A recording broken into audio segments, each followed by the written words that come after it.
I think that we will begin. My name is Joseph Kearney, and it is a great privilege for me as Dean of Marquette University Law School to welcome you to today's conference. The conference is titled, A New Milwaukee Sports and Entertainment Arena, Dividing the Benefits and Dividing the Costs. You will note the question mark in the middle of the title. The conference is a joint project of the law school and the Milwaukee Journal-Sentinel, with support coming from the law school's Lubar Fund for Public Policy Research. Today is an outgrowth of the law schools and the newspapers conference last summer, Milwaukee's Future in the Chicago Megacity, in at least two senses. First, it is the same group of folks who have organized it. Mike Goucher, my colleague who serves as Distinguished Fellow in Law and Public Policy, Marty Kaiser, the editor and senior vice president of the Milwaukee Journal-Sentinel, Dave Haynes, the editorial page editor of the newspaper, and I. You will see all four of us throughout the day. Second, we are not here to give you our opinions, whatever they might be, but to give you access to other individuals with important perspectives and expertise on various matters relevant to particular questions. In today's case, these are the questions of greatest interest. One, should a new sports and entertainment facility be built in Milwaukee? Two, if so, who should pay for it? And three, should any new arena be part of a larger plan that addresses other community or regional interests also? We promote no particular view on any of these matters, none, but rather seek to enable you today to hear from, to learn from, Milwaukee civic leaders, national academics, journalists from across the country, a sports team owner, and important state and local public office holders. We appreciate that this is neither the first nor last inquiry into the topic of a possible new downtown arena. The Journal-Sentinel has reported on the matter, for example, and kudos, to be sure, to Milwaukee's Business Journal for running an extensive series last fall on this topic. Our hope today is to engender a conversation on the topic. That happens a good deal at Marquette Law School these days, whether it is Mike Goucher's programs of the past 6+ years, the extraordinary Marquette Law School poll, our various debates for state and local elected offices, our distinguished lectures, or any number of other media, if you will. We are a place that helps to convene the conversation on matters of consequence to this region. And it is a great privilege to do so with, as I see it, the leading publication in the state. On that note, let me invite Marty Kaiser to say a few words of welcome and introduction. Marty? Thank you, Joe. Good morning. On behalf of the Journal-Sentinel, I'd like to thank all of you for being here today. And first of all, to many of our special guests that you'll hear from throughout the day, we really appreciate the time they have taken, many of them traveling a great distance to be here. Also, very special thanks to the folks at the Marquette Law School, Mike Goucher, the Dean, Joe Kearney, and his amazing staff. They've been wonderful partners, and they've done much of the heavy lifting to get us here today. I also want to thank the audience for the interest and how quickly people signed up and to get here and to be part of this today. So it sounds like one big happy family. So let me throw out a few words. Millions of dollars up for grabs, higher taxes, multi-million-dollar athletes, multi-million-dollar owners, professional sports rivalries, the future of a city's downtown, the importance of professional sports to a city, the importance of a major entertainment venue to a city, sports teams' effect on the psyche of the people in the region, politicians. Okay, I'll stop. We all know there aren't many more contentious issues in cities and regions around the country when the topics I mentioned above are part of the discussion.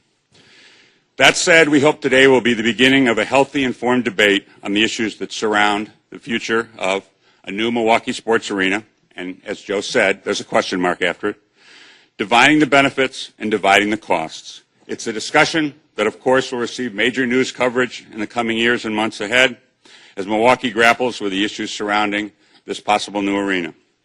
And we know on the issues of arenas, stadiums, entertainment districts, as I said, everyone's got an opinion. So much for one big happy family. let the games begin. Mike?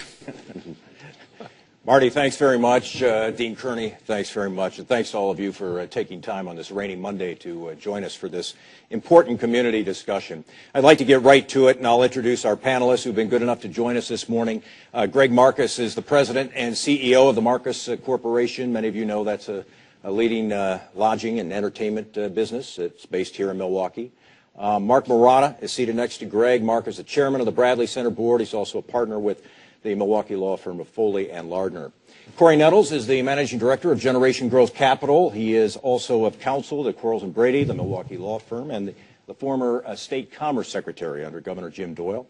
And Tim Sheehy is the president of the Metropolitan Milwaukee Association of Commerce. So thanks to the four of you for being with us today. We called this segment Starting the Conversation, and I'll begin with Tim Sheehy because you've been calling for this conversation.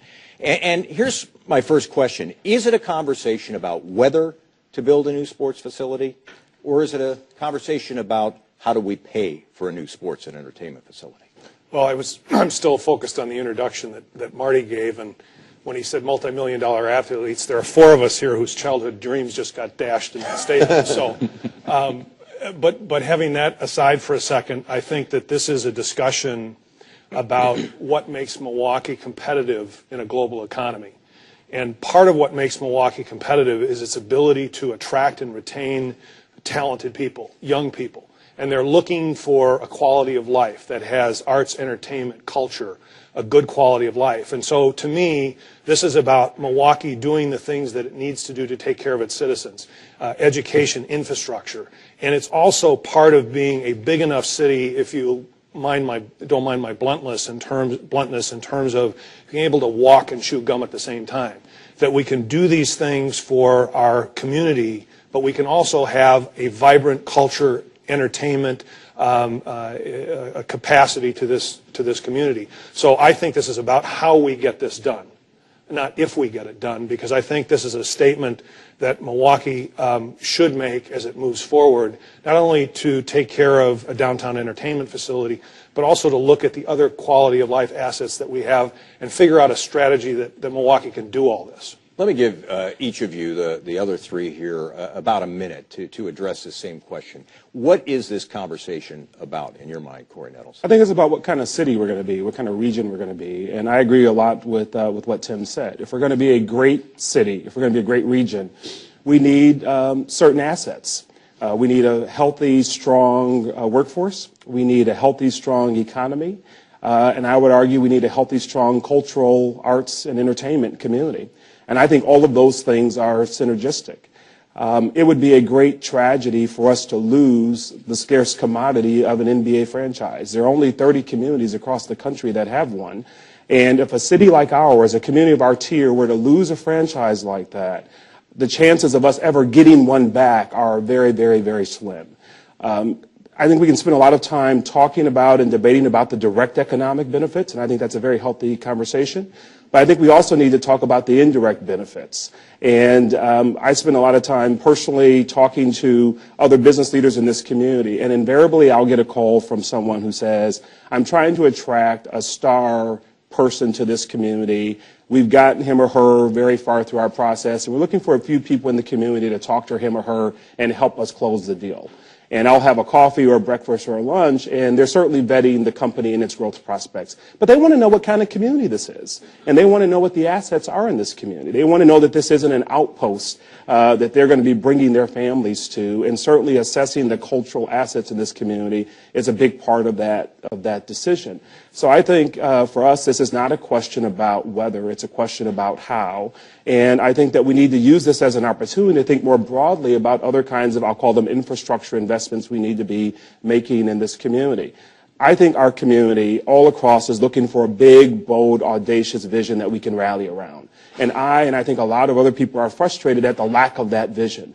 I think this gives us the opportunity to have a broader discussion about how do we make Milwaukee and this region an even greater region. Mark Murata, you come at this a little differently because you chair the Bradley Center Board. You see firsthand the facility today. Give us your take on what this conversation should be about. Well, and thanks to Marquette Law School and the Journal-Sentinel. We really appreciate you guys hosting this. It's an important topic, and thank you. I come at this from a number of different perspectives, Mike. As you said, the chairman of the Bradley Center, and the Bradley Center, the BMO Harris Bradley Center, as you know, was created by an incredibly gracious gift by Jane Bradley. And that gift was, in large part, to maintain Milwaukee as a top-tier city. I mean, it was done to keep major league sports and entertainment in downtown Milwaukee. And so, despite the fact that this is sort of putting us out of business by, moving forward with the new arena, it's important to the mission of the Bradley Center, the BMO Harris Bradley Center, to make sure that we maintain Milwaukee as a top-tier city. I also come at this as a partner, as you mentioned, Foley and Lardner, as former Secretary of Administration in the state of Wisconsin, in which, in both capacities, we're trying to attract talent to Milwaukee, and we have to attract the best and the brightest talent to this region.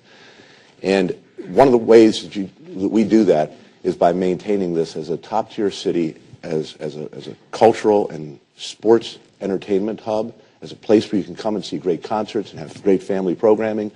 And right now, we've got a facility that's a terrific facility, well-maintained, but its useful life is approaching an end 5, 6 years from now. And we've got to prepare today for what's going to happen when that useful life ends. And that's why this discussion is incredibly important. Greg Marcus, I'll give you a chance here to weigh in. Well, to try not to be repetitive, but to talk about it, and I've talked to you about this, Mike, when we talked about this originally, what should this be? This should really be a conversation about how do we make it easy to see our grandchildren. It's that simple, right? I mean, and you talked about it in the paper. I'm glad Roy Williams is here to talk about Oklahoma City because we've actually seen it up close. Because we've got a property in Oklahoma City, so we've seen what's gone on there and the dynamic nature of what's happening there. But they made it very simple, an explanation at one of the MAPS programs, and I think most people are familiar with the MAPS programs. But the question was, do you want to see your grandchildren? And I think it was around the MAPS for Kids when the money was going to the schools, and the seniors said, "Well, wait a minute, we don't have anybody in the schools." And they said, "Well, do you want to see your grandchildren?" I thought this was brilliant, and it applied beyond schools. I said, "What do you mean, do we want to see our grandchildren?" Well, he said, it's really very simple. If you don't make Oklahoma City a place that people want to live, that your kids want to live, that they can't give their kids a good education, or it doesn't have an environment where they want to locate, you're going to go see your grandchildren in Tulsa or Dallas, not Oklahoma City. And we have to have that same perspective. Where do we want to see? Where do I want to see the grandchildren? Do you want to go see them in Chicago? Because if you do, don't take care of your house. This is about a discussion about how do you play your hand, really, right? I've made this joke before, and I say it with great respect for what's happened in Oklahoma City. But if you look at the hand that we got dealt and the whole hand that Oklahoma City was originally dealt, I mean, Oklahoma City, nice place, but I mean, it's sort of flat and not as topographically interesting as Milwaukee is. They don't have the lake that we have, and they don't have the topography that we have. In the initial hand of draw poker, I think that we probably got 2 8s, and they got like a high 7 of spades or something. But they've drawn their hand beautifully. They've played the hand beautifully. And we need to play the hand beautifully because they want our cards. They want what we have. They want our teams. They want our people. They want the young people to move to Oklahoma City, not Milwaukee, when the choice has to be made. This is about competition and being competitive and generating demand. We need demand generators in this town. It isn't just an arena. It is what everybody said, the cultural institutions, the arts, the parks, the schools. It's a piece of the whole puzzle. But, if you do a puzzle and there's some pieces missing, it doesn't look exactly right, and it's not as attractive. And to go to why, I have a very interesting perspective, right? I mean, if you think about our business, we have a hotel business and a movie theater business. And there's a lot of talk about the substitution effect. Well, if the substitution effect is correct, probably no one benefits in this room better than me. I own a chain of movie theaters in town, right? I mean, they're going to come to our movies if there's no team to go see. But we also believe that if there's nobody here to go to the movies, what good is it? Let me first say we'll have a conversation, so jump in anytime, and we'll just kind of see where this takes us. But let me follow up on a couple of the points that were mentioned. I hear the four of you talking about us being a top-tier city, but there will be people out there in the community who argue there are many other definitions of what a top-tier city is. It's how we do with our schools. It's the fact that we don't have deep-rooted poverty in a community.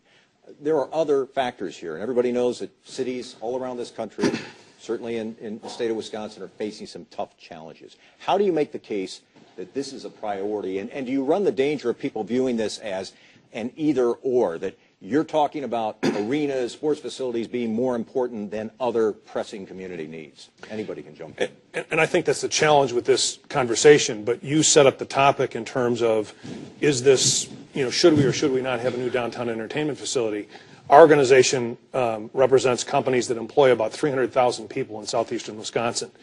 Our energy is focused on K-12 education reform. I think that is the most critical asset for Milwaukee to get right. If we can educate and skill our kids up, they're going to be able to take advantage of the opportunities. So put that in context. We've got to get that right. We've got to have workforce development opportunities for people. We've got to attract and retain jobs here. So that's the front end of the conversation. So one of a series of priorities. It's one of a series of priorities. But when we get to this, as I said, great cities can walk and chew gum at the same time.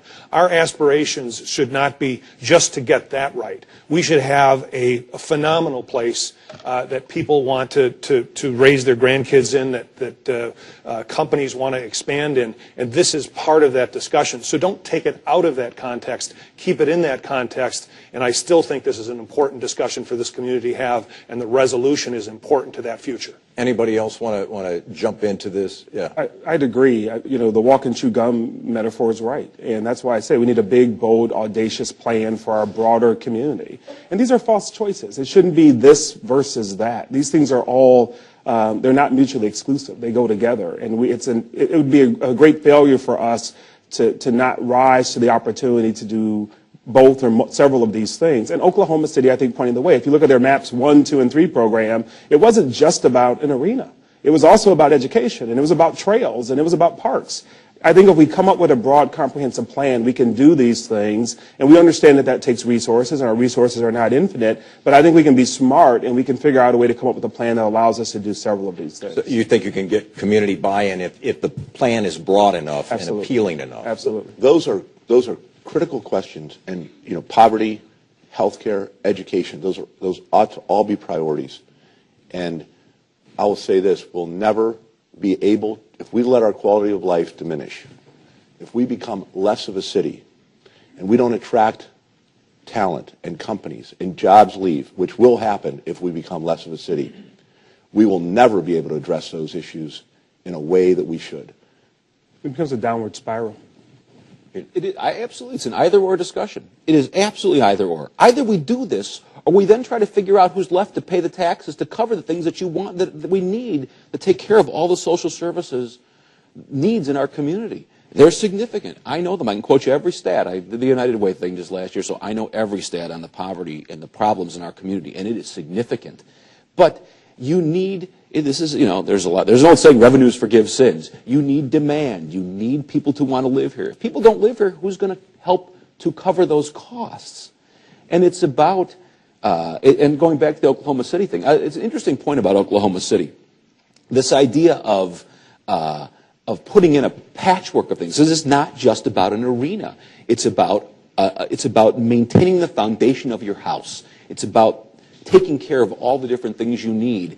And the brilliance of what they did was they realized that not everybody sees the benefit of an arena. It's very hard to explain to people this indirect benefit. This idea of someone who's working in a dry cleaner saying, I hate the multimillionaire athletes. I don't care about the Bucks. I don't care if they're here or not. I'll do something else. Except then you say to them, well, that's cool, but do you like your customers? And they say, what do you mean, do I like my customers? Well, the customer that just came in happens to be here because he likes a city with professional sports, and he dropped off his laundry, and he's paying your salary. And if you don't have that, well, that customer may go somewhere else. That business might not be here. And so that's a very hard thing to understand. But the brilliance of Oklahoma City was, I think the motto was, do you hate the baseball team so much you don't want your symphony? Or do you hate the symphony so much you don't want your parks? Because they sort of put it all together into one thing. And I heard it was a brilliant a thing that this would shock you. It was we were there recently. We were talking to one of the CEOs in town, and someone asked us in the new MAPS program, what's in the MAPS program but a trolley? And the person says to the CEO, and I think looking for an answer that was surprising, said to the CEO, what do you think about the trolley? The CEO looks at the person who asked the question and says, I don't get it, but I voted for the package. Because you know what? In the package, there are things that I want that other people don't understand, and there are things that they want that I don't understand. But it's not just about me. It's about us as a community. I mean, I almost fell over. Where do you hear it's about us? It's not just about me. It's not just what I want or what I don't want. It's about what we all want, and it's something for everybody. I want to spend a fair amount of time on this discussion of what a proposal could look like, but I do want to get a couple of housekeeping details out of the way. Mark Morana, there are people, you hear this all the time, people who go to the Bradley Center and they say, I don't see the problem. I don't see what's wrong with this building. It doesn't show signs of wear and tear. It looks clean. It looks well maintained. Why do we need this? You haven't made the case to me why we need this facility, why we should be talking about a tax when I see a facility that functions perfectly fine. What do you say to them? Well, and that's a real tribute to some of the folks over there from the Bradley Center who've done a fantastic job. We have a facility that's well maintained, and when it was built with the kind of construction materials and skill that people marvel at even today. The challenge with the BMO Harris Bradley Center is it doesn't have the infrastructure to generate the kinds of revenue that you need today to maintain top-level sports and attract top-level entertainment. And we are the beneficiary of a tremendous effort led by the MMAC and others in the business community to bridge the gap between today and 5 years from now with the Champions of the Community effort that generated more revenue to help fill that gap. But I'll just give you a couple of examples, Mike, and I could go into this in detail, and we will at the task force meetings I know that Tim is going to arrange. But we have the smallest footprint in major sports and for any NBA team. Our BMO Harris Bradley Center is about 500,000 square feet. The average facility today is 750,000 square feet. That additional 250,000 square feet has areas that generate lots of revenue that helps to support the attraction of concerts and the teams that are there. We have a lower bowl, 7,600 people that fit in that lower bowl, and that's structurally very challenging to change. The average facility has about 10,000 seats in the lower bowl. Essentially, the Bradley Center was built, it's upside down. We have 10,000 plus seats upstairs. Tougher seats if you've ever sat way up top, it's hard to see the game up there. So those are just a couple of the challenges, and there are many others. But there's a reason why, people have built facilities 30 years ago, and now they've transformed all across the country into newer facilities that help generate more revenue. Let's just put the bucks aside for once. Concerts today, to attract, the big concerts, the Bruce Springsteens of the world, you need to nowadays, particularly in a market like Milwaukee, guarantee a minimum amount of money. You take significant risk in attracting these concerts. And if you don't have revenue-generating resources within your building, it becomes very, very difficult to attract the top-tier concerts. And it's becoming increasingly more difficult. So those are just some of the challenges of being in a facility that is now 25 years old. It'll soon, be out of date. Let me follow that up very quickly. So I hear you say that it has some structural issues. So to me, that sounds like renovation of the Bradley Center is not an option. Something they are talking about doing at the Target Center in Minneapolis, where they're saying we're going to spend between $100 and $150 million, a much lower price tag than a new facility, and we think we can do that. You don't think that's possible with our facility? I do think that one of the things that ought to be run through, this has been looked at before. It was looked at about 12, 13 years ago, and I think the conclusion was that the amount of money that would go into it wouldn't justify the return that you would get. So in other words, we'd put a bunch of money into it, and then 5, 10 years from now, we'd be talking about the same issue. So, but that was 13 years ago. I think, and Tim, correct me if I'm wrong, but that ought to be a subject of discussion for this task force. Can we renovate? Because nobody wants to. I don't think anybody is looking to just for the sake of knocking the Bradley Center down and building a new shiny new building. We're not. we want to do this, I think, and Tim, I know, and others, the Bucks and everybody else wants to do this in the most cost-effective way possible. And if that's the most cost-effective way, great. But I don't think we ought to put a bunch of money in, hundreds of millions of dollars, and come out with something that's not functional long-term. So, but if we can do that, and it is functional long-term, then that ought to be a consideration. He's got it spot on. I mean, if we could do what they did at Lambeau Field, the only thing historic left in Lambeau is the field. The rest of it is the renovation or remodel. Now, if something like that could happen at the Bradley Center, as Mark said, and give us the longevity, that would be great. So this is, paper to pen. This is architects. This is the construction folks telling us whether or not this model works, what the cost of it would be, and then whether the economics work for the concerts, the NBA, Marquette, and others. And if that pencils out, then that's an option we should discuss as a community. But the only problem I have with that approach, and you should do the analysis, I think we have a fiduciary responsibility to the community to do the analysis, but I think, one, economically it's going to be penny wise and pound foolish, I think, when you look at the ROI. But I think you miss the opportunity to do something big and do something grand. You repurpose that facility for some other uses, and I think we can have some conversation about what those might be, but use this opportunity to catalyze a tremendous amount of broader development in a fallow Park East corridor that today has no prospect for really taking off.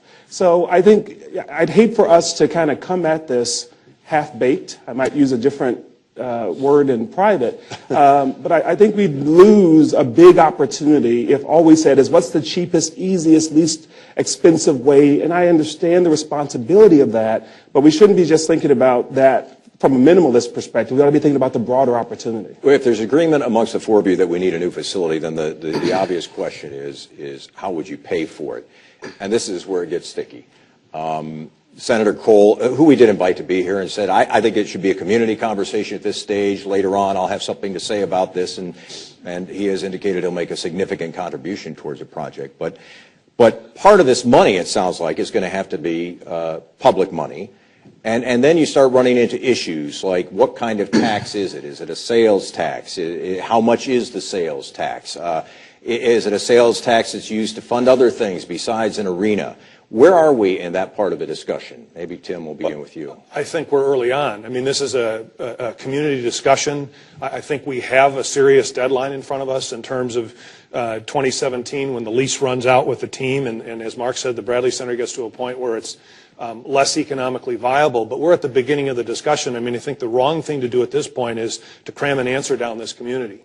And so we need to talk about the vision thing. We need to talk about some of the ideas that Greg has put on the table about other cultural aspects in this community that could get wrapped into that. And then I think we'll move ourselves towards what kind of funding mechanism best meets that. And I realize that funding mechanism is a nice sanitized way to talk about some form of tax. But I think it's going to have to come to that. And we have options to look at the extension or recreation of a Miller Park tax.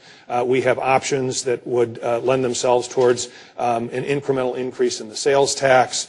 There are other forms of revenue that could be generated. So I think all those need to be put on the table, but jumping to the answer right now of how to fund this before the community fully understands what we're trying to do here and before we get a chance to really dig into this vision piece is getting to a conclusion that the community isn't ready for. Are some of those real options? Is extending the Miller Park sales tax really an option, or is that something that I think you were at this law school a couple of years ago and you even raised that prospect, and within 24 hours you had the governor weighing in and saying, nope, we're not going to do that. You had other people saying, nope, we're not doing that. I mean, is that a realistic option? Without trying to be the bug on the carpet everybody's going to step on again, I think it is a realistic option, and I'm just reminded of the 4 or 5 years I spent working on the Miller Park piece, and when we started that project, all those options were abhorrent to people, and they're challenging options.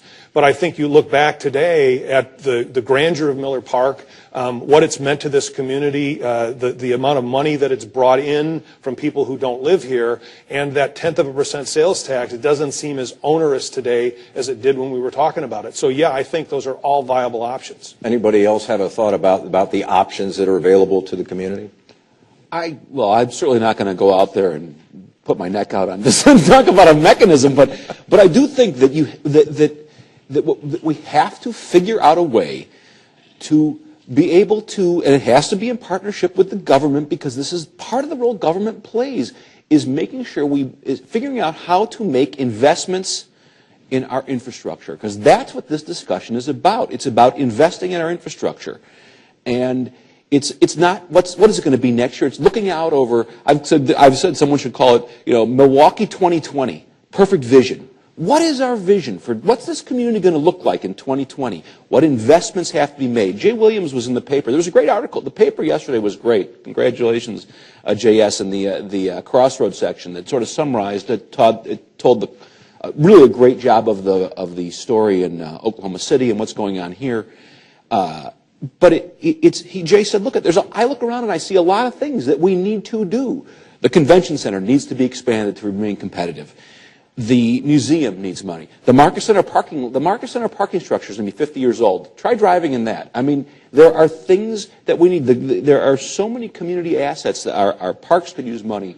I'm sure our schools could use money. All the things that Oklahoma City saw. We must develop a mechanism for taking care of all of these things. And to call it an arena debate is, A, it's a fallacy, and B, you want to guarantee it. I mean, you want to guarantee it, but it makes it so much more challenging to happen. Every time they take a poll, do you want a new arena? Well, that's not the right question. Do you want a new arena? Do you want a quality of life where your grandchildren and your children want to live here? That's the question. If the question is, do you want an arena, I think that's the wrong question. Let me say one thing about that. There has been some discussion about an arena that would be privately financed, just entirely privately financed. And, it would be great if somebody else stepped up, like Jane Bradley did, and contributed an enormous amount of money. I don't think is going to happen. And in markets like Milwaukee, you could privately finance a facility in Chicago like it is, in LA like it is, and in New York like it is. But if you look all around the country, communities that are our peer group communities, and even much larger communities, have significantly more. I mean, they have significant public money in this. And so, while I believe that there will be a significant amount of private money from Senator Cole, from the team, and from others, perhaps, and I think that percentage is going to be higher than our peer group cities. Frankly, I think we're going to be able to leverage private money more. There will have to be public money in this. It just doesn't make sense. The revenue model doesn't make sense in cities like Milwaukee without some public contribution. And so everybody should, unless a philanthropist steps up and does this, and even then there's going to have to be money to maintain the facility, as there is with Miller Park. So we ought to disabuse ourselves of this sort of fantasy that in a city like Milwaukee, this can be entirely financed privately, because the revenue model, I know just from in my experience with the Bradley Center, it cannot work with in that the benefit is beyond just that small group. I mean, it's hard for Milwaukee, L.A., New York. New York's name is in the paper every day, around the world. How does Milwaukee get its name in the paper around the world every day? What's the value of that marketing and advertising? And so it makes sense that it goes beyond just the ownership of the basketball team. That this is not just a benefit for them. You have to look at it as a community-wide benefit. I come back to this question of fairness, and granted, we're so early in the process, but is it going to be hard if, for example, at the end of the day, and you've looked at all the options, and you talk about a Milwaukee County option, is that a hard sell, given the fact that there will be people out there who will say, wait a second, a lot of the people who use the Bradley Center don't live in Milwaukee County. They live in Waukesha County. They live in Ozaukee County. And they're going to be able to come here and see events, but they're not going to have to pay for it. How do you get past that fairness question that I think, has been part of this conversation from the get-go? Well, I think, part of Milwaukee's challenge is to see itself as a region and not to see it as an amalgamation of counties. And we tend to look at ourselves that way. When we go out and to Greg's point, market ourselves across the world, people don't know where Waukesha is. They don't know where Ozaukee is. Quite frankly, they're not sure where Milwaukee is. So we sell Milwaukee as being 90 kilometers from O'Hare. And I think we have to take that broader perspective and that global perspective and think locally. And so the challenge is to reach out to the community to see if we can do this on a regional basis. If we can't do it on a regional basis, then I think we have to look at how we get this done and shrink the circle. I don't think it should be the city. If we can get it done at the county level, great. If we can get it done on a more regional basis like Miller Park, that would be fantastic. But I think this is, again, part of the discussion the community is going to have and the region is going to have to value these assets, which happen to be located geographically in the city of Milwaukee or in Milwaukee County, which are truly regional. But again, the ability of these venues to draw people from outside the area also has the economic benefit of getting maybe up to a third of this paid for by people that are coming in, paying sales taxes, spending money in the community here. So that's a very real part of this discussion. Give me a sense of at this moment in time, and granted we're very early in the process, but besides an arena, what would public financing be used to support? Would it be the Public Museum, the Art Museum, the Marcus Center, or is it beyond that? Is it county parks? Is it the zoo? Obviously, to get that community buy-in, there's going to have to be something in there for everyone. Can you give me and give the audience some idea of what could be on the table in terms of what this money could be used for? I'd cast the net as broadly as we can. Again, I know we're going to have the gentleman from Oklahoma here later. They were so smart, as Greg said, about thinking very broadly about how the community would benefit, and whether that was education, whether that was parks, whether that was trails, whether it was the museum. I think we need to have a really full conversation about what are all of the institutions that we need to be investing in. And I think I don't want to presume what the outcome of that conversation is, but it can't just be and shouldn't just be about the stadium. This has got to be part of a broader conversation. So, Jay Williams is a good friend of mine. I support the Milwaukee Art Museum, the Milwaukee Public Museum. I'm also a member of the Milwaukee Art Museum. I support the zoo. I think that's all a fair conversation to have, and they would every one of those organizations would argue that they are significantly under supported. So I think it's fair to have that broader conversation. I think later this summer, the Public Policy Forum is going to come out with a high-quality report that will look at the deferred maintenance costs and the other issues that are embedded into the zoo, the public museum, other things that we're talking about here, so we can kind of see the needs that are out there, and I think that'll inject some facts into this discussion.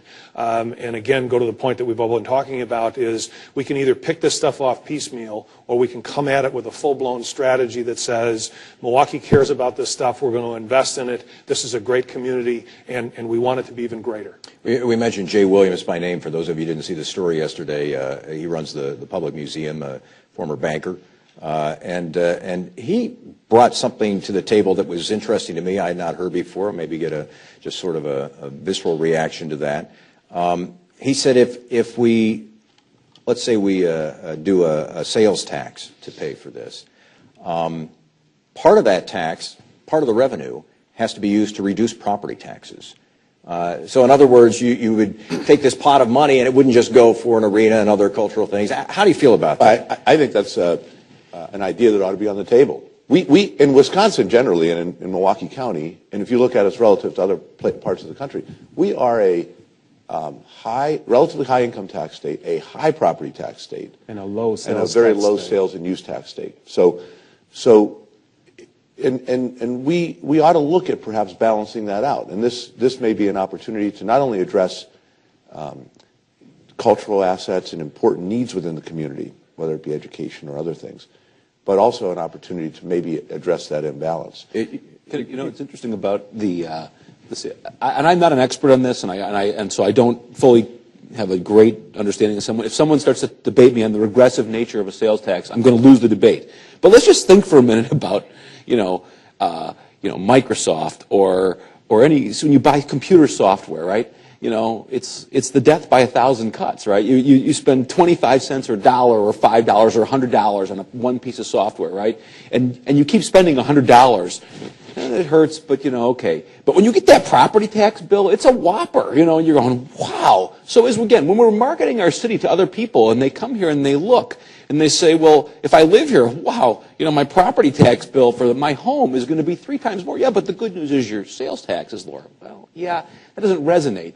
So, but if you lower the big one-time payment and just sort of take it slowly, it doesn't feel so bad. Now, again, I will lose the debate on the intricacies of regressive natures of those and who's paying them. But the other nice thing about sales tax is some people who are coming into your community are paying it, where when you're property tax, you are paying it. Corey Nettles, let me have you weigh in, because you've talked about the tax structure issue as a former Commerce Secretary.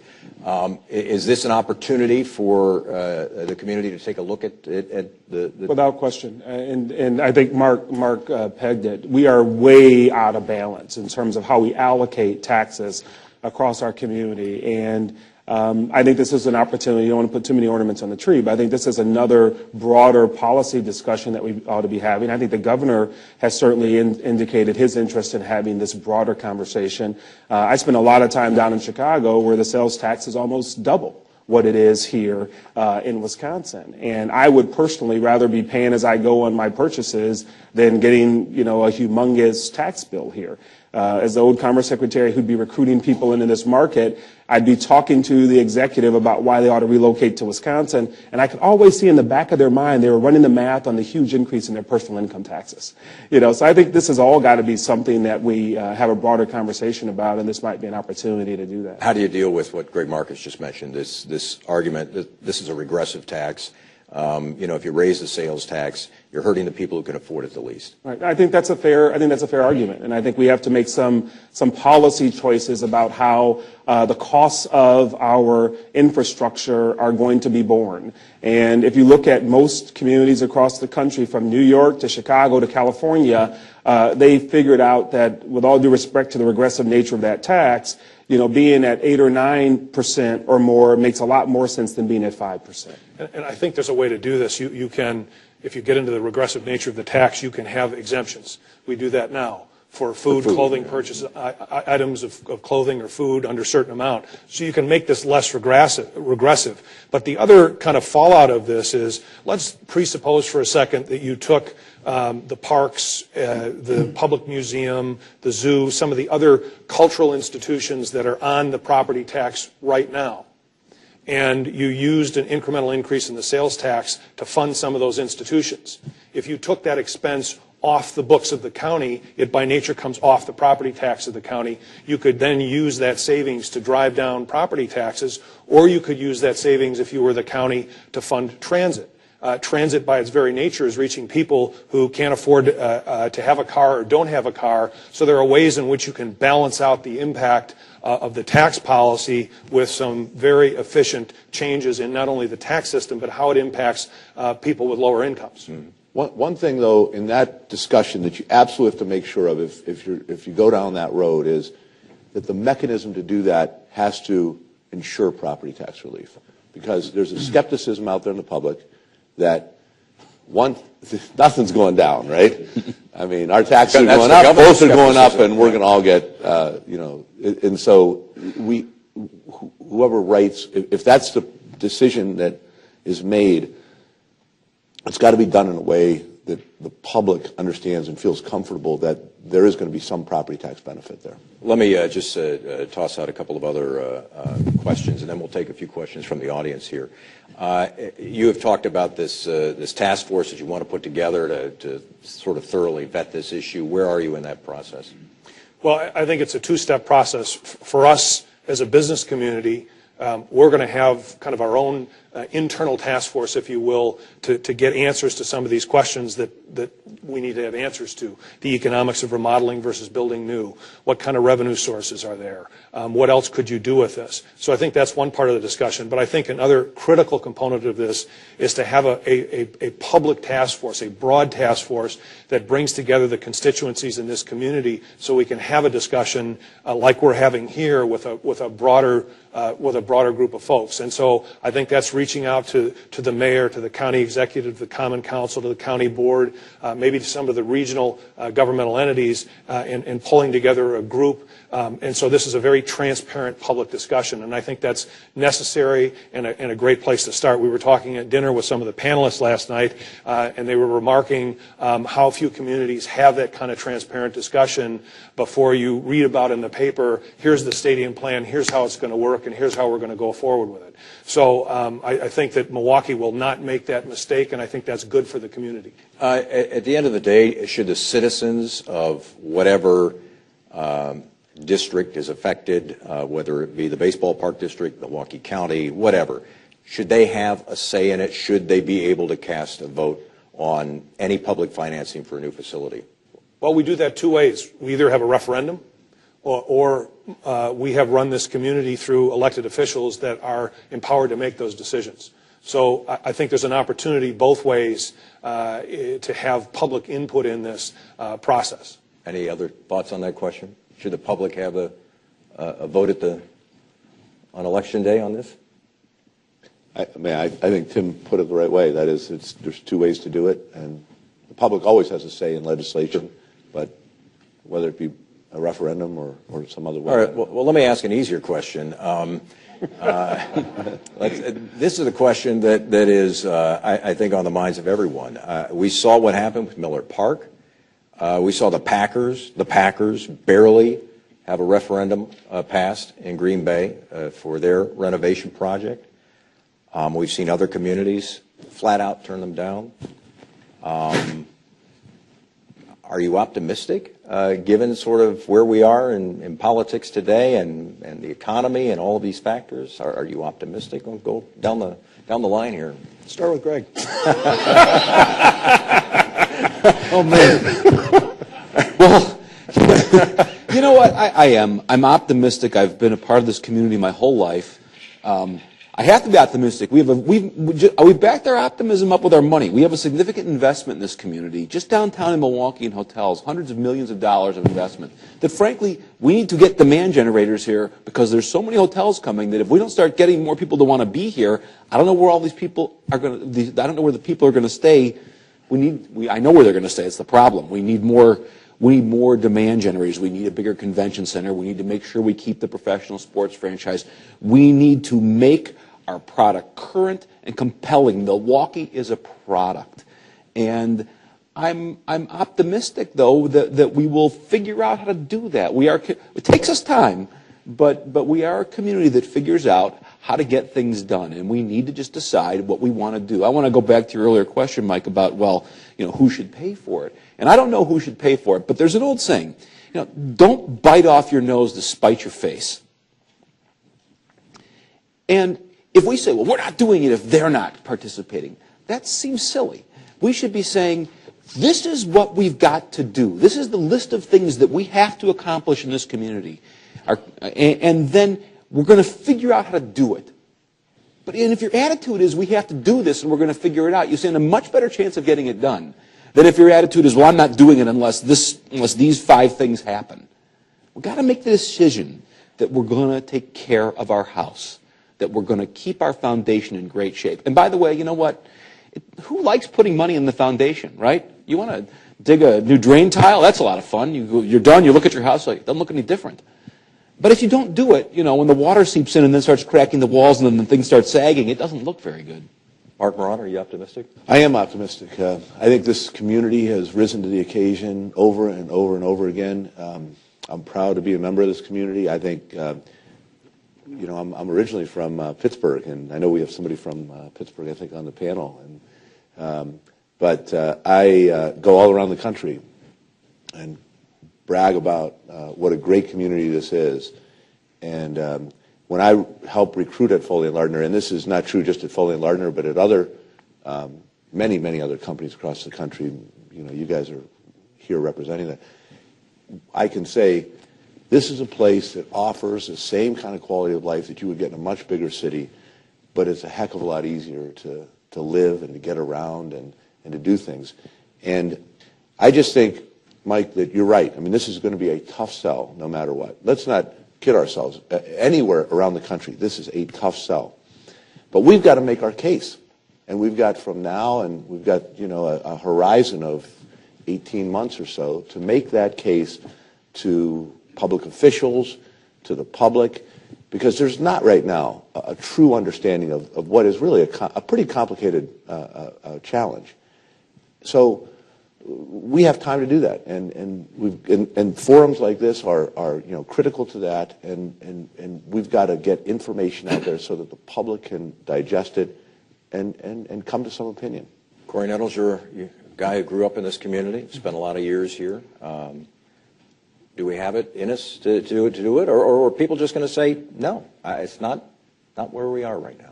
I think we certainly have it in us, and there's lots of examples of how this community has stepped up and has rallied. It's too early to tell whether we should be optimistic or pessimistic because we haven't engaged in the conversation, we haven't framed it, we don't know the parameters, we don't know what it is. I personally am not a fan of governing by referenda. I think the issues get too narrowly drawn. I think it ends up being way too short-sighted on whatever the issue is. So I think we have elected plenty of leaders, legislative and executive. Those people ought to be charged with leading. They ought to go out and talk to their respective constituencies about what their views are about the topic, and those executive and legislative leaders need to lead. And they ought to be able to state the case. I think we have a greater opportunity for a big, bold, audacious plan and vision. This has a lot of moving parts. We've talked about tax fairness and how broad you spread it. I think it's very hard to get that all captured in the narrow confines of a referendum. So I want to have a very robust community conversation about this. But ultimately, I want to see our leaders step up and provide a vision and make a decision and then be held accountable to that at their next election cycle. Give you Yeah, I'm in entirely the wrong job if I'm not optimistic. But I think that, just an example of this, Friday I'll be in Beijing selling Milwaukee and the opportunities to invest in Milwaukee to a room full of Chinese. And they're our third largest trading partner. We sell over $1.2 billion worth of goods and services to China. And in that conversation, I'll be talking about Xuanlu Dui, which is Mandarin for male deer, because they'll connect to the bucks faster than they'll connect to anything about Milwaukee. But that's the door opener. Once I talk about that, I'm going to talk about the great kind of craftsmanship we have here, the ability to make products. That all relates directly back to jobs. So I'm incredibly optimistic about this community and what it has to offer. We need to be telling that story more, and I think we can do that if we have this kind of discussion here and fix these problems. Let me take a few questions from the audience. Please raise your hand. No speeches, just ask your question, and we'll go there. Go ahead, yeah. Assuming this is good public policy, how scared are today's politicians of being the next George Petak? Tim was there firsthand. Why don't you comment on that? So I think this discussion about George Petak misses the mark. There were two of us sitting in a room with George Petak at 3:30 in the morning before he cast that vote. George Petak did not lose because he voted for Miller Park. George Petak lost because he told his constituents first he would not do that, and then came around to what I think is the right decision. So I don't want to scare elected officials that they're going to lose their jobs because they're going to vote for something like this. That's not why George lost his. And I think we could use a lot more vision from our leaders, and I think we're going to get there. And the other point I'd say that Tim alluded to earlier is it'd be great to poll the community now about whether they'd like to have Miller Park or not, right? That to me is the real question. Was it a good investment? And when you look at attendance being up 1 million people per year on average, that to me says that the community thinks that this was a good thing to do. This was a good investment. Yeah, they may be scared, but you know what? We're talking about George Petak right now. We're not talking about anybody else back there, because George Petak cast a vote, and it was a courageous vote, and left a legacy that has helped this community and his community more so than anybody else who did everything they could to try to keep their jobs. These guys are scared, yeah, but somebody's got to step up and be more courageous and take the right, lead their constituents. I'm not saying that, everybody up here has all the answers, because there are other concerns out there, no question about it. But they, a good public servant not only listens but leads, and sometimes you got to take a tough vote. He took that tough vote, and I think everybody in this community is pretty thankful, because without that vote, the Brewers are gone. And what kind of community would this be today without the Milwaukee Brewers and all the excitement that brings to families and to other people who live here? Yeah, and it's huge. You imagine the hole that would be there'd be nothing there, and it's again. I read something in the LRB report that was interesting, and I think that got missed. It said, well, they're saying a certain percentage of this new 1 million people. I don't know where they came from. They must have just been grown out of the ground, apparently, but they're really from here. because there's only so many St. Louis games and Chicago games. But what they miss when they say that was sort of how they linked. So there's only a certain amount of St. Louis games, so they couldn't be new people. What they miss is the out-of-state, the in-state people who view the Brewers as their team, who say, you know what, and let's just look outside right now and say, you know, would you commit to coming to a game in April if you were in, northern Wisconsin? Are you kidding? Really? But because you know that the game is going to be played and the weather and the climate in the state is right, that's where these people are coming from, I think. There's a fair amount of that where they never would have committed to coming before. Oh, yeah, by the way, the team's, been more competitive. That helps things. But again, that all stems from having a competitive facility. Let me take a few more questions here. I don't want to make them all media questions, but Don, go ahead. In the last few weeks, we've had a back and forth with Governor Walker and Mayor Barrett on who loves Milwaukee more. I think we can all agree that they both love Milwaukee very much, but should they be here today? Should we be listening to what their thoughts are? Quite frankly, I think it's too early in the process. I think that if you're the mayor, the governor, we're going to have a panel, I think, later of elected officials, that this is part of the conversation. And so I think right now, to Mark's point, they should be listening. We're going to require leadership, but I think that comes from listening. And we need to get our act together as a community before we go anywhere with any elected official to ask them to be part of the solution or to have part of the solution. Go ahead, I'm sorry. Too often, Milwaukee argues on the way to Madison. We should drive up there, get the money, and argue about how to spend it on the way home. But what I do hope, whether they're here today or not, is less material. I hope that the mayor is sitting over there with his commissioner of development saying, what the hell, how can we make this, if this thing happens, and we'll figure out whether we're going to support it or not, but if we do, how do we make this just transformative for the city of Milwaukee? And then sit there with the county executive and say, how do we make this transformative for the county? And then pull the Milwaukee 7 group together. How do we make this transformative for the region? They got to be part of this policy discussion, but come back again to this vision leadership thing. And who in this room can say that we have a sense of what the bold, audacious vision is for our community? And I, for one, would like to have one that I could rally behind and support. So I hope that there's some place hatching that plan, and we'll come forward and say, as you guys are having this conversation, let's have it in the conversation of a broader plan. Just for the record, the invitation was extended to the mayor. And this afternoon, Assembly Speaker Robin Voss, who I think has a pretty good handle on what's happening in Madison these days, will be with us. Other questions? Yes, sir. One of the things you talk about is cities being viable with multi-sports teams. And I think last November, Richard Florida analyzed an academic statement. He's an urbanist. And he said that with two sports teams, professional sports teams, it becomes more of a complement rather than a catalyst. I think other cities we can look at is Detroit. They had an industry bus, not a team bus, not an arena bus. Or you look at Seattle, which lost the Supersonics to OKC. Can you provide examples of other cities busting because they lost a team? I mean, OKC only has the one professional team. Is there things that we have to discuss about how big, what's the marginal benefit of a second team as opposed to just one, the Brewers? I think that one of the, I remember there's a consultant out there who does a lot of consulting on arenas, and I get to run into him once in a while. And I said to him, what? I asked a question like that, and he said to me, you know what? He said, let me just tell you what the market does. And the market does answer a lot of things, is that every community that's lost a team has gone to incredible lengths to get that team back. And look at what Seattle is doing now. The amount of money that they want to pay to get that team back. Charlotte, when they lost a team, to get that team back. And other communities all across the country. And they don't do it because, they want to see basketball necessarily. They don't do it because they do it because they know it's important to their community. So I only can answer that question based upon what I see out there and how desperately communities that lose teams try to get them back. Yeah, and I think it's hard for an economist to put a value on the goodwill of a franchise. Milwaukee is 9th in the country in the percentage of Fortune 500 companies we have per capita.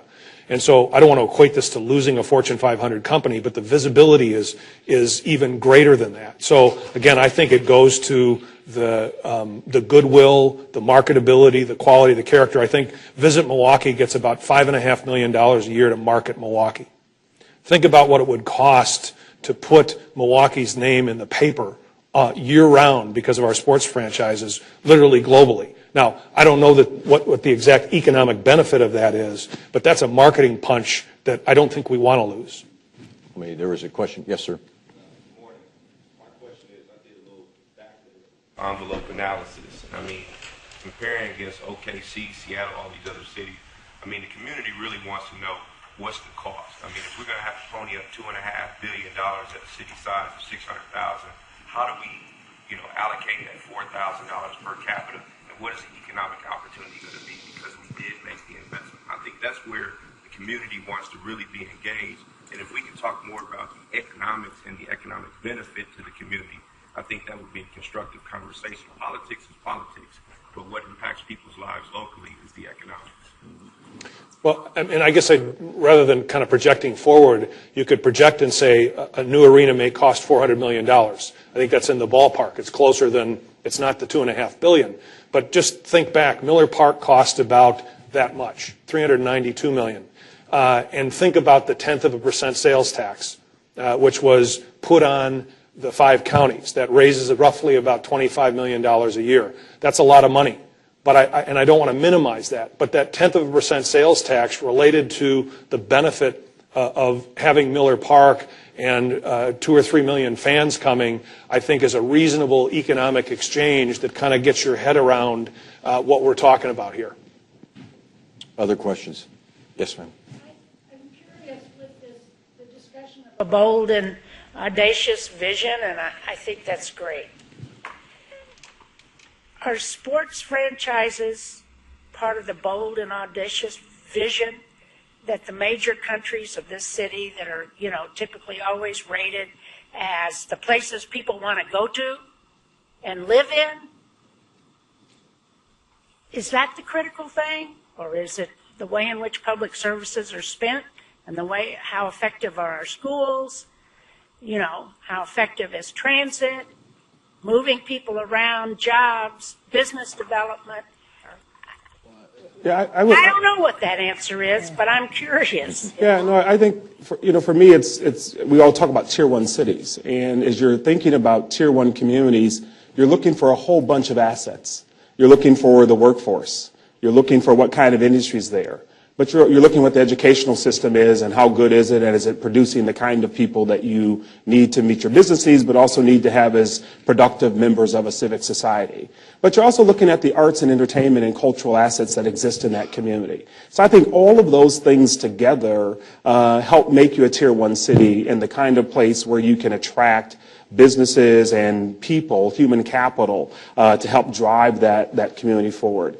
Put a gun to my head, you can go poll people and ask them what the top 5 is and how they would rank them, number 1, number 2. For me, number 1's education, because if you get that wrong, nothing else good will follow. But in my top 5, I would certainly put arts and entertainment and cultural assets as the things that would be in the mix. When I talk about a bold vision, it's not just about a stadium. It's about what else can this conversation be a part of in terms of funding and supporting those cultural assets.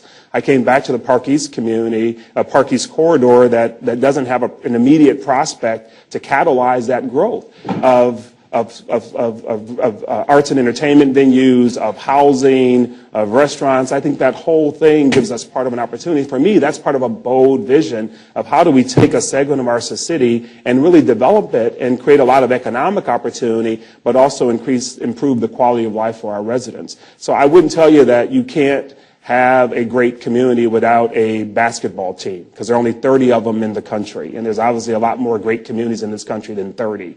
But when I think about the kind of assets that you need to be a tier 1 community, I think culture, arts, entertainment, including sports, is a critical ingredient and critical component of that. Let me say one thing about the BMO Harris Bradley Center, and that is we have, people talk about the Bucks a lot, and obviously the Bucks are a critical tenant, but there's about 180 plus dates at the Bradley Center, 1.6 million people that go through there every year. 41 dates are Milwaukee Bucks. The rest is Marquette, the Admirals, which is very affordable entertainment, concerts, family programming, mean, there's a lot of things out there that will be part of any downtown sports and entertainment facility that has nothing to do with, you know, NBA basketball. And so it's a part of, it's a community gathering place. And I think community gathering places that present interesting sports and entertainment and culture are critical to cities, along with a lot of the other things that you just mentioned. And let's just, again, I think it's a great question, and let's make sure that Milwaukee aligns its perspectives along the spectrum that you talked about and Corey just described. So think about Milwaukee County. We probably spend close to $2 billion a year on K through 12 education. And we should probably spend more. We want to make sure it's doing the job that we want it to do. So if you're spending $2 billion there and you're spending, let's say in this discussion, maybe $20 million to support the debt service of a new facility, just make sure that we understand the perspective that we're not saying all the money goes into a stadium and no money goes to education. This is about spending on that bold, audacious plan in the perspective that we're talking about. I'm going to have to wrap things up there. We're going to try. Go ahead. Just make one quick point that it just reminded me of a story. I won't be repetitive to what they said, but about bold vision and thinking about how to attract. And we keep talking about Oklahoma City. That seems to be the proxy. It's a great one. But there's another real interesting one out there that if people check their history, they'll find something. You look at Indiana University. Now, I happen to go there. This is why I know the story. And Indiana, Bloomington, Indiana, not exactly, you know, the place that people are figuring out why do I want to go to Bloomington, right? I mean, it's a lovely spot of the world, but people aren't, you know, beating down the doors to go there. So you go back to I think it was the 30s, somewhere in the 30s, between the 30s and 50s. Chancellor Herman Wells, guy became the Chancellor of Indiana. He said to himself, okay, I've got this college in the middle of Indiana. How am I going to attract, first of all, how do I get professors to come here? How do I get, because it becomes look at professors as the businesses of students, right? How do I get professors to come here? Well, how do I do that? I've got to have culture, and I got to have arts, and I got to have all the things that they would find attractive to come to Bloomington, Indiana. So he made a point of building this infrastructure, all the same things we're talking about, right? There's an IMP designed museum in Bloomington, Indiana, if you've been there. It is a gorgeous campus. They have one of the top music schools in the world. It's compared to Juilliard. It is become a thriving institution because of what he saw. And oh yeah, there's college sports there too. They've got an okay basketball team. Sorry, Mark. We went a little farther this year. I know you did. No, and there's think about all the intertwining history in that one, right? Yeah, right. But it's an important comparable that we should be thinking about as a community, not just Oklahoma City. History rhymes, right? And there's a rhyme right there. I'm going to wrap things up right there. We want to get to our next panel. What we're going to do is, I guess I'll use a hockey analogy. We're going to try and change lines on the fly here. So please stay in your seats. We're going to get the next presentation going, but I'd like to thank Greg Marcus, Mark Marana, Corey Nettles, and Tim Sheehy for being with us. Thanks. Well done, Mike. Yeah, thank you. I'm going to provide a couple of very brief introductions for our next two panelists. The name of this topic is the costs, benefits, and financing of new sports facilities. We are joined by a couple of very talented and I think knowledgeable individuals on this topic. First, I want to introduce Dr. Andrew Zimbalist, who is just to my left. Dr. Zimbalist is the Robert A. Woods Professor of Economics at Smith College. He is, I think it's safe to say, one of the preeminent sports economists in this country. He has written numerous books and articles about the business of sports, and we are delighted that Dr. Zimbalist could be with us today. Matt Parlow is the Associate Dean for Academic Affairs. He is also a Professor of Law here at Marquette University Law School. Matt's scholarship focuses on local government law, land use, urban redevelopment, and yes, sports law, and he too has written a fair amount on the issue of public financing of sports facilities. What's going to happen is Dr. Zimbalist will take between 20 and 30 minutes to give us his observations about the costs and benefits of sports facilities. Matt will take probably about 20 minutes or so, and then we will hopefully have 10 or 15 minutes for questions from you, the audience. So Dr. Zimbalist, take it away. Thank you. And I should say, we're welcoming him back to Wisconsin, where I think you were an undergrad at another institution somewhere. I was. First of all, thanks very much. It's great to be here, and it's wonderful, as I said last night, it's wonderful to see a community engaging in this public discussion and debate before the legislators get to decide in their infinite wisdom what to do with your money. I guess to some degree I feel like an undertaker at a wedding after the first panel this morning. I thought they were cogent and persuasive to a degree. But I also think the message that I heard from them was that the value of a new sports arena and the value of the Bucks to Milwaukee is priceless.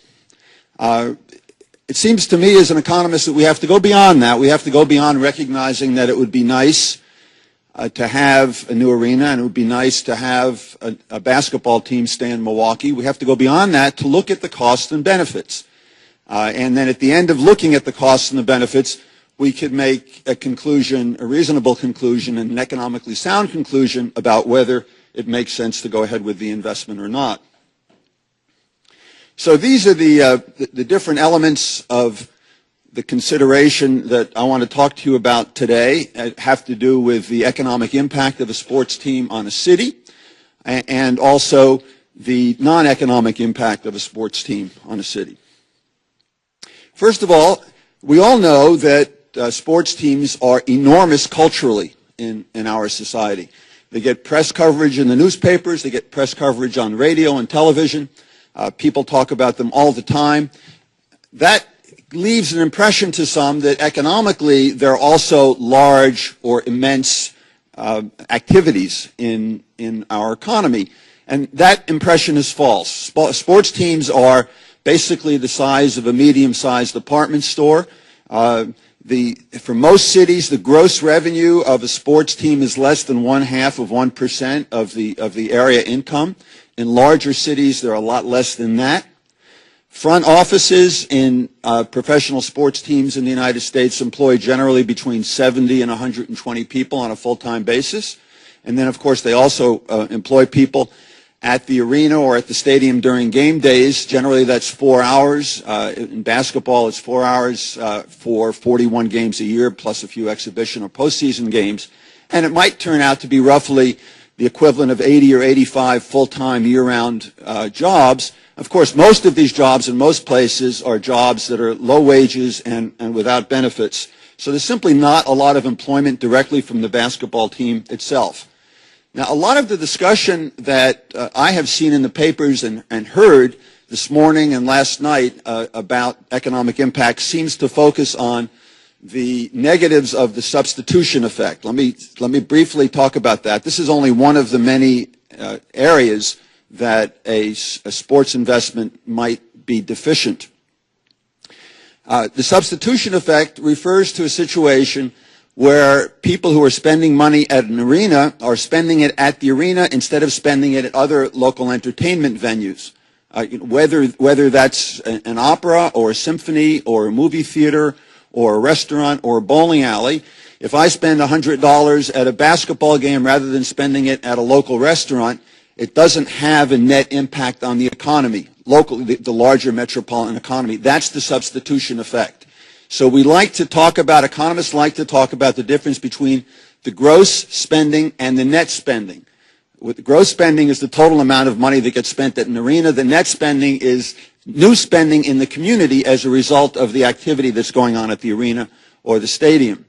With regard to new spending, it generally comes from outsiders, people who are coming from outside either Milwaukee County or the 5 counties, or however you delineate your funding area.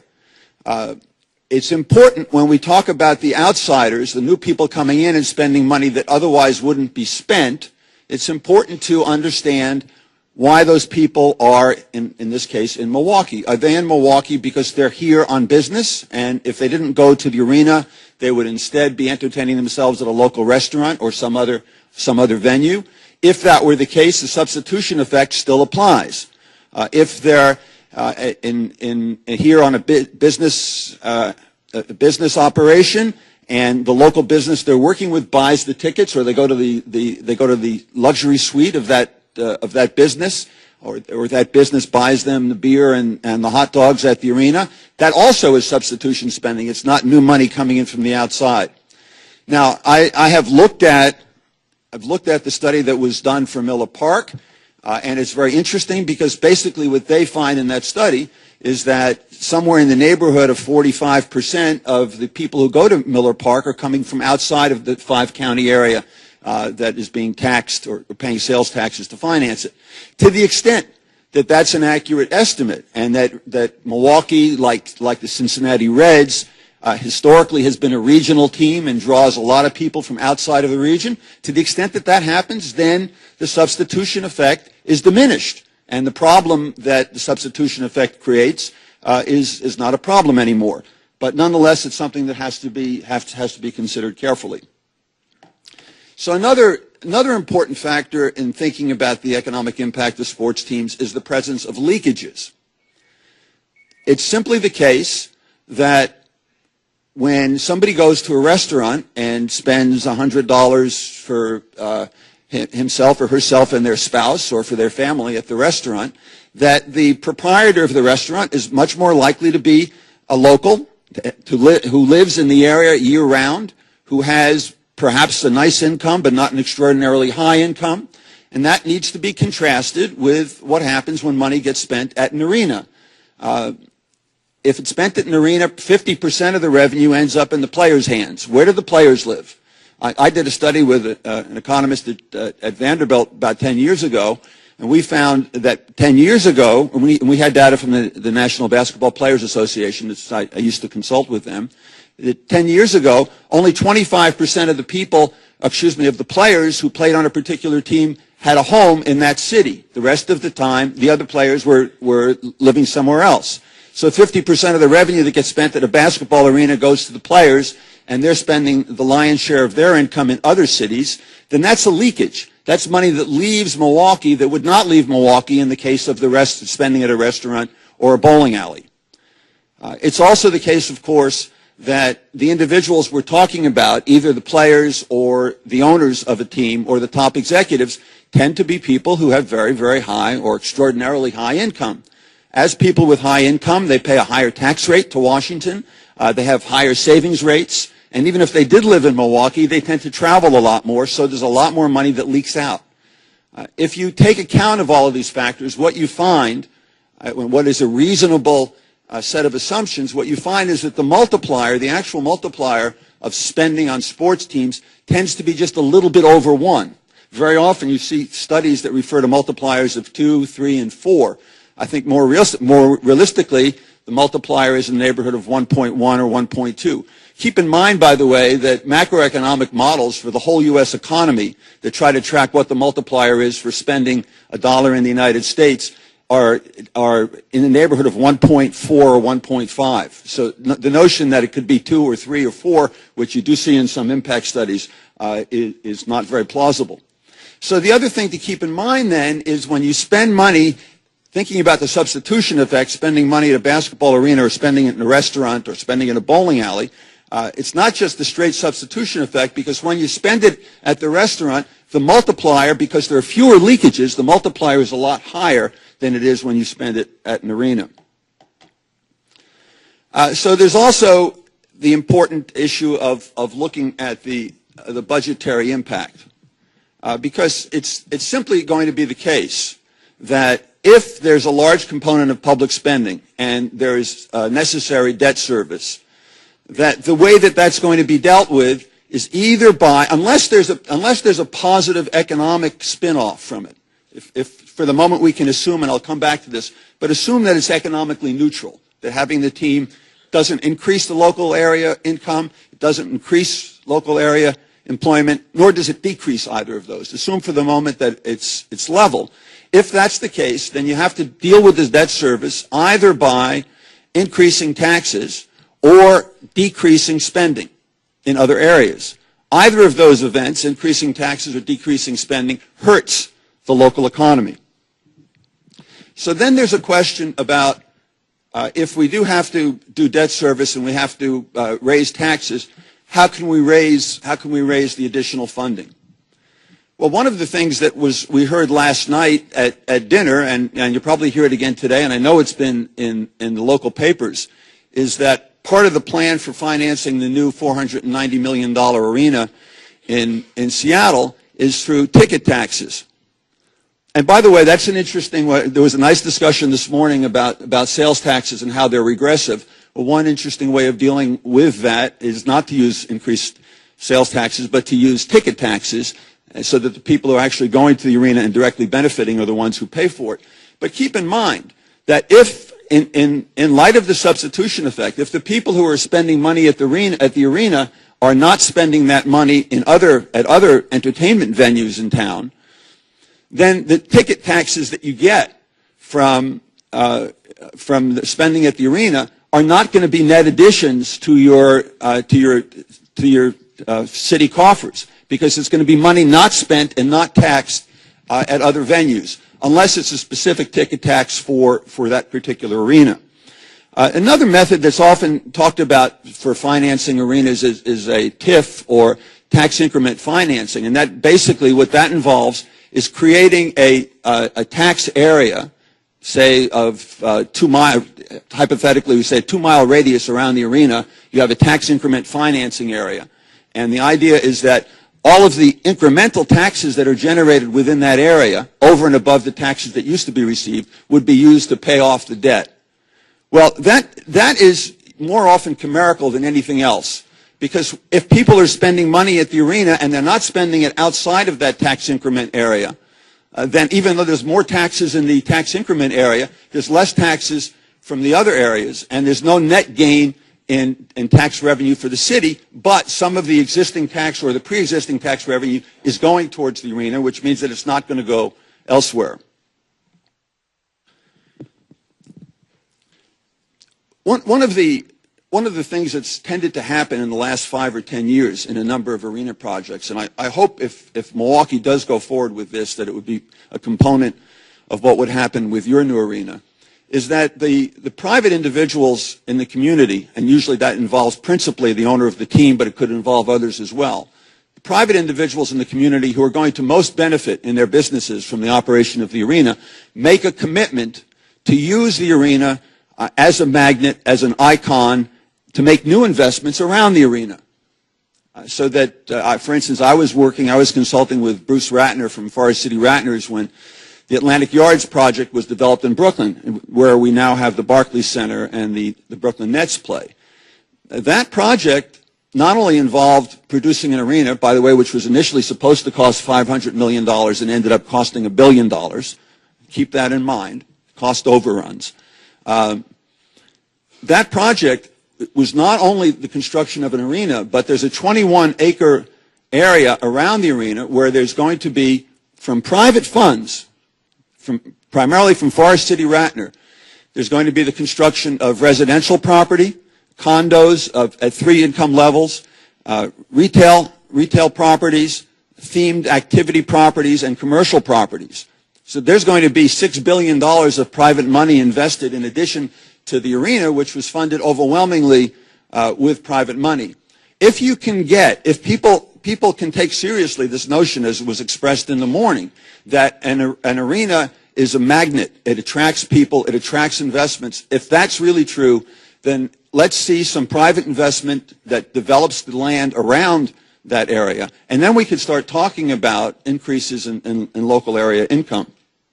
I think another thing that's important to consider in this discussion is the condition of the local economy at the time of the investment, or at the time of the construction.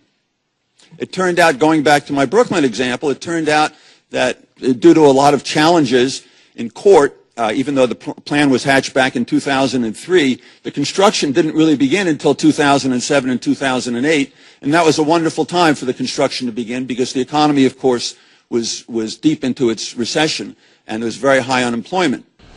So it worked out nicely in terms of providing a Keynesian type of stimulus just at the right moment that Brooklyn needed it.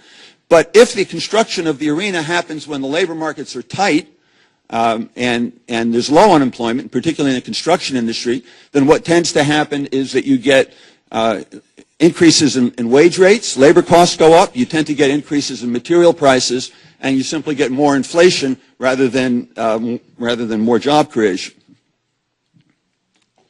So those are some of the general areas, I think, that you have to look at when you're talking about what the economic impact is going to be. Let me now tell you that of all of the studies that have been done over the last 25 years by independent economists, published in scholarly journals, refereed journals, these are people who are not being paid by one side or the other.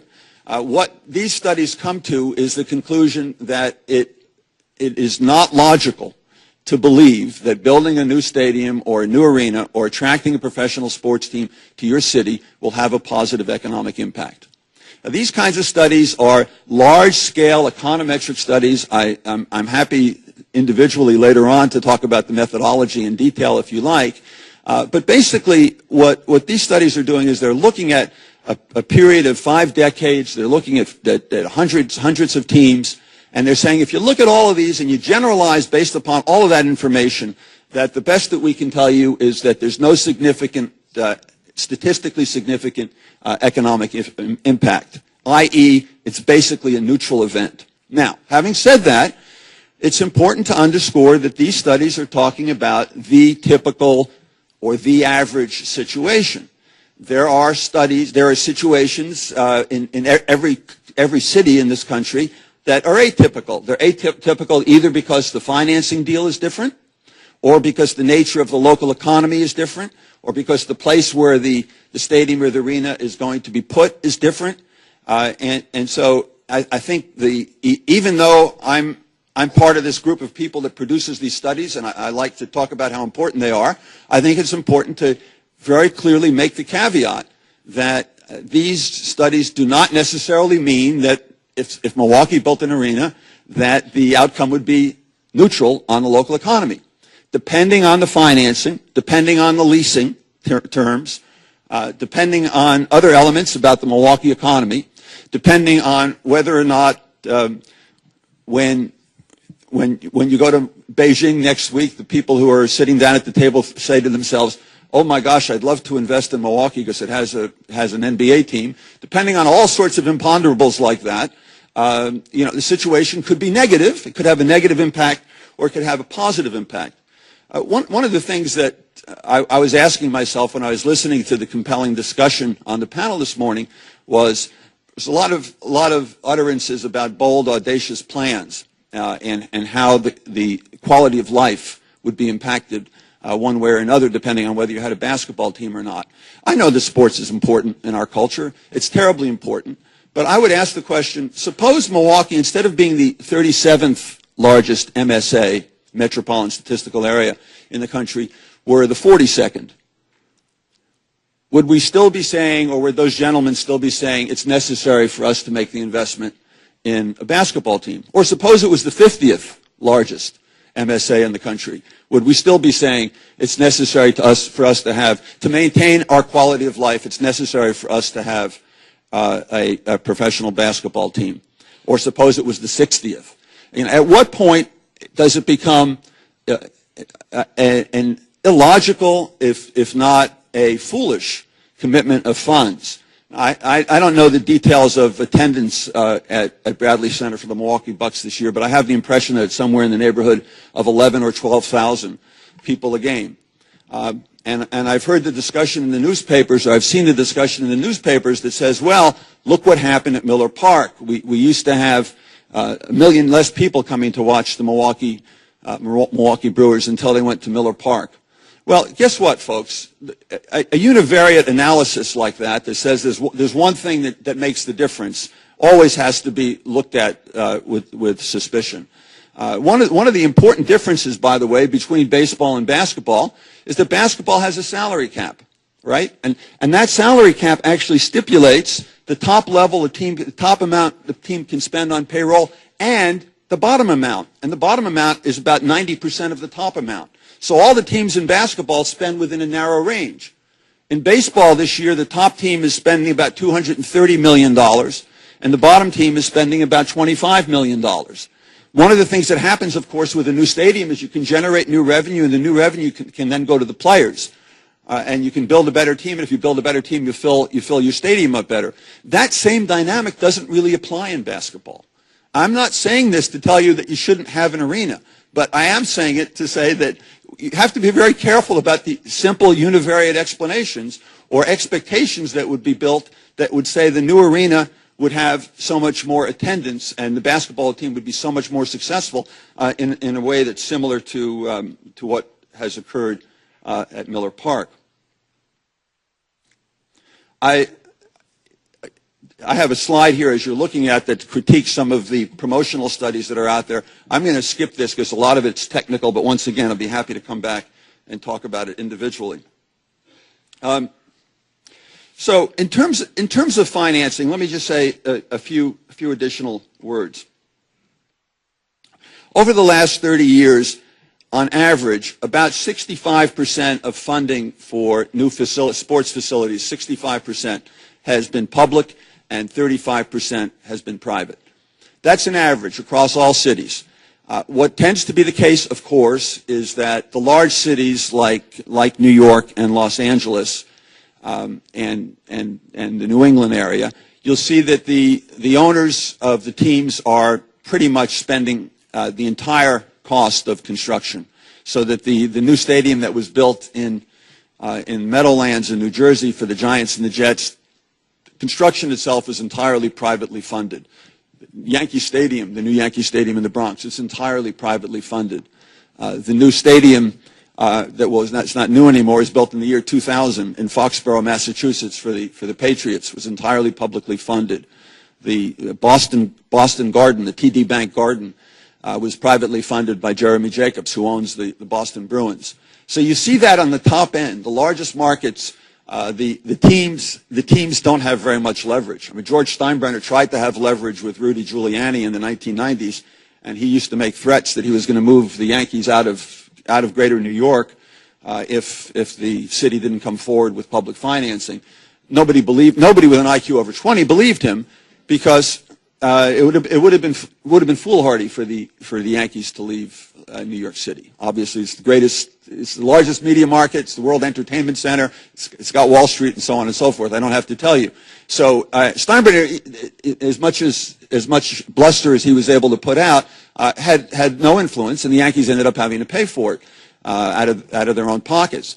But small cities very often get close to 100% financing from, small city teams get 100% financing from the public coffers. Now, that's been more difficult of late because of the very deep financial crisis that we have and fiscal crisis that we have in the United States. But simply put, Milwaukee is not going to have the kind of leverage that the big cities did, and it makes sense to look at, it seems to me, this average experience as a guideline to where you'd like to end up. I've already talked about some of these other taxes, but I wanted to mention another kind of resource that's a financial resource that's been used to pay for stadiums and arenas. And that's something that's usually referred to as tourist taxes. And tourist taxes are taxes referring to taxes on rental cars and hotels. And the idea there is we're going to raise the money not by taxing ourselves, but by taxing people from outside of our area. We're going to make the New Yorkers who come and stay in our hotels and rent our automobiles pay for our stadium. The problem with that is twofold. First of all, one of the things that can happen if you raise hotel taxes or automobile rental taxes is that it can discourage individuals from going to your city. Now, you might think that no, if we do a 1/10 of 1% increase in this tax or that tax, it's too small. It's death by 1,000 cuts, as was said this morning. It's not going to have any impact. But in fact, corporations that are having annual meetings or conventions in a city are very likely to pay some attention to an extra $10 per head that they're going to pay for a room or whatever it might be. But let's assume for a moment that the elasticity here was zero, that there was no effect whatsoever. You could raise the taxes by a notch or two, and it's not going to affect people's proclivity to come to your town, individually or their company. If that were the case, then it would be possible to raise your taxes, raise the hotel taxes, raise the car taxes, and not spend the money on the stadium or on the arena. If you did that, of course, then you'd have more money to spend on other things, or you'd be able to lower, as people were saying this morning, their property taxes. Either way, the notion that it's a free good that you can go to these outside taxes simply doesn't hold water. So let me say something some more about cost overruns. I mentioned it before, but it's terribly significant, and it's something, of course, that hits a chord with me as a Massachusetts resident. We have this project in Boston called the Big Dig that was initially approved by the legislature for $2 billion, and at this moment they've spent $15 billion on it. Now, I'm not suggesting that the cost of your arena is going to go up sevenfold, but I think it's a fairly typical experience that what happens initially when politicians or in a referendum there's an approval to spend X amount of money on a projected new sports facility. After the initial approval, they discover that there's environmental remediation costs that they didn't see before. They discover that there's some bells and whistles that they hadn't thought about before that they want to put into it. They discover that there's been a long period of time that's elapsed from the initial discussion and the initial architectural drawings to when the thing is actually being built, and there's price inflation over that period of time. So it's very typical for there to be 30, 40, 50, 60% cost overruns. Now, there are ways to deal with that up front, but it's important when people refer to $350 million being spent on Miller Park and suggesting that you can build a modern-day arena for that kind of money. It's important to be skeptical about that. $350 million price tag seems to me to be way, way too low. The $490 million that's being projected for Seattle seems to me to be very optimistic.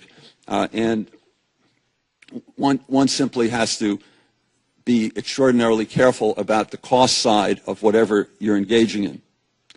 So let me conclude with two very quick comments. First of all, as I said at the outset, I wouldn't say that this is not something that Milwaukee should do. I wouldn't say it's something that Milwaukee shouldn't do or it should do. It really depends a lot on all of the details. In some communities, I think that new facilities have been constructive economically. In others, I think they've been neutral, and in others, I think they've been negative.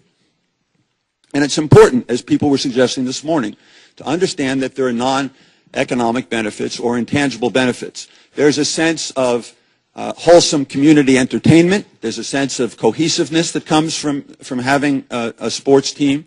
It's possible, although there is not an empirical record of this, it's certainly possible, as Tim was suggesting earlier, that it could help sell some Beijing investors to invest in Milwaukee. Generally speaking, when a company is going to invest millions of dollars or billions of dollars in a factory or building or in a process somewhere in their country or somewhere in the world, what they're going to look at is access to resources, prices of resources, the fiscal environment, taxes or subsidies for them, the proximity to the markets that they're selling to. They're going to look at all of those factors and more before they start worrying about amenities. When they think about amenities in that community, it's only going to be after all of those other material and economic issues are the same. So if they find two communities where all of those major economic issues are the same, then they start looking at amenities. And when they look at amenities, they look at things like the quality of life, like the quality of the schools, and somewhere on that list is going to be sports teams. And so maybe there'll be a case where eventually it's going to have that impact. But again, these studies are telling us, these macroeconomic studies are telling us, that if it were the case that having a professional sports team in your community would attract the Chinese investment, or would attract the Japanese investment, or would attract even investment from Californians or from whoever, if that were true, then the local GDP would be going up in those areas, and we're not finding it in our studies. Okay, thanks for listening, and I'd be happy to answer your questions later.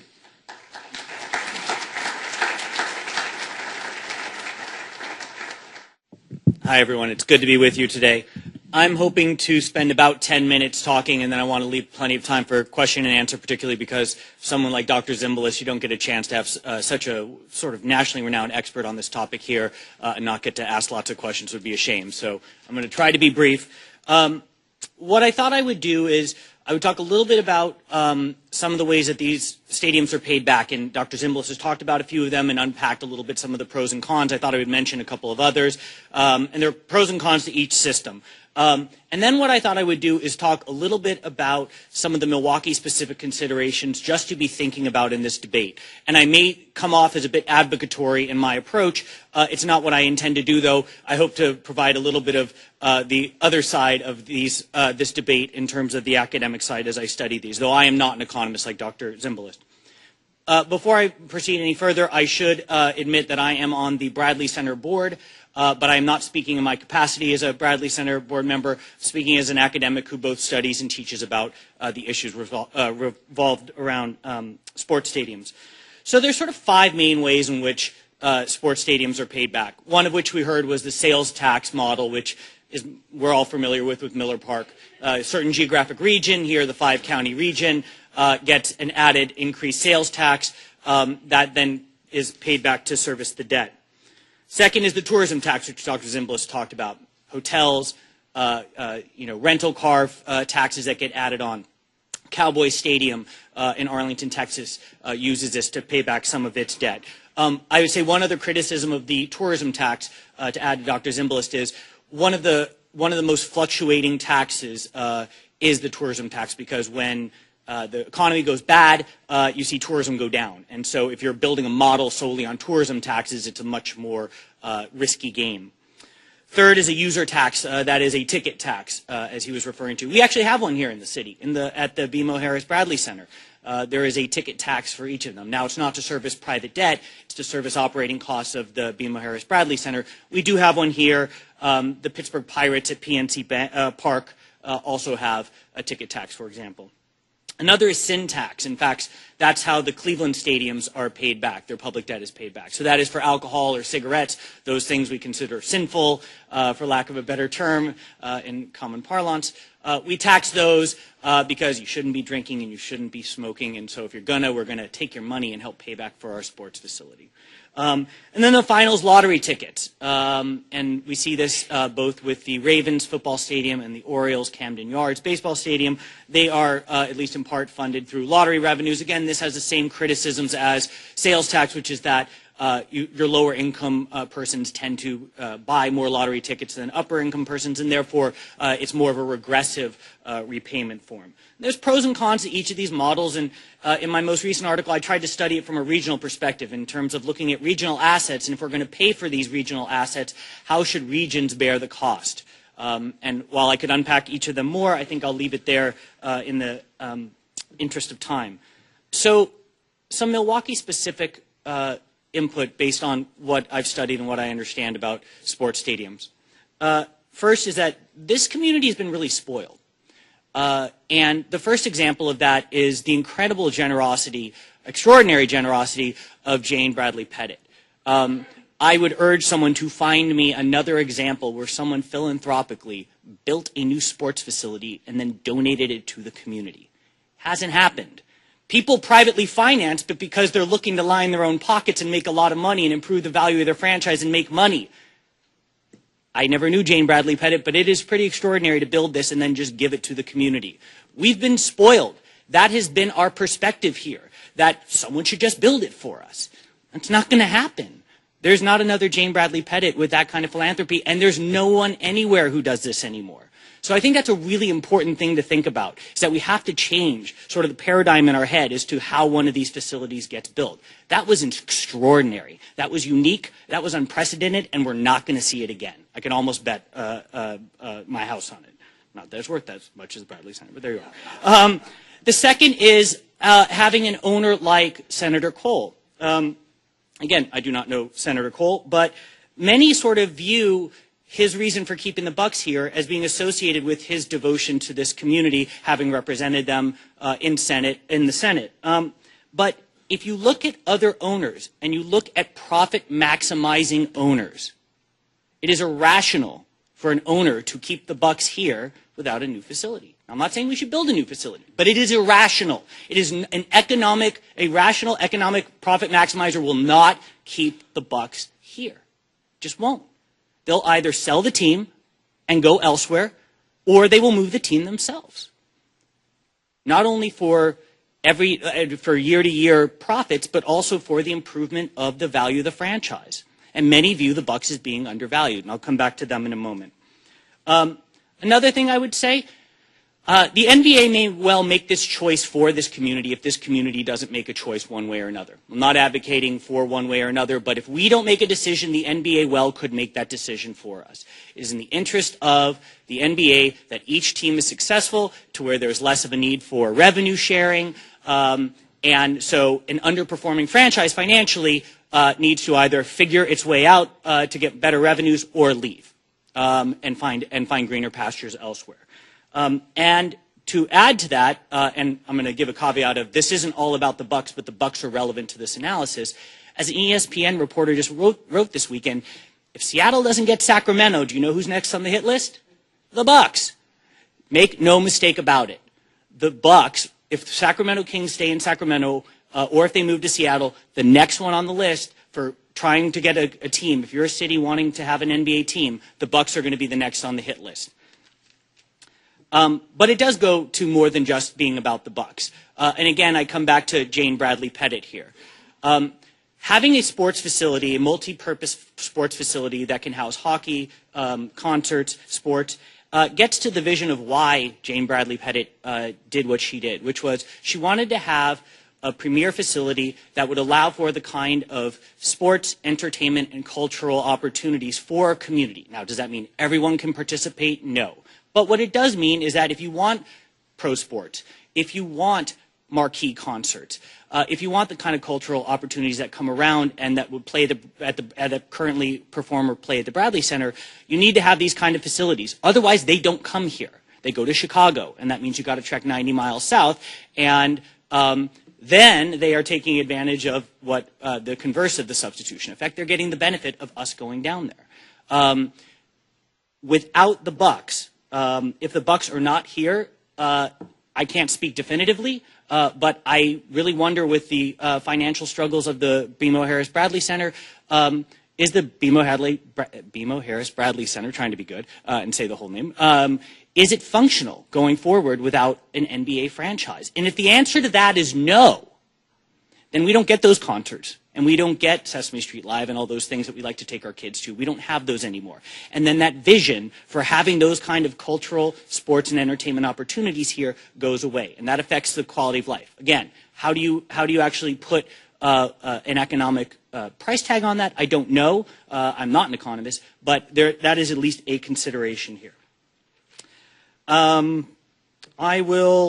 The one thing I would say about the substitution effect, and Dr. Zimbalist did make a good point about this with Miller Park, is that if you tax an area, if you tax a 5-county region, but you have 45% of your people coming from outside of the region, that does diminish the substitution effect, particularly because you do have to ask the question of, do the people who live outstate, who don't live in the 5-county region, if there wasn't Miller Park, if there weren't the Brewers here, would they still come to the 5-county region and spend their money, or would they actually stay home and go to the bowling alley back home? Because if they come here, that is a benefit for the taxing district, the district that is taxed, when they come here and they come to the stadium and they spend money, et cetera, et cetera. Another thing, jobs retention. So a lot of people talk about job creation, but as Dr. Zimbalist pointed out, there are jobs here. And now, not all of them are great paying jobs associated with a sports facility, though obviously some of the management positions and the players are relevant. And while maybe the players don't always buy houses and live here, they do rent here, and they at least for the time in the season that they're here. But these jobs will leave, right? If the Bucks leave, those jobs leave. And the ripple effect of some of those jobs in the local community leave. Now, maybe they get displaced and go elsewhere, but part of that question is, do they get displaced and go elsewhere within Milwaukee or the 5-county region, or do they go outstate? And if so, then the substitution effect, again, is diminished. And one can talk about, well, if we're going to put money towards things, they should be better paying jobs. I hear you. I don't disagree with that. And if you have a plan that's going to create good paying jobs that can have government incentives for them, I got a governor and a mayor who I'm sure could line up to bring those here, right? Every governor and mayor is looking to try to find ways to bring in better paying jobs to a region. But sometimes we're even retaining jobs all over the state with government incentives, all of which are not necessarily good paying jobs. Again, I'm not saying that's necessarily a reason for absolutely building a new sports facility. It is a consideration. And then economic development. A stadium alone will not spur a lot of economic development in and around it. It is not an effective tool as a standalone institution. But cities have had success with using a new sports facility as an anchor to a larger redevelopment plan, to redevelop a neighborhood, and in many cases to redevelop a downtown region. And the kind of multi-purpose use facility that the sort of basketball and hockey arenas tend to be, in many ways are better investments than baseball and football stadiums, which have much more limited uses, don't get as many, games, events, et cetera, et cetera. You can get some of these sports facilities that have both hockey and hockey and basketball can be open more than 300 times a year if properly marketed and maximizing in their revenue sources for the potential teams or acts that play there. My final thought is part of what drives this conversation is what the market bears. So we can talk a lot about what would be ideal or what would be sort of in a perfect world the way in which a stadium gets financed. But part of what we also have to look at is what does the market bear in other cities. And while you can look at some examples of where things were privately funded, as Dr. Zimbalist pointed out, a lot of these stadiums are paid through public financing, and particularly in smaller markets. And so if that's what the market bears, then that has to be part of the conversation, because we can live in a world where those market forces aren't at play, but they are. And this gets to the whole point about other cities very well may wanting to pick off a franchise, and the Bucks being a prime target for that. So I'm going to leave it there. I went 1 minute over what I expected to, but hopefully we'll have plenty of time for Q&A, and hand it over to my colleague, Mike O'Shea. Thanks, Matt.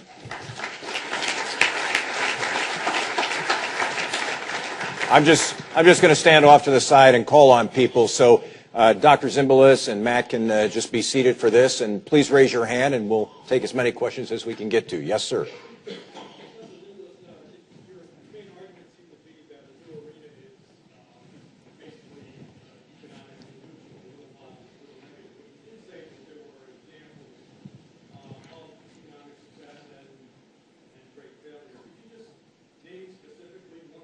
Top and the bottom, and is there anything about Milwaukee that makes us more likely to be at the top and the bottom?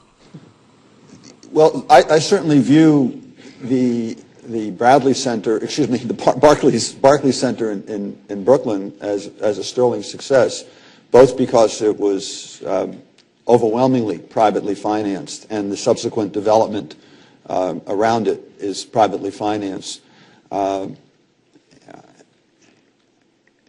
And, another thing about the Barclays Center is that the team used to be in New Jersey, and now it comes to New York. So the extent that New York City and New York State put money into it was a couple of $100 million. But all of the money that was spent in New Jersey now jumps over the tax line into New York, and so all the sales tax money and so on comes to New York. So I think that's a sterling example of a successful project.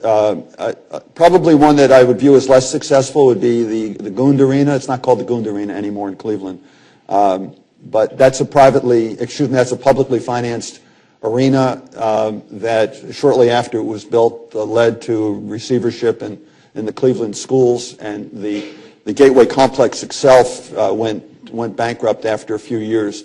It didn't generate nearly the amount of money that it was supposed to generate. And I think that would be on the negative side. In terms of what would happen in Milwaukee, I think that it's all to be determined. It was said on this morning's panel that it's premature to talk about how we're going to finance it. It's premature, apparently, to have a price tag. It's premature to get the mayor involved and Governor Walker involved. I don't know if those things are premature. What I do know is that I think that you have to know, when you buy something, you have to know the price of it.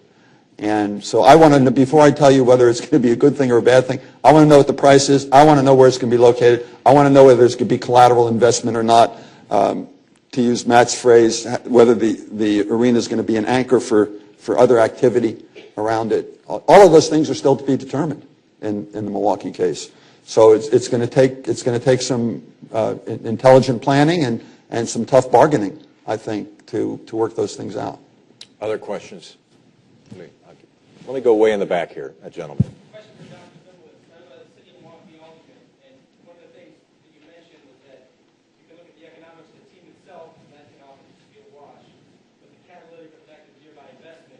Can really change things, and it's my understanding. I actually lived in Brooklyn in 2004 and 5 when all that was going on. It was actually across the street from the Ward Bakery, just east of the arena, where the arena is now. It sounds like you're generally a cynic on these things. You were more or less more enthusiastic about the Brooklyn case. And I thought I heard you say, I'm going to summarize what I thought I heard you say and tell me if I got the wrong impression. I thought I heard you say that what made Brooklyn different, other than what you're saying a lower level of public subsidy percentage-wise, was that there was this other catalytic investment that was going to happen. I haven't been back to Brooklyn in a couple of years, but it's my understanding that most of that didn't happen. It sounded like you said the reason that didn't happen was because of a couple delays from lawsuits, and therefore we went from boom to bust, and boom time you would have had more than bust time. And I'm sitting here thinking, well, isn't it in the bust time that you would most want the catalytic effect? Because in boom time, everybody's a catalyst, everything's happening. Everyone can share the credit. It's in a bust time when you'd really need it. And right now we have a lot of vacant land near the current Gravity Center. So I just want to know, is that what you were saying about the Brooklyn case, and what, are there good examples, or is Brooklyn a good example? It's my understanding it isn't, of an arena leading to development right next to it. So that's a long, complicated question and would require a long, complicated answer. But briefly, first of all, some of the other collateral investment on the remaining 21 acres has in fact begun.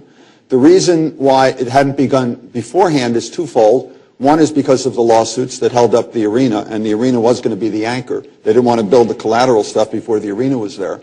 And the other is because of the economic situation, that there simply wasn't, a large part of the other investment was going to be in residential property, and there simply wasn't a market at that point in time to justify going ahead. There's also an issue because of the collapse of Wall Street and a variety of financing mechanisms. There was an issue in getting financing. All of that stuff is resolved, and it's all going forward. It's just been delayed. I'm not sure what you want me to say about boom and bust. My main point is that that came on stream. The actual construction came on stream at a serendipitous time. It wasn't as though Bruce Ratner figured it out that we're going to have 3 years of lawsuits and this is going to kick in just when the recession happens. But it happened to happen that way. And so I think that it worked out more positively even than was planned initially. I'll talk to you some more about it if you have remaining questions. Alderman Kovac, thanks. Yes. Major League Soccer has built a lot of stadiums. Is there anything that either of you have studied and therefore perhaps learned that could apply to this situation? Or are those stadiums too small and in not equivalent markets? It's a bit apples to oranges. And a lot of those soccer fields oftentimes get some partnership with a university that's going to use it. They're smaller, they're not as expensive. You don't see the same kind of planning for economic development around them. So, there might be some lessons, but I think that they're harder to compare because they're just not the same scale or magnitude. Other questions? Let me go back. We'll go there and there. Okay.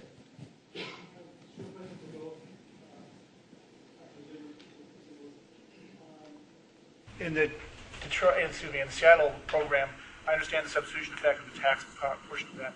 There also is a rent portion. I'm sure you're aware of it. Yeah. Would you consider that also substitution effect? And for Dean Carlo, just to be a devil's advocate, if we build a state-of-the-art arena and then in a few years the Bucks are sold, what happens to us? Can I go first real quick? Sure.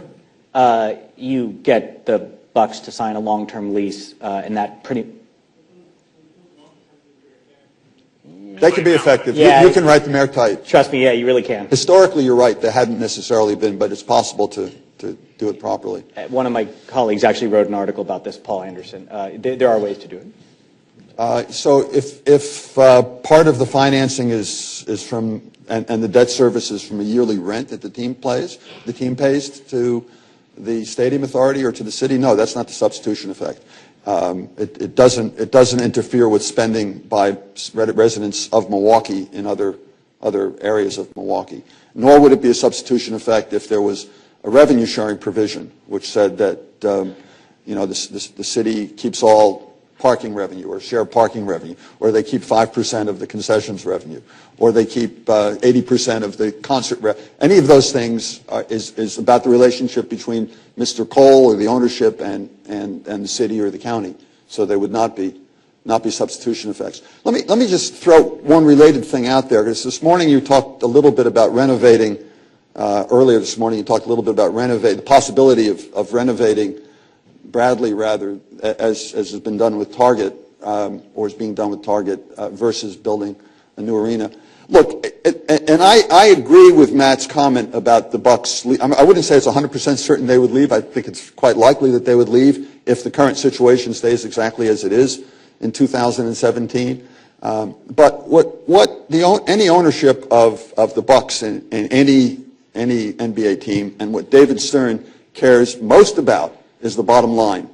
And the Bucks have had a much more exiguous bottom line than the typical NBA team. And what they want to do is bolster that up. One of the things that happens when you bolster it up is you give them less revenue sharing money. So that helps all the teams in the NBA. The NBA is moving to a model of potentially $200 million in revenue sharing from rich teams to poor teams. They used to have a much smaller revenue sharing system. So they want to beef up the Bucks. So one of the ways to do that, and I'm not saying this should be done, but one of the ways to do it would be to look at a different lease model in the Bradley Center, along with some renovations, different lease model that would enable Mr. Cole and the Bucks to keep more of the revenue that's generated there. Yes, sir.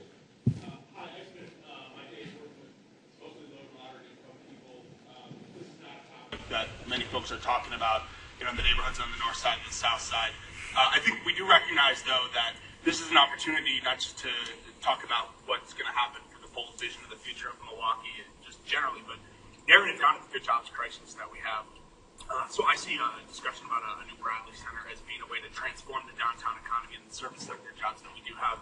Professor Powell, I'm glad you brought up that there is a retention of current, what most people I work with would consider bad jobs. And so I look at the Atlantic Yards Project, Staples Center, a number of other examples around the country where community benefits agreements have been part of these arenas, arena developments, stadium developments, and those have been ways to transform, service sector jobs, low-wage jobs, into better jobs. Maybe not necessarily middle-class jobs, but getting closer to the kinds of things that we need here. That's something that can positively impact that multiplier effect, potentially driving up, increase the value proposition for the whole community.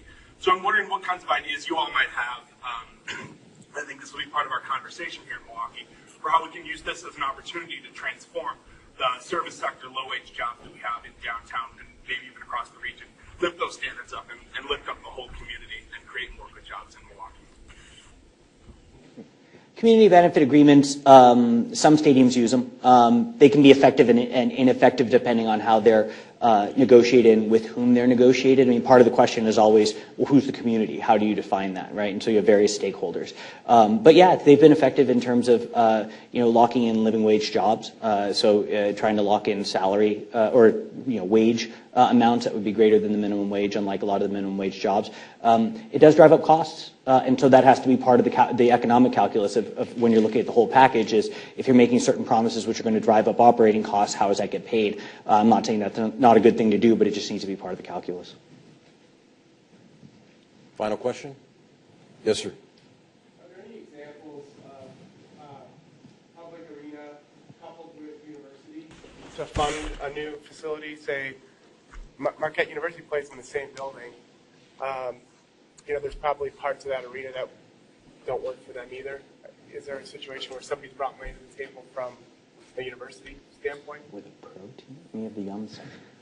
Yeah, I don't think that the universities have helped finance professional arenas. I mean, you have a few cases where university teams play. The case with Marquette and here is true. The UCLA Bruins play at the Rose Bowl, but they have concessionary terms. They're not contributing to its financing. The University of Massachusetts football team plays at Foxborough. They didn't help finance that. Universities are not models of economic and financial success and abundance these days. So I don't think that you could look to Marquette or UW Milwaukee as reasonable partners.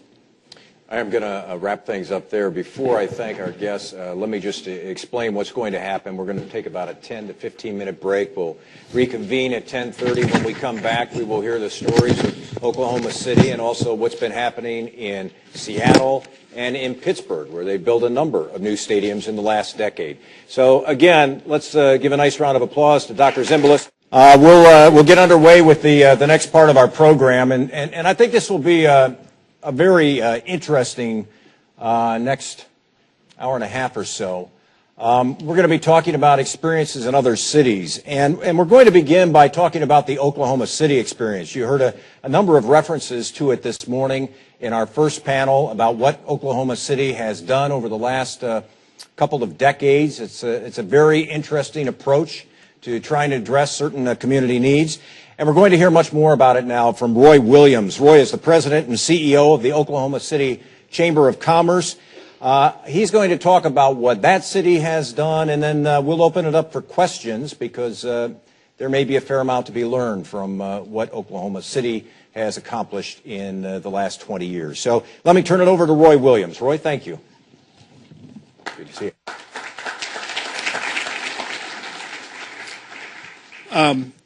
Thank you for inviting me here today. I appreciate coming back. I've been to Milwaukee before, and maybe to the chagrin, a lot of you have already heard what I'm going to quickly show. So because of that, I'm going to be very brief, do a quick flyover, show you that, what's taken place in Oklahoma over the last 2 decades, and then certainly entertain any questions.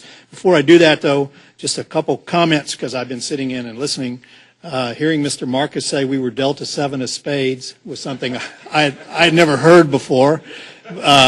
But, you know, it quickly got my mind thinking, and it was like, yeah, we were, but we also had a wild card, and the wild card was maps, and you're going to see that. And so it made our hand very different.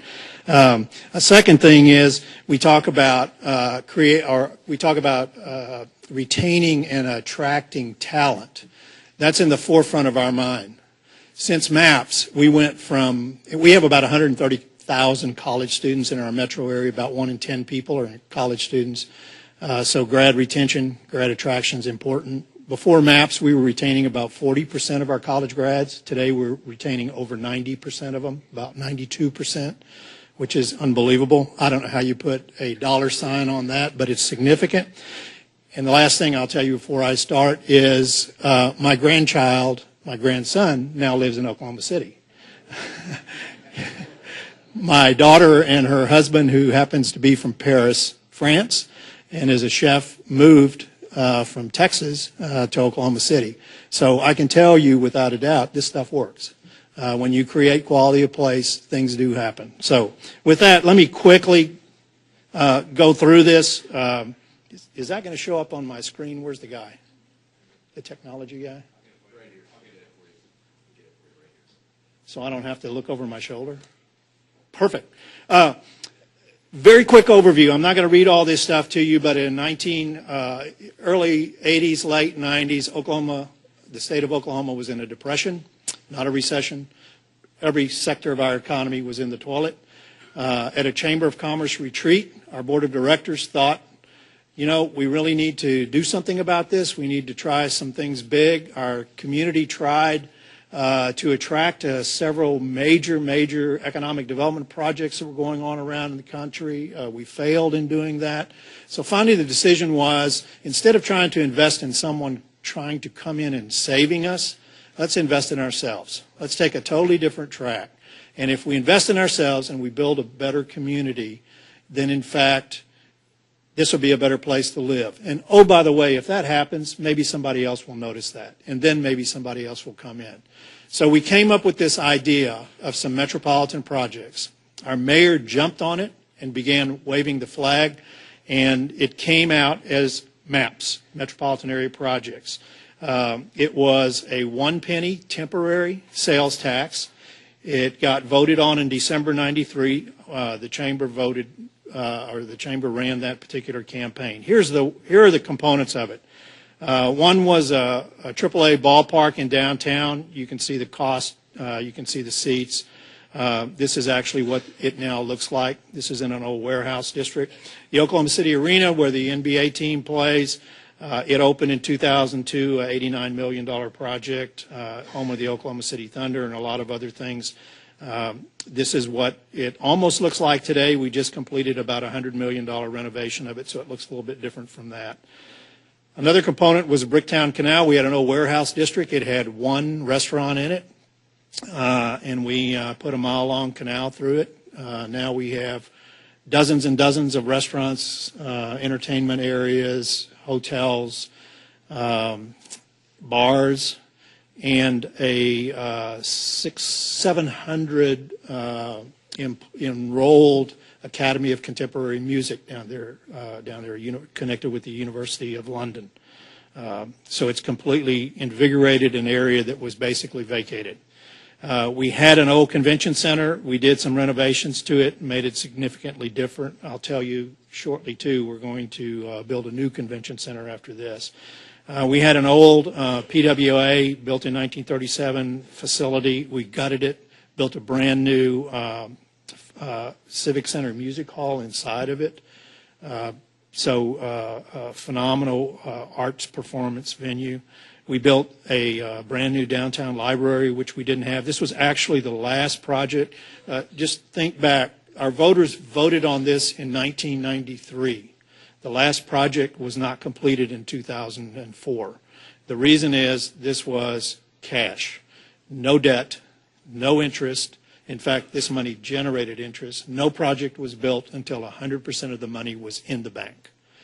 So we never broke ground on a project until we had the cash in the bank to pay for it, so we knew exactly what our costs were going to be. So 11 years after people voted on this, they finally got the last project. So a little bit of angst in the voters by doing it this way, but saves them a whole lot of money. Probably one of the most phenomenal things that occurred in the first maps was the Oklahoma River. You can hardly call that a river. It was actually designed by the Army Corps of Engineers to prevent flooding in downtown. So they diverted the river, and as engineers do, they do such a great job that the river never held water because it drained it all out all of the time. And so we had to mow this river a couple times of the year. So we wanted to... Weeds grow up, you know. So we wanted to change this because it was very prominent. Interstate 35, Interstate 40 and 44 go right by it. So we built 3 dams with locks in it, so it's now navigable. The other accidental thing that happened is the Corps of Engineers built this phenomenally straight river for drainage purposes.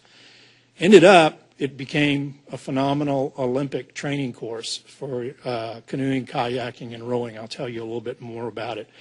Again, though, never an intent of doing that, but because we did it, it offered an opportunity. Today, it's got tens of millions of dollars of investment in it, and we're getting ready to make some more investment in it, and I'll tell you about that. So that's kind of what that river looks like today, a little bit different from a ditch that has to be mowed. So that's truly taking a liability and turning it into an asset. Really, really phenomenal. So as we were, and another project was renovations of our fairgrounds because of the equine activities we have there. So we did some major things there. We also did a rubber tire, a streetcar trolley, all in the first one. So as that sales tax, which was 5.5 years, so now we're talking about 98, was beginning to deadline to go off the tax rolls, our leadership, along with, and we have a new mayor now at this time from the first mayor, sat down and talked about, is there a community need, a pressing need for our community going forward, or have we done what we wanted to do? that particular mayor at that time was passionate on education. And we'd had some real problems in our school district, lack of trust. As a result, we couldn't get bond issues passed, so our 70-plus building school district was in horrible shape from a physical standpoint. And so our community leaders basically said, we've got to fix this. That's the biggest liability we have in front of us, is the condition of our school system, as well as academics and many other things. So we went to the legislature. We actually changed state law to where our school chairman of the board was elected like a mayor at large, because we were not getting good leadership in the school board. The chairman and CEO of one of our local corporations, Sonic, the drive-in, he ran for the school board and got elected, served 8 years as head of our school board, which getting a CEO to do that is pretty unusual. But we also changed curriculum standards, teacher standards, student performance standards, et cetera. And we passed this initiative in 2001. We extended that sales tax. Again, we didn't raise taxes. We extended this penny sales tax to raise about $700 million. And that was to renovate or build brand new every school in our entire school district. Actually, about 76 buildings. The last 2 are still under construction right now. Plus, new technology in all the schools, complete replacement of the transit system. And this gives you an idea of what these facilities now look like. These, in turn, have created a lot of new investment in the region and in the neighborhoods, and pride among the neighborhoods around these new schools. The other thing is that our school district and our city geography are two different things. Our city, 620 square miles, is much larger than our school district.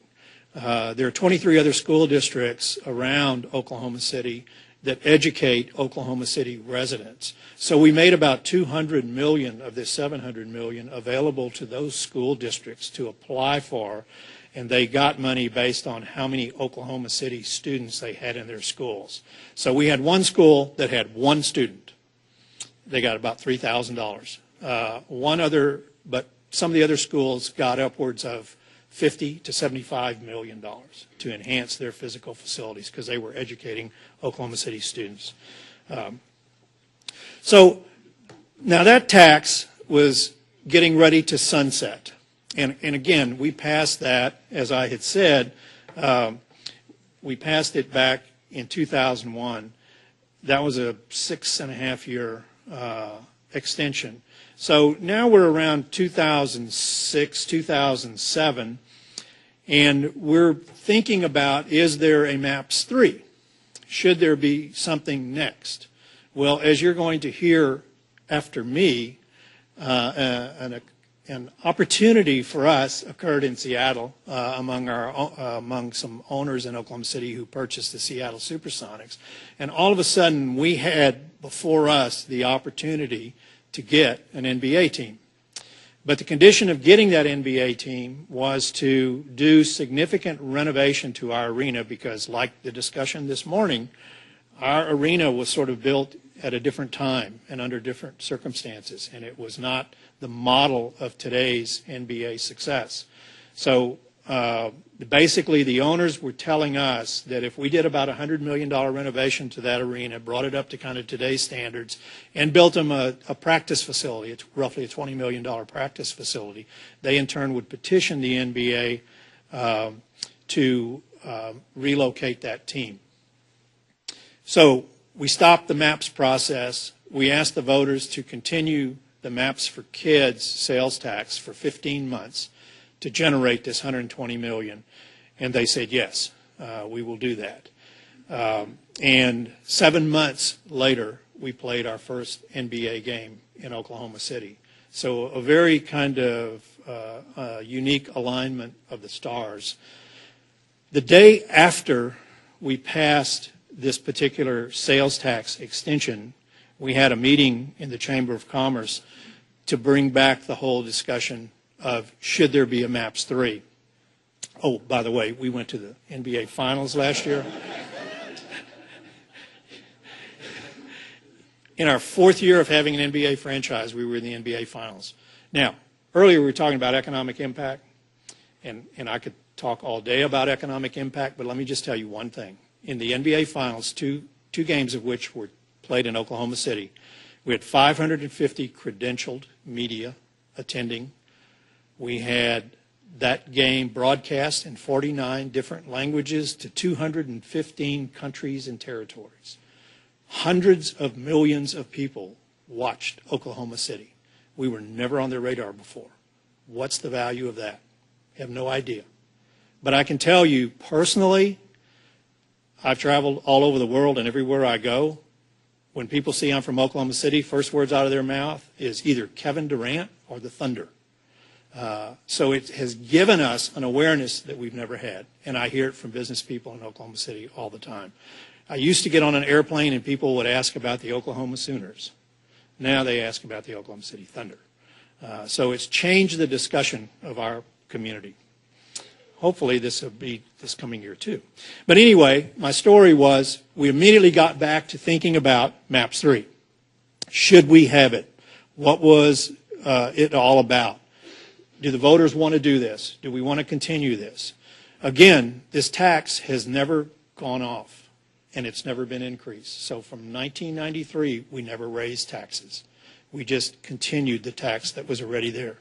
So after a lot of public and private engagement, we came up with 8 projects. We passed this in December of 2009.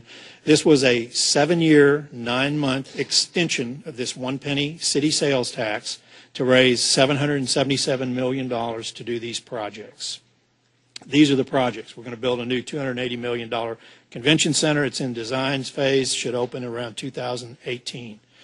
I read an article that someone had done here doing research, and they had said in that we were planning a $130 million public parking facility. I think they added ing to the word park, because this is actually what we're doing. We're building a world-class downtown park, not a parking facility.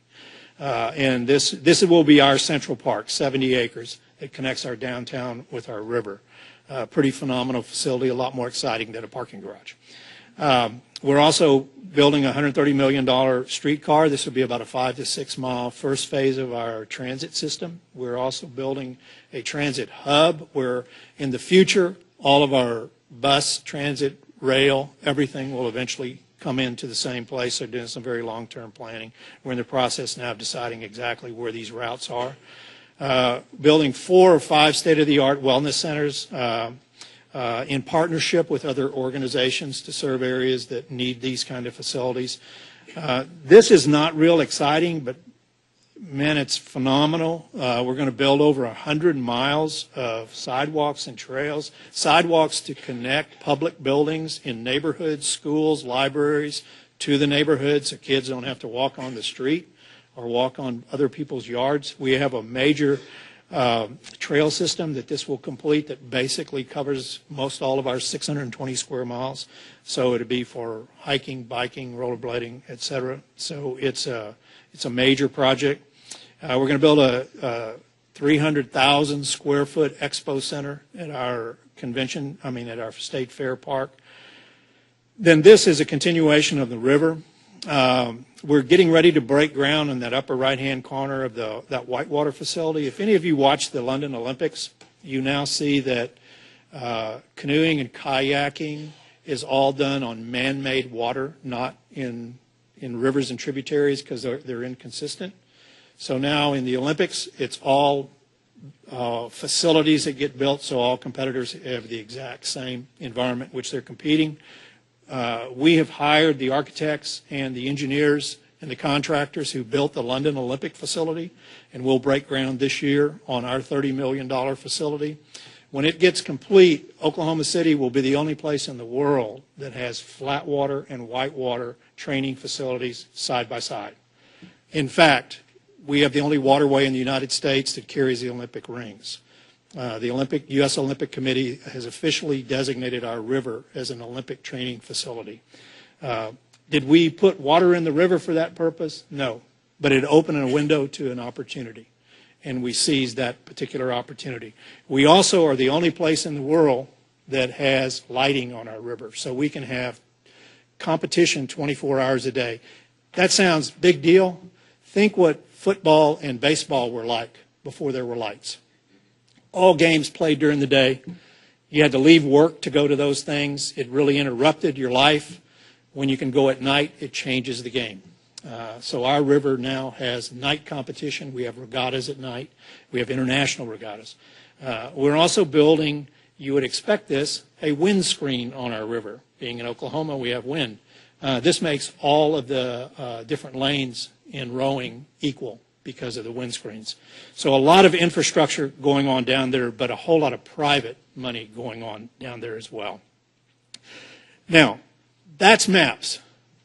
All of those particular projects. But the unsaid story about Oklahoma City are the other things we did concurrently with MAPS.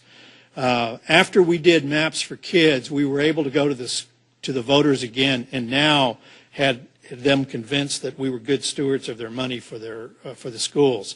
So in 2007, we passed a $250 million school bond issue to build 46 new gymnasiums in every one of our middle schools. All of that construction is underway right now, and you can see some of the other things. 2007, we went to the public and passed a bond issue. By the way, that did not increase taxes, and neither did this $835 million bond issue, no tax increase. We asked the voters to vote on these 11 propositions, all independently of each other. The top one, the street repair, passed the voters with an 89 to 11% vote. Those of you who are elected officials, have you ever heard of an 89 to 11 vote? I think you could give away money and they wouldn't vote that strongly. The worst one was the bottom one, and it was a $75 million economic development incentive fund. It passed 78 to 22. All the other ones were in there as well. So this $835 million initiative is underway. We also had a vacant General Motors facility. We went to the county voters, asked them to pass a bond issue to purchase that. We bought it. We gave it to the Air Force because it was immediately adjacent to Tinker Air Force Base. And today, there are more employees in that facility than there were when General Motors was in it, and they're being paid a higher average salary than they were. So it was a win-win. We took a liability, a vacant building, and turned it into a real local resource asset. These are just some other things that transpired during the same time, not necessarily a direct result of, but concurrent with $800 million relocation of our interstate from downtown. This particular project, too, Devon Energy, I want to tell you just a little bit about it. Devon Energy is about a $30 billion market cap company founded in Oklahoma City, born there. Devon is an international oil and gas exploration company. They could be located anywhere in the world if they so chose. They chose to build this 850-foot, 50-story tower in downtown Oklahoma City. And the chairman of the board would stand up here and tell you they could have built that in Houston or Dallas or Denver or wherever. But the reason they built it in Oklahoma City was because of one thing, and it was because of MAPS. He says because it totally changed their ability to recruit world-class talent to Oklahoma City.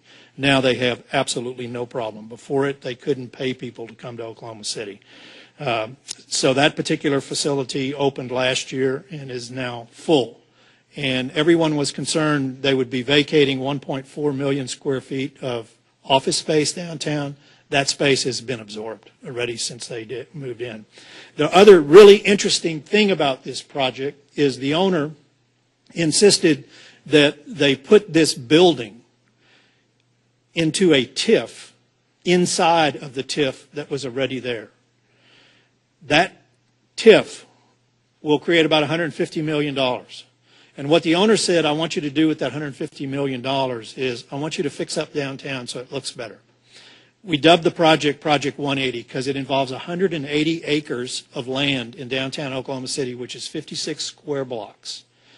We are about two-thirds finished tearing out everything from building front to building front and everything underneath the streets and putting in totally new infrastructure, new parking, new signage, new landscaping, new seating, new signalization, bike lanes, everything in 56 square blocks. The owner said, Gosh, that's going to take 15 or 20 years for that to happen. How about if we loan the city $100 million at 5% interest and you do it in about 5 years instead of 15 or 20? The city said yes. So basically they gave us the money and they're paying themselves back through the TIF. So that's $900 million just on this one project that has come into downtown Oklahoma City. Very, very phenomenal. And again, that owner will tell you MAPS is what caused this to be in Oklahoma City as opposed to Houston, Denver, Dallas. We also, because on the putting the dams in the river, we're building a $177 million American Indian Cultural Center just down from where our whitewater facilities are. This is what Boathouse Row looks like. We have the Chesapeake Boathouse on the left is already built. The Devon Boathouse upper middle is already built. The Chesapeake Finish Line is already built. The Sand Ridge Energy Youth Pavilion is under construction, and the other two boathouses will break ground this year. That's all private money. So it will be totally built out, and the whitewater facility will be immediately adjacent to it. We also, if you look at the Sand Ridge Energy Youth Pavilion there, this is a zip line across the river and back, which is really cool if you're into zip lines. We also attracted another corporate headquarters into downtown. They're in the process of $100 million in renovation and new construction, just 2 blocks from the Devon Energy Project. We also attracted about a $10 billion new corporate headquarters into downtown that bought the Devon headquarters building. They're in the process of tripling their employment to about 750 people. Boeing, over the last couple of years, has closed a Long Beach facility and a Wichita facility. They're moving 2,000 very high-paid aerospace engineers to Oklahoma City. They will tell you the reason they're in Oklahoma City is what we did with MAPS and how we built a place that their engineers now want to live at. Our health science complex, which is just a couple blocks from downtown, has gone through massive expansion. Again, not necessarily related to MAPS, but in parallel times with MAPS, being excited about what was going all in because these facilities could have gone elsewhere. Chesapeake Energy, which is another multi-billion-dollar company, is headquartered in Oklahoma City, have a huge campus there and continue to grow and expand. So we have 4 or 5 major energy companies there. And as a result, we've had a whole lot of retail that's come in, new-to-market retail that we never had, very high-end. We've also become a regional shopping center. Our downtown is busting at the seams with new housing, new commercial, new retail, new hotels. When MAPS was passed, we had 1 hotel downtown. Today we have 7 hotels. We have 4 more under construction, and we have 4 more that are going to break ground within the next 12 months. Mr. Marcus may not like to hear that.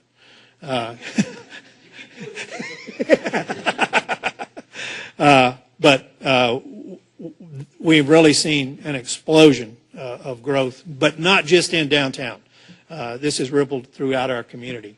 I could read you a litany of accolades that we've gotten from national media, national press, national research entities that you would probably call me a liar if I started reading them all off to you. So it has really been, and the words have been used earlier today, transformative. We've seen a community totally transform. We had the U.S. Mayor's Conference in Oklahoma City a couple years ago, which was a blessing and a curse. The blessing was getting these hundreds and hundreds of mayors in town.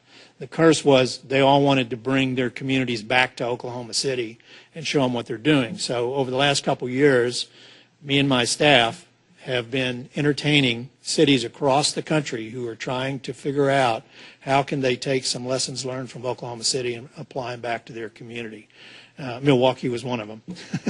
But we've had some cities come 3 and 4 times, bringing even larger and larger groups wanting to learn, wanting to figure out how can we transform our city the way Oklahoma City has transformed itself. So that's a quick overview. Be glad to do what you want me to do next. Follow the same routine as last time. Just raise your hand and ask your question. Go ahead. Just a quick question on sales tax. Does it exempt food and pharmaceuticals? There are some exemptions, but those were there before this sales tax was added on. And our sales tax is 8.375, but there are food exemptions in it. The other thing, 40% of our sales tax in the city is collected from people who do not live in the city. We have a huge draw.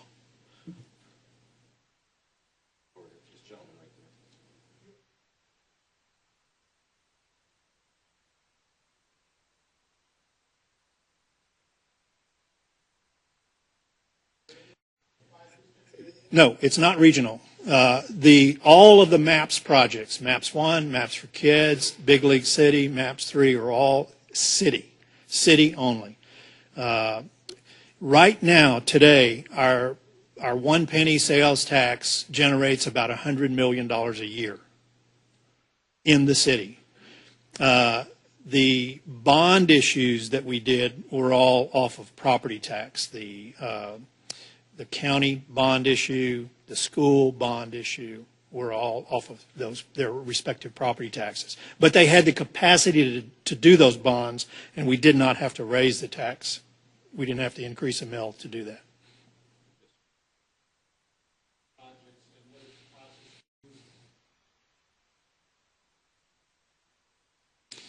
You ever been in a sausage making facility?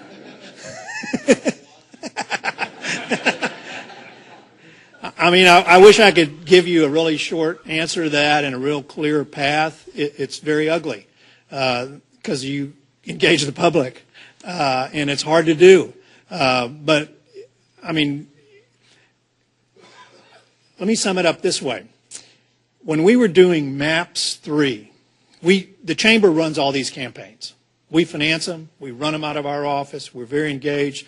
We do a lot of intelligence. We do a lot of research. We do a lot of polling. We're always trying to figure out where the public is on stuff. When we were polling for MAPS 3, and we were asking the citizens, if there's a MAPS 3, what do y'all think ought to be in it? What's of interest to you? 37% said, we don't know. That's why we have leaders. We think the leaders, because they had the experience of MAPS 1, MAPS 2, Big League City, they said, we would have never put dams in a river. We would have never built a canal. We would have said, fix the potholes. Build schools. They never would have thought about these huge opportunities. So a third of our people say, we want the visionaries of our community to tell us what's going to move our community forward. But the real answer is just continually public engagement. Everything from websites to neighborhood meetings to retreats and everything. So it's a long, drawn-out, ugly process. It's not, and to a degree, it's scientific too, because we don't want to run campaigns that fail. So if the voters don't support these things, we're not going to ask them to vote on them. So if we can't win one of these, we're not going to the public with it. So, some of these projects are kind of on the margin, but as was said in some of the earlier sessions, when you kind of package them together, you'll find people who are passionate about one but not so passionate about the other. I think the other thing that we have seen in a lot of communities, a mistake a lot of other communities have made, is a chicken in every pot. And trying to do something all over the city, in every neighborhood, that's okay. The bad thing about it, it's not transformational. To put a tennis court and a swimming pool in every neighborhood doesn't transform your community. These projects transform communities. And getting the public to understand that is not an easy task. It cost us over $2 million in education in the last campaign to do that. Did you?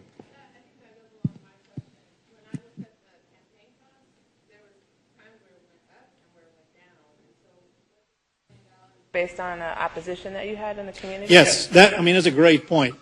We never had organized, financed opposition until MAPS 3. The organized, financed opposition was our police and our fire union. The city and police fire union came out against it. The reason was because they were in negotiations with the city over their contracts. And they stood before the city council and said, if y'all don't give us what we want in our contracts, we're going to stop this city dead in its tracks. That's a quote. We're going to stop this city. Well, the city didn't do it, and it cost us probably double of what we would have anticipated, but they financed a vote no campaign, and we had to beat that vote no campaign. 54%. MAPS 3 passed by the exact same margin as MAPS 1. Yes. Getting to MAPS 1 54%, how difficult was it? You talk about the public engagement and convincing folks that this was a good idea long term, and everything was still on paper and not, shovel in dirt, so to speak. But we're talking about the 1980s and 1990s. There was a depression in Oklahoma City. Right. Was there one catalyst that sparked the public that said, okay, this is a good idea? A couple things, and I'll try to be quick. We went to the voters in 92 and asked them to vote, to tax themselves for a $100 million incentive to give to United Airlines to build a maintenance facility in Oklahoma City. They said yes, because we were so desperate for jobs. But it was the condition United has to come. We're not going to do the tax. Well, United basically told us we had the best deal on the table, but they couldn't imagine there are people living in Oklahoma City. We also did the same thing for a defense accounting center, which we did not get as well. So the public had already voted twice to tax themselves for an economic development project, neither of which happened. And so I think the voters at some point were just kind of throw something on the wall and hope it sticks. We got to do something. We're not going to get out of this depression unless we do something. So it was probably one of the worst times ever to pass a tax. It was when, the sales tax was at their lowest ever. But the people had just decided, we're desperate. We got to do something. So it was a tough time. Let me take one or two quick questions. Try to get to somebody who hasn't asked one before. Yes, sir. Right there. You started the MAPS in 1993, and the stadium wasn't built for 15 years after that. So if you had input from the public and so forth, I'm gathering that a stadium was not their top priority and the first thing they wanted fixed in their city. Well, the stadium, opened in 2001, I believe. So it had been built to those standards, to the NHL and the NBA minimum standards. We actually were hoping to get a hockey team, and we didn't. We didn't get an expansion. So we were able, though, when Hurricane Katrina came, to get the Hornets for 2 years. Really wasn't a strategy, but it worked out that way. But that showed us that the model that we had didn't really work very well, and that if we were going to ever have a permanent team, that facility needed to be very different from what it was originally constructed for. We built it for $89 million. I mean, that's nothing. It was built to the kind of the lowest standards. It had cinder blocks, really no nice finishes in it at all. It was very, very modest. And so we quickly found, to compete, we needed something very different, and something that was much more the current business model, as well as something that the people would be proud of and really wanted to see. My point is, you did a lot of other things first. Oh yes, and we didn't go after an NBA team for the economics. We went after it for quality of life. Those things are all great to have, but we do a lot of things in our communities that have nothing to do with economic return. We don't build parks for economic return. We don't build museums for economic return. We don't build streets for economic return. We don't build transit systems. We don't hire police for economic return. We don't hire fire people for economic return. It's things we want in our community, to make our community safe, to make it prosperous, to make it a place we want to live. And so we didn't do this for an economic return. If we get an economic return, great. We did it because we wanted to build a place where people wanted to live. And what we found is there's a big segment of people who enjoy sports, recreation, concerts, high school and college graduations in a facility that's really nice. Our arena is used for a whole lot of things other than basketball. It's only 42 home games a year. So the majority of the nights are not basketball. They're community activities. And so this is our community building. This is our community living room. Marty, real briefly, and then we'll wrap it up. Quick question. My understanding of hearing about the project is as you put so many things together, you manage to figure out a way so if some group was against one thing but in favor of something else, it didn't get derailed. And how did you do that to sort of get these different groups together that might be favoring one thing but very much against something? Yeah, and I have a whole presentation on coalition building because we would get 70, 80 different coalitions really enthused about their project. And so they would go out there and work their people. So it was really a lot of foot soldiers. The old campaign style was wage an air war. Buy media, inundate the voter with information, and hope they vote right. Today's environment is go knock on every door and engage every citizen you can and talk to everyone. Very much more relationship, communication, so a very different model in how you engage the voter today than what you did before. So tremendous amount of coalition building and finding people who would be passionate about their particular area. And all of these MAPS projects, unlike the bond issues, was up or down on the whole thing. If we would have had to vote on each one individually, maybe none of them would have passed. But as a group, they did. Ask all of you to stay seated. We're going to wrap this portion up because we have a couple of more experiences that we want to share with you. Roy Williams, thanks very much for coming with us today. Appreciate it. Thank you. Thanks, Mike, and let me extend my welcome to each of you for coming today. It's my pleasure now to introduce to you three distinguished journalists who are here today to talk about their experiences with professional sports and civic improvements in two of their cities, Seattle and Pittsburgh. I want to start on my far left with David Boardman. David is Executive Director and Senior Vice President of the Seattle Times, Washington State's largest newspaper. Under his leadership, the Times has won Pulitzer Prizes in both 2010 and 2012. He also directed an investigation that won the 1997 Pulitzer for investigative reporting and coverage of the Exxon Valdez oil spill and its aftermath, which won the 1990 Pulitzer for national reporting. He's also been the recipient of numerous other major national awards. He is Vice President of the Board of Directors of the American Society of News Editors and has been with the Seattle Times since 1983, David Boardman. Next to him is David M. Shribman. David is the Executive Editor of the Pittsburgh Post-Gazette. He came to Pittsburgh from the Boston Globe, where he was Assistant Managing Editor, a columnist, and Washington Bureau Chief. He joined the Globe after serving as National Political Correspondent for the Wall Street Journal. Earlier, he covered Congress and national politics for the New York Times. David is another Pulitzer winner. He won in 1995 for his coverage of Washington and the American political scene. His column, My Point, is syndicated nationally and regularly appears in our newspaper, the Milwaukee Journal-Sentinel.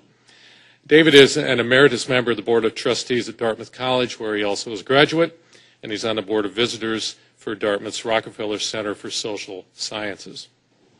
And finally, to moderate our panel, to my immediate left, Marty Kaiser. Marty is the editor of the Milwaukee Journal-Sentinel and is the Senior Vice President for Digital Content for the newspaper. He's leading a strategy at the newspaper to redefine the Journal-Sentinel as a leader in digital and investigative journalism. Under his leadership, the Journal-Sentinel has won 3 Pulitzer Prizes in the last 5 years and has been a finalist 4 times from 2003 through 2010. Marty joined the company as managing editor of the Milwaukee Journal, a predecessor newspaper to the Journal-Sentinel, in 1994, and he's been editor since 1997. He's active in the American Society of News Editors Foundation and a member of the National Advisory Board of the Poynter Institute. Let's welcome our panelists.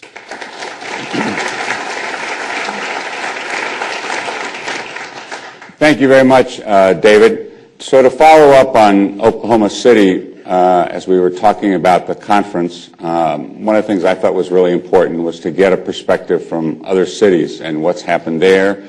And as we think about Milwaukee, how have other regions dealt with it? And in the midst of it right now is what's happening in Seattle, and with the ongoing daily new changes between the battle for the Sonics. We heard about the Sonics going to Oklahoma City, and now there's talk of the Sacramento Kings, if you read the Sunday Journal-Sentinel, a nice wrap-up of what was happening there. So I've asked David to kind of follow up Oklahoma City with a talk about what's happening in Seattle. Get a little AV help here, quickly. Oh, no, not with the video. Start with the PowerPoint. While he's doing that, thank you to Marquette and the Journal-Sentinel for sponsoring this. I think this reflects so well on your community, the turnout and the fact that you would do this and the fact that you're doing it when it's not yet reached a crisis level. And I do have to say you are blessed whether you understand that or not, and I find often that in local communities they don't, but you are really blessed to have a fine newspaper here. It really is one of the last great metropolitan newspapers left in America, and make sure you buy it.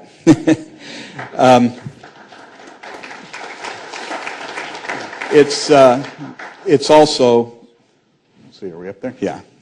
It's also irony that's not lost on me that I'm here to talk to you about possibly saving your NBA team when yours is the very city that stole our baseball team back in 1969 after its single year of existence. So if we get the Bucks, payback, baby. Yeah. So I'm here to talk to you about the Seattle experience, and I'm going to really focus on what's going on right now, and particularly this path we've been through for an arena for an NBA team. It really is quite a saga where we have gone from being this tearful, jilted lover to a sexy suitor now trying to steal somebody else's team. And inherent in that is this, that as your community contemplates this decision, and especially as you march towards this 2017 deadline, you have to know that at its foundation you're doing a deal with the devil here. That's not to say that you shouldn't do it, but in this particular process, and particularly as it pertains to the National Basketball Association, is almost certain to be a very cynical one, where what the public sees is this heavily orchestrated, managed theater, and what you're likely to hear is a lot of high-minded rhetoric that at its foundation really doesn't bear a lot of resemblance to the truth necessarily. And it's just something to keep in mind, and I'll be able to show you a little bit about that here. An essential in that is recognizing that there's a fundamental difference in investing in professional sports arenas, particularly, again, when it involves the NBA, than investing with other public amenities and institutions such as theater, opera, parks, world-class art museum like the one you have here. And that is that the value of these sports franchises, and again, especially the NBA, lies largely in their scarcity. That the operating losses or gains year to year don't tend to amount nearly as much as the money that the owners make when they sell the teams. And that scarcity has to be maintained, and it has to be maintained in part by showing that the threat of moving the team is real. And that's what we went through, certainly in Seattle. So let's walk through the history of the Seattle Supersonics quickly, which I think is instructive. See, first of all, we got our team in 1967, and it was for the enormous fee of $1.75 million. That was the expansion fee. Team played in a building called the Seattle Center Coliseum, which was first built for the 1962 World's Fair in Seattle. They played there for about 10 years, for 10 years, and then in 1978 they moved to the Multi-Sport Kingdom, which was this massive, ugly, concrete monstrosity where football, baseball, and ultimately professional basketball were played. In 1979, they won Seattle's first and only major sports championship. And then in 83, the team was sold for $13 million. Then in 86, they returned to the Coliseum and suffered what we're still very proud to say was the very first rainout in NBA history. There was a hole in the roof, and only in Seattle would you have basketball rained out. In 95, the Sonics demanded and got a city-financed arena renovation for $76 million. So this was not just, a fresh coat of paint on the garage. $76 million in 1995 dollars to renovate the arena. At that time, David Stern held a press conference and said this was the finest place to watch basketball in America. The team in 2001 was sold to Howard Schultz, the CEO of Starbucks, and a group of partner owners for $200 million. And then in 2005, so just 10 seasons into having the finest place to watch basketball in America, Howard Schultz said he demanded a new or vastly improved arena. And at that point, David Stern held press conferences saying, this is no longer state-of-the-art. Think about that. How many arenas can be state-of-the-art at any given time? And how long is an arena around until it is no longer state-of-the-art? The voters and the politicians refused to give Schultz what he wanted, so the team was sold to a group from Oklahoma City for $350 million. So in those 6 years of ownership, Schultz went from $200 million that he paid to $350 that he took away. And at that point, the Oklahoma City group came in and demanded a $500 million arena that would be paid for almost exclusively and entirely by the public. Now, I'd like to share a little bit more about that final year of the Sonics in Seattle, and I dare say I might have a different take on that than Mr. Williams and some of his friends in Oklahoma City might have. When Schultz sold to the Oklahoma City group, and this was primarily a businessman named Clay Bennett, financed in large part by some gentlemen from Chesapeake Energy, which you heard about earlier, Aubrey McClendon and Tom Ward. Schultz and Bennett promised that the intention was to keep the team in Seattle. This despite the fact that Oklahoma City already had an arena. In fact, they're waiting for a team. Well, as you can imagine, pretty much everybody in Seattle spit out our Starbucks simultaneously and said, are you kidding me? Over the coming months, Bennett and his cronies continued to insist that they wanted to keep the team in Seattle, but also insisted that they needed this $500 million arena to do so. So I'm going to show you a little clip here, if I can get my AV help again. A little clip that's from a documentary called Sonics Gate. And this documentary certainly is a point of view piece of film, but it's based on a lot of solid reporting, much of which was done by my newspaper. And in fact, you're going to see some clips here from some emails that our reporters obtained in the course of some legal action that was occurring at the time. Could it be the smoking gun that helps keep the Sonics in Seattle? Emails last April suggested the plan was to move the team to Oklahoma City all along. Tom Ward starts the conversation. Is there any way to move here next season, or are we doomed to have another lame duck season in Seattle? Clay Bennett responds, I am a man possessed. We'll do everything we can. Thanks for hanging with me, boys. The game is getting started. That's the spirit. I hope to help any way I can to watch ball here next year. Finally, Aubrey McClendon signals his approval. I clearly recall that email exchange. My absolute feeling and notion in that email is I'm a man possessed. I am only beginning. I will do everything I can to get this done in Seattle. I'm spitting out my Starbucks now, sorry. Misunderstanding of that, misrepresentation of that, misconstrued, I'm not sure which. But I was speaking about my commitment to a process in Seattle. Those emails show pretty conclusively that they're liars. Meanwhile, Bennett and Commissioner Stern were busy corresponding on a more heartfelt, deeply personal. Stern to Bennett, it pains me to see the situation you are in, and I have difficulty conjuring a happy ending in Seattle, but I appreciate your efforts and very greatly value our friendship. Bennett to Stern, you know how I feel about our relationship, both personally and professionally. I view you as a role model, as an extraordinarily gifted executive, a deep and compassionate thinker. You are just one of my favorite people on earth, and I so cherish our relationship. On the same day, these emails All right. Christine Greatmore made a campaign. You get the idea. So just let that be a warning to you, and be sure to look under every rock as we go forward here. So let me finally just share with you where we are in terms of what the current Seattle Arena proposal is all about here. And contrary to, I think it's Mr. Murata, contrary to what he said in the first panel, Seattle is not desperate to get an NBA team.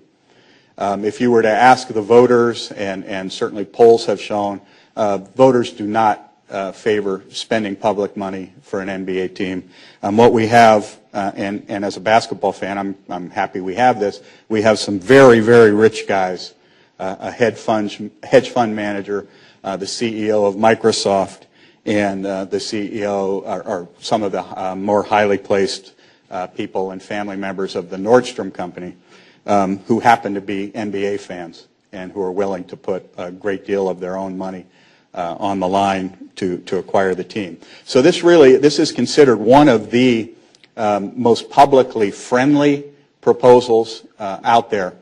It does have public financing, but it's $490 million arena proposal. $290 million of that comes from the private investors. The public shares $200 million, but it's projected to be repaid entirely through rent and through tax streams that are already existing, no new taxes. Rent, those taxes primarily on the tickets and admissions to the events at the arena.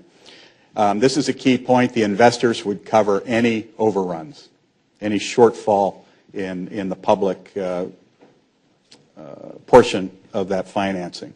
The investors actually own the land on which the arena would be built. City would buy the land from the investors who would then finance the construction. City and county will own the arena and lease it to the team. The team gets all ticket and concessions revenue.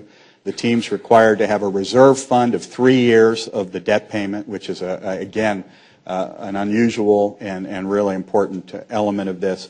And then last but certainly not least, there's a 30-year requirement for the team to remain in Seattle. Right now, where the situation stands, as you probably are aware, Sacramento is the target.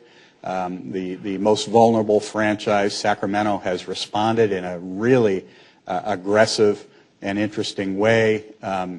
If you'd asked me 2 weeks ago, I would have said it was quite likely we'd get the Sacramento Kings. Now I would put it at best 50-50. I think it's may in fact be less than that, which means that Milwaukee may in fact be the next in line. So I'll leave it at there, and you'll hear a little bit about Pittsburgh. While David sits down and Milwaukee waits for people to grow up here to own Microsoft and Nordstrom's to buy arenas and buy sports teams, I also asked David Shribman, the editor from Pittsburgh, to be here to talk a little bit about what happened in Pittsburgh with building their arena and actually a football stadium and a baseball stadium, and a city much closer to Milwaukee and sort of its demographics and the way the city is and the resurgence of what's happened in Pittsburgh. So, David? Thanks, Marty. Before I do, I want to say that we in Pittsburgh wouldn't take an NBA team if you gave us one. We have no interest in one, so you guys can fight it out. I would say, too, as sitting in a room that's all too nice, in a building that's all too nice, and acknowledging from the start that as a newspaper editor I'm devoutly committed to downward mobility, I want to raise one question culturally, which we're not going to resolve here, and I know that if you resolved it, it wouldn't be resolved to my favor. But I would say that when we all of our age, and most of us here are of the same generation, generally speaking, went to college, middle-class kids who went to college lived worse at college than they did at home. And today, middle-class kids who go to college live better at college than they do at home. So I'm just here to raise the question about whether these, and as a former college trustee, as whether these facilities in any way are too fancy, that our culture is too soft and too indulgent, and that we listen too much to people who think that we need facilities that are much jazzier than they were, And I will tell you that the Boston Garden in 1963 was just perfect. That said, in Pittsburgh, we have built in about a dozen years a basketball arena for the college basketball team with state funds and with various mix of private and public funds, the very best baseball field in America, with the possible exception of Fenway Park in the 30s. A football stadium second to none, with the possible exception of the Yale Bowl in the 20s. You can see what my view of all this is. And a hockey arena that was perfect in every way, with the, again, possible exception of the Boston Garden when nobody wore face masks. The last addition to this panoply, and I would say, first of all, that our best team in Pittsburgh, the only one that really ranks in the top 5 or 6, is the Pittsburgh Symphony Orchestra.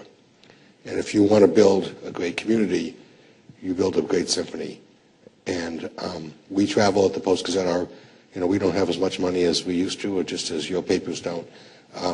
When our Pittsburgh Symphony goes overseas or goes a national tour, we travel with them because they rank higher than the Steelers, the Penguins, Pitt basketball, and the other baseball team, which the AAA baseball team. That said, the new Consol Arena was financed by a $290 million state bond issue.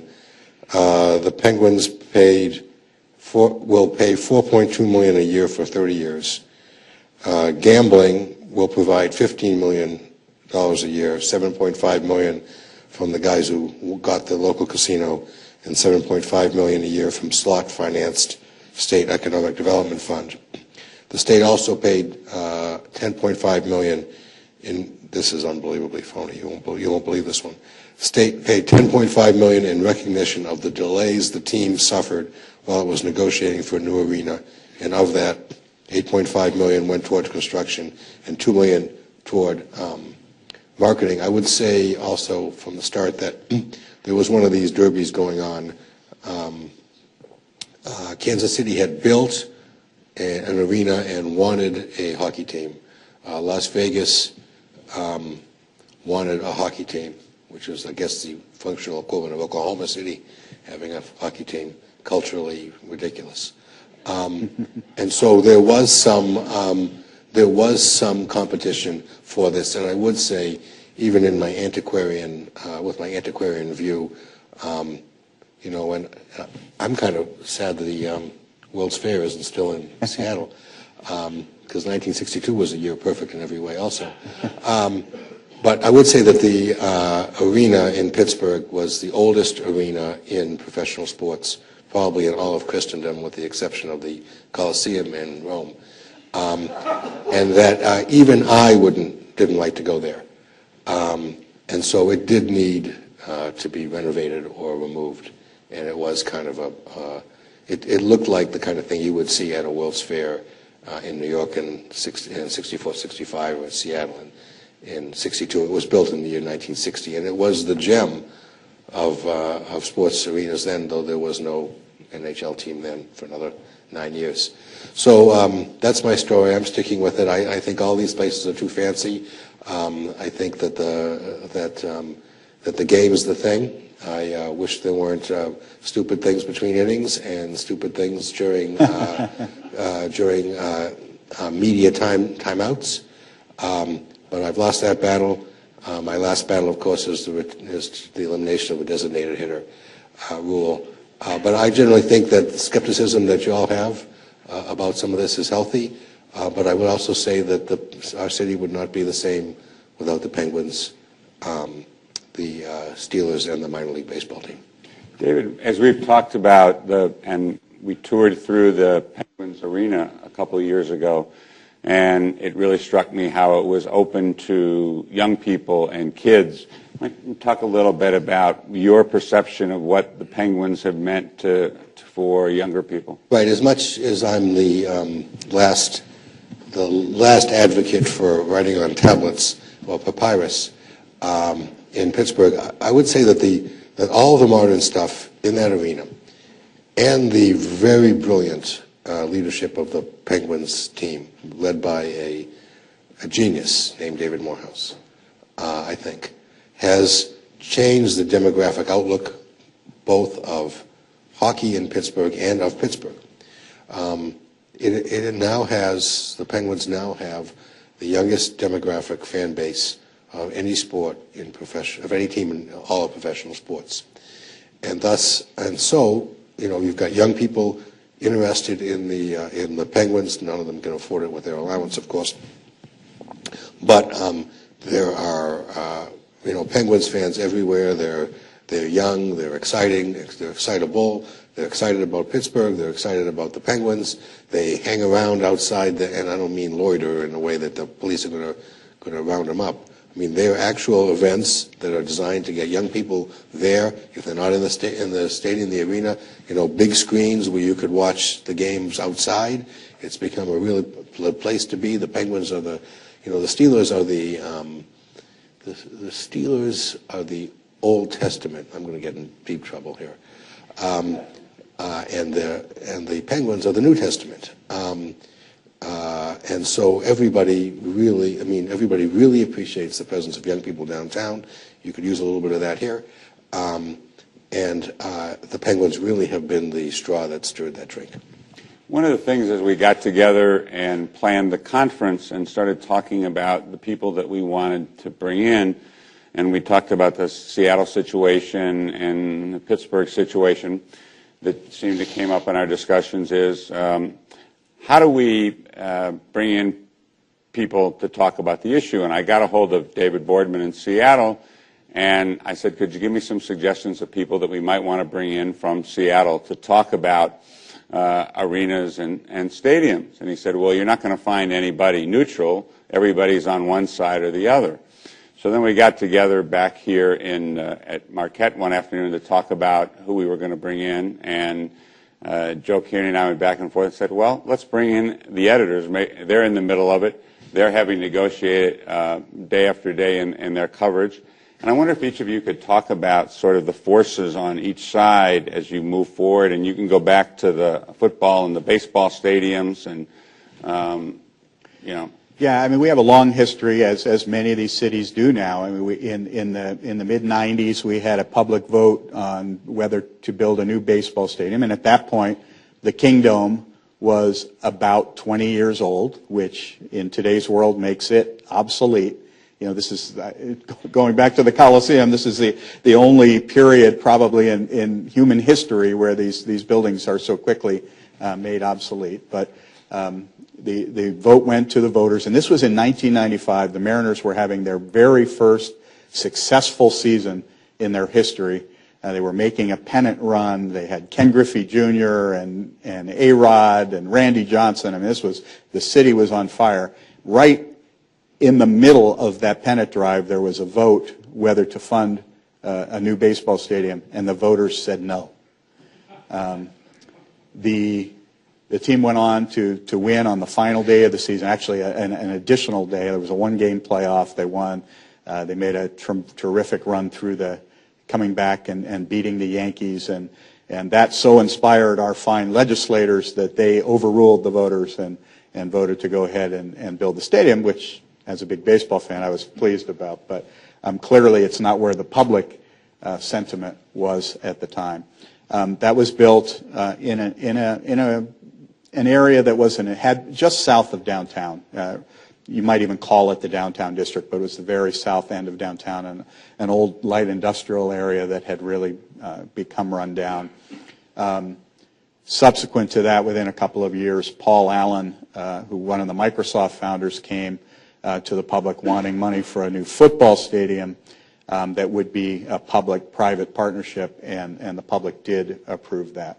One of the points that was really fascinating to me early on today was the question about the incremental benefit. I mean, I have very little doubt that the acquisition of the Oklahoma City Supersonics had a tremendous benefit to that city, because no one would ever have thought of that as a big league city.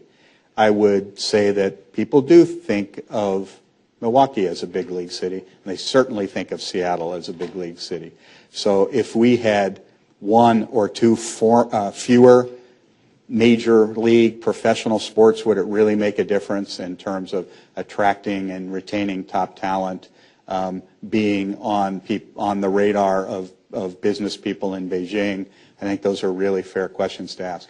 One other thing I wanted to bring up, in 2006, in the middle of this Howard Schultz, Clay Bennett, David Stern love triangle, the voters in Seattle approved something called Initiative 91, which requires, and it passed overwhelmingly, and it requires that any public investment in a sports stadium or arena provide a legitimate return that exceeds the Treasury bill rate.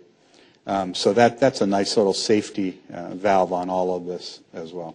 David, what about in Pennsylvania, in Pittsburgh area? It seemed that you got the politicians got organized and moved it forward on these arenas? Yes, yes, they did. And in some cases, they shoved it down the throats of the public. But I would say that, when you have a city that lacks self-confidence, that having sports teams is very important. I would say in our case, in the case of Pittsburgh, where I'm in my 11th year now, that sports is really a legitimate part of the culture, that all three professional teams have the same colors, black and gold. Black and gold are the colors of Pittsburgh. The Steelers are such an important part of our culture that of the top 10 stories on our website every day, I'm guessing that it averages, even in April, that's the 7 top ones about the Steelers, even though there's nothing going on. Steelers really are an important part of the culture, and to deny that would be ignorant. The Pirates have a long tradition, having been in the first World Series, having had several World Series, several very, very important cultural figures, including Roberto Clemente, the first walk-off victory in a World Series, 1960. The Pirates are a very, very important part of the culture, and since the first NHL expansion, so have too been the Penguins. So to have lost one of those teams would have been catastrophic to the self-image of the city, and to people would have been heartbroken. People would really be heartbroken, and so it was inconceivable that Pittsburgh would let that happen in any of the three cases. And so it was mostly a debate about how rather than whether. Nobody wanted to say goodbye to any of those teams, even the Pirates, who are probably heading to the 21st consecutive losing season. They're still an important part of the culture of Pittsburgh. And I will say in my own case, the presence of 3 professional teams and a great symphony orchestra were big lures to bring my own family to Pittsburgh. Now, is it true that there is a billboard outside of Pittsburgh after the success of the Steelers and the Penguins that says "Welcome to Pittsburgh, home of world champions," and the Pittsburgh Pirates? No, I sent that to you, Marty. No, but it's not inconceivable. Go ahead, Dave. I would like to add, I do believe that sports plays a very important part in building community at a time when I think that's a particular challenge for us, and we're all facing these new and powerful forces that are driving people into these echo chamber silos of news and information, and we all see newspapers, however they're delivered, whether it's print or digital, playing a really essential part in creating a town square of community. And I think sports is one of the very few things that you can find yourself in an elevator with somebody of an entirely different background, political bent, occupation, and you can, how about those Mariners? You wind up talking. It gives you a point of reference and a sense of community, like very few other things do. So I do think that that is a very real value, and it's not one that can be measured in dollars and cents. Yeah, that's a very smart point, David. And I would say in terms of shared experiences, which is what defines community, that with the exception of tragedy, and tragedies go by dates, June 25th, 1914, November 22nd, 1963, September 11th, June 5th, 1968, April of 68, September of 2001. The other, with the exception of those 4 or 5 shared tragedies, the shared community experiences tend to be sports. September 13, 1960, Mazeroski hits a home run. October 1st, the fact that I know these, October 1st, 1967, the Red Sox win their impossible dream pennant. These kind of things are shared experiences at a time when we have so few shared experiences that to deny us the opportunity to have them really is to rob our community of a sense of inclusiveness. One of the things I think you'll hear this afternoon from some of the politicians is the split between the surrounding counties and Milwaukee County on its political. We all know that here that are from this area. Talk about, David, in Pittsburgh. Is there this split between the city and the suburbs? Do you find that in Seattle? Well, there's the usual split between the cities and suburbs on things that make us uncomfortable, race and income. But we have a very unusual situation in Pittsburgh. It stunned me when I got there that the suburbs have their own, each individual community has its own zip code, but your Sports Illustrated or your Time Magazine, and let me date myself, your Newsweek, the address would be Marty Kaiser, 225 Maple Avenue, Pittsburgh, Pennsylvania, even if you lived in one of the far suburbs. And so people have an identity. Again, I think it's Steeler and Pirates and Penguins oriented that they live in Pittsburgh even if they don't pay taxes in Pittsburgh. In Seattle, I mean, there's very much a split culturally and politically. The city of Seattle has always been deep, deep blue. The suburbs were red, became pink, and now they're sort of purple. Depends on the election, but there's a pretty strong anti-Seattle bias in the suburbs. Seattle's a different sort of a city where it tends to be more upscale than the suburbs, not less so. Housing is more expensive in the city than it is in the suburbs, so there's a pushback that way. But many of the people who attend sporting events come from the suburbs. In fact, the majority do. And most of these financing schemes for all of these stadiums have been, at the very least, city-county partnerships. And in the case of the football stadium, it was a statewide financing scheme. I agree with what the gentlemen were saying about how it sort of brings communities together. As someone who worked in Florida, worked in Chicago, worked in Baltimore, I had never seen anything like what happens with the Green Bay Packers when you come here. It just changes all of it when they are winning, headed toward the Super Bowl. It's amazing how my emails change from you're too liberal, you're too conservative, and on and on. I would say this, though, Marty. We had a couple of Super Bowls ago, it was the Steelers and your guys. The one you stole from us, yeah. Yeah, the one we borrowed from you. We have an English guy who laid out our paper, and I, of course, went into the paper that night to make sure the front page looked really well. And what was the score? 34 to what was it? Do you remember? I don't remember. I don't have a photographic memory like you do. Okay, well, anyhow, I saw the headline, and across the headline it said, Steelers 34, Sea Dogs 27. I said, who the hell are the Sea Dogs? They're a minor league team, actually, in Portland, Maine. And this guy was so out of it. Because not everybody's part of the sports community. I'm glad I went in that night, because we'd look like idiots. We have time for a few questions. Way in the back.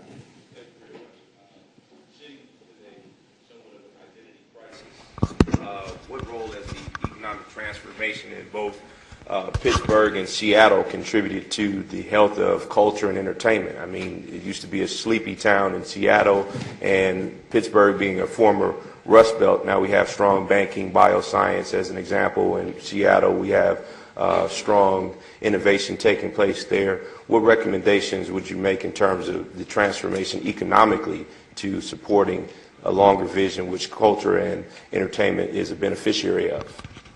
Well, let me just answer that. To ask that question is to answer it.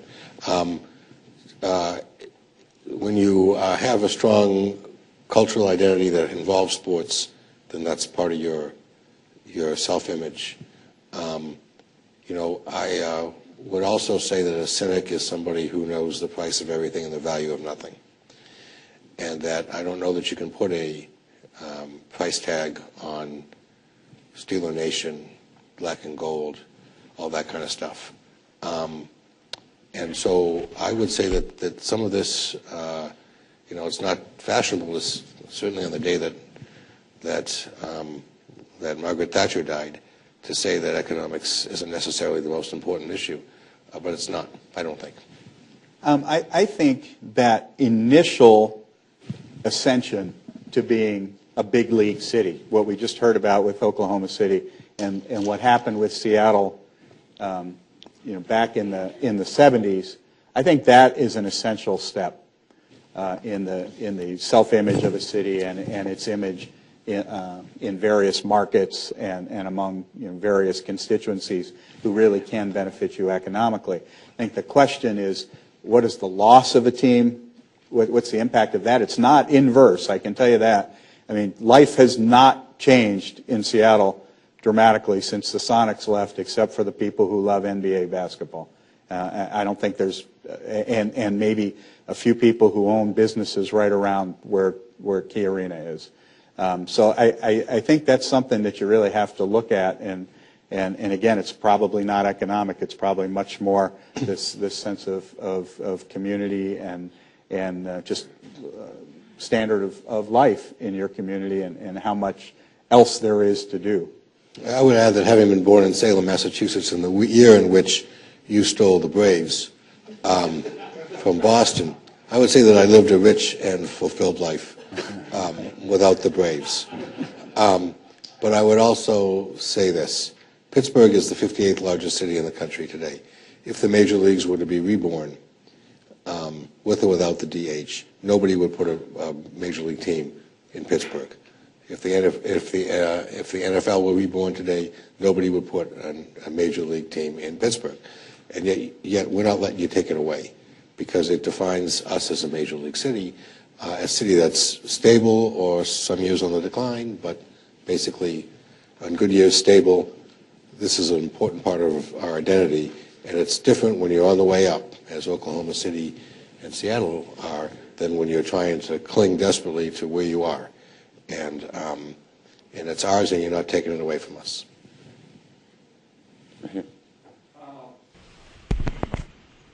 As a guy that's got 3 grandkids that live in Seattle, I'm kind of aware of what's going on up there. The inclusion of your soccer team has impacted your city quite a bit. As a matter of fact, there might even be some spill-off that people are not buying tickets to the other teams and buying tickets to the soccer team. How much did you have to pay Drew Carey to bring the soccer team to Seattle? The soccer team has really been a phenomenon. The Seattle Sounders have the highest attendance of any Major League Soccer team. They play in the facility. Well, when the football stadium was built, it was soccer was specifically called out as part of the deal, and in fact, the majority of the team is owned by the Seattle Seahawks group. Drew Carey is a minority owner who leads the parade through town as people go to the game. It's been quite a phenomenon to see, because it's really caught on with young people, and it's hurt the Mariners dramatically because the seasons overlap greatly. But it's built another sort of community among immigrant citizens are largely interested in it. People who might not go to any of the other sports, and 20-somethings, hipsters who are too cool for the other professional sports, but they love soccer. So it's carved out its own place in the community. And in our community, if our sports editor put soccer on the front page of the sports page, he'd be probably fired from malpractice. Way here in the back, Michael. At the dinner last evening, one of my colleagues from Seattle, which he said there was absolutely no impact economically after they left, the 41 games that they're not playing there. And that I was surprised. I spoke with him the other night, and he said no one in Seattle is desperate to get the...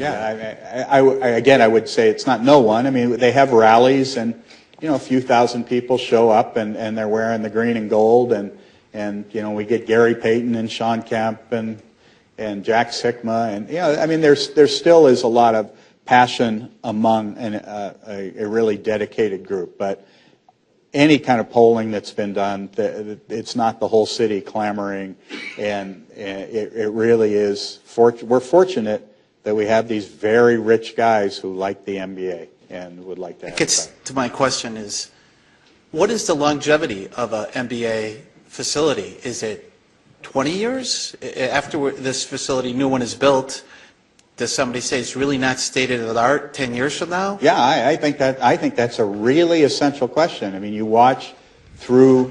I mean, you just Google David Stern and arenas and watch these clips where one day this is the greatest place in the world to watch basketball, and a few years later, well, it's not state of the art. Think about that. State of the art, by its very definition, is built-in obsolescence, and it's just a question of how quickly does it happen. And with the salaries escalating the way they are, the costs escalating, I mean, this does seem like a path to either nowhere or to playing. I just have this vision of David Stern as a puppeteer, and all of the especially middle-tier cities being the puppets. And they're using the limited number of franchises. As someone who lived in Baltimore, working very hard to get an NFL team back, the message is you got to go take somebody else's team. We're not going to give you an expansion team. And there's a psychic cost to that. I got to tell you, the most of the conversation in Seattle is not about should we have the team or how much do we want the team. It's about this ickiness of 5 years ago we were Sacramento and now we're Oklahoma City. And people are really uncomfortable with that. There's a moral sort of aspect to all this that they're really uncomfortable with. Marty, you and I this October went to Soldier Field in Chicago, and where they took an old place and really renovated it. It was beautiful. And I know some people in Chicago don't like it, but they don't like it because it isn't like the old place. It's not that they don't like it because it's not modern enough. And maybe that's the answer to some cities, is to renovate this. I know that old colleges, take the University of Minnesota, built a beautiful building around the remnants of the football stadium in Minneapolis where they used to play. And so that kind of thing is really appealing to those of us born in the 19th century. One more question, right here. What's the short list for professional NBA teams that are vulnerable, as you said? Well, Sacramento's first, and this is second. New Orleans was number two, but they seem to have taken care of that. So I think there's debate about where the other. Yeah, the Bobcats are in the mix. What's the opportunity for expansion, do you think? Expansion, Stern generally says, he always says, now is not the time, which suggests that tomorrow might be. But basketball has this built-in free farm system. There's plenty of people who can play basketball in the United States. Thank you very much. Thank you for your participation thus far. We have 2 afternoon segments, although admittedly, like a lawyer, I have divided the first segment itself into 2 parts. So I really get 3 parts out of the 2 segments. The first part, or I should say the first segment, is the owner's role. And the first part of this segment is going to be presented by my colleague Marty Greenberg, who is a Marquette lawyer and a longtime member of our part-time faculty, in addition to his practice up the street on Wisconsin Avenue. Marty is deeply engaged in our sports law program here at Marquette. We are, after all, the home of the National Sports Law Institute. In fact, he helped to establish the program almost 25 years ago. But Marty is even more specifically knowledgeable on the topic at hand. He is the lead author of the book, The Stadium Game, first published in 1996.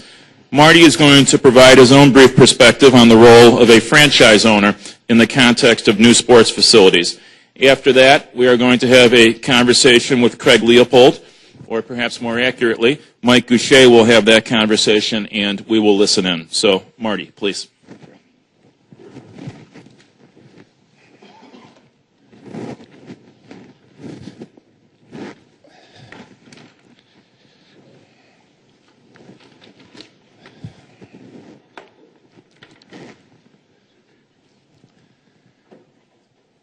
No, I'm not Herb Kohl. I don't represent Herb Kohl. I don't speak for Herb Kohl. I don't even look like Herb Kohl. But I have the utmost of respect and admiration for this great Wisconsin communitarian and statesman. And for a very small period of time, today I'm going to try to explore what his perspective might be on the very topics of this conference. Born and raised in Milwaukee, family of very successful grocery and department store businesses here, a family that is well invested in the state of Wisconsin, an arena in Madison, Wisconsin that bears his name, and some of his very best friends are sports legends in the state of Wisconsin, Seelig, McGuire, and Majerus. And in 1985, Kohl purchased the Milwaukee Bucks for approximately $19 million to save this franchise from leaving Milwaukee and to save basketball in Milwaukee, because he was very much a part and aware of the 1955 removal of our Milwaukee Hawks to St. Louis. Ladies and gentlemen, we have already lost an NBA franchise once. Occupied the Bradley Center in 1988, the same year that he became a United States Senator. The Bradley Center is a beautiful arena. It's pristine. But it is economically obsolete for its anchor tenant in the world of NBA basketball arenas. And of course, the NBA collective bargaining agreement ended on July 1st, 2012. A lockout occurred, the system was broken, 22 of 30 teams lost money, approximating $357 million, runaway salaries, a soft cap with multiple exceptions, long-term guaranteed contracts, pricing the fan out of the seats, and an effective revenue system have been indicated as some of the reasons for that failure. But Herb Kohl has been an outspoken advocate for small market teams. A system that needed a new revenue sharing system that would make the Milwaukee Bucks competitive in the small market, a new collective bargaining system that would make the split of basketball related income more equitable, reduce salaries, lessen the length of contract, make the luxury tax system more onerous, create amnesty and stretch provisions, all in the interest of this Bucks franchise and in the city of Milwaukee. So we have somebody who is dedicated to small market teams and maintaining basketball in the city of Milwaukee.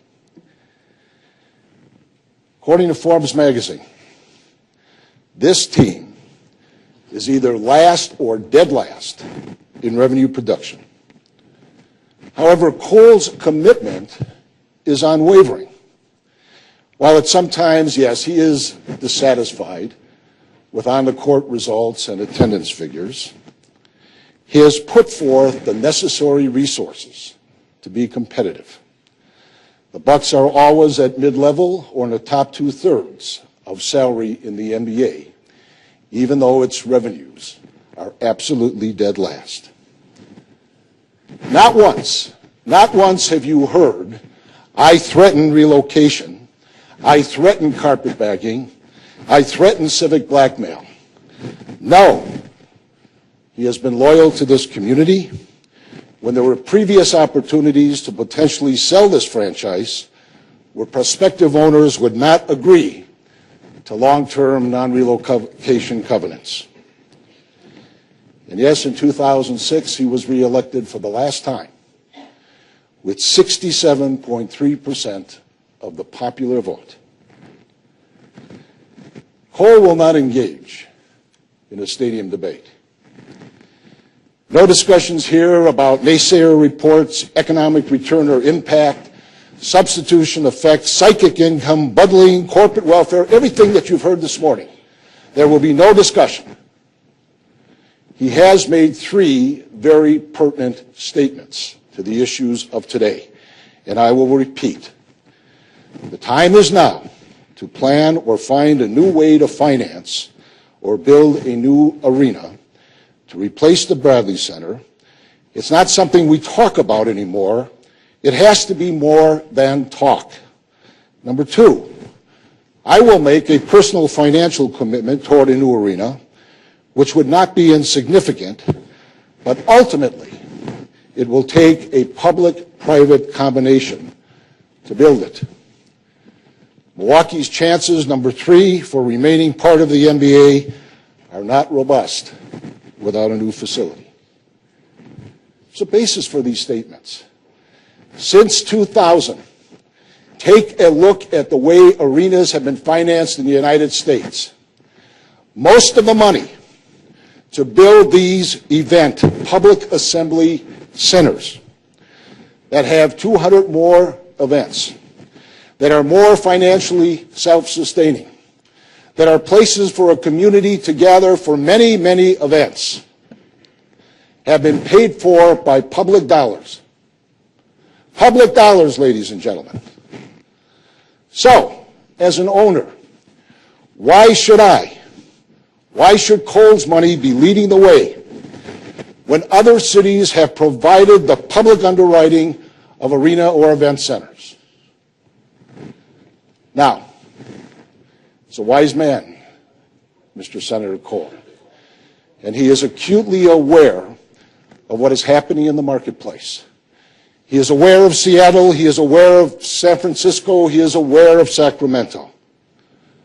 Peculiar financing, peculiar circumstances, absolutely yes. But let's, for a moment, take a look at some of these. Seattle, up to 41% public financing, where an owner has agreed to bear cost overruns, to guarantee against payment shortfalls, a reserve fund, a transportation fund, putting monies into Key Arena during the construction period, and a put option to acquire the arena. San Francisco, 100% privately financed, with the city coming up with potentially $120 million for land reclamation and infrastructure to Piers 30 to 32. Sacramento, 58% public investment, but an important private side investment. And that is not only in addition to an arena, there is going to be a renovation, a refurbishment of an area of downtown, a sports community, if you will, a sports.com that will bring a new look to the city of Sacramento. These are all good examples, ladies and gentlemen, of public-private partnerships, an almost necessity in a recessionary economy with budget deficits, spending priorities, and government spending under the close eye of the voting public. Herb Cole, a Milwaukeean all of his life, shares a great concern about our sports and entertainment district, and that team being its anchor tenant, our convention center, and the future of Milwaukee, and that's what's at stake. Now, let's do some economics. A limited quantity asset, a franchise right that is transferable with league approval, an asset that's in demand, an asset where there is capital markets, where there are NBA buyers, and what I call NBA cities in waiting, including Seattle, Las Vegas, Kansas City, St. Louis, Anaheim, Pittsburgh, Omaha, Virginia Beach, and the list goes on. They want this limited asset that Mr. Cole has. And let's not forget, the NBA is a league of relocation. Commissioner Stern has approved 6 of 7 relocation requests during his commissionership. And with him and without a state-of-the-art facility, no home city is secure. Just look at what happened to Seattle after 41 years of membership in the NBA. Oh yes, the Bucks have taken their losses, but they have also realized the capitalized value of 28 years of ownership.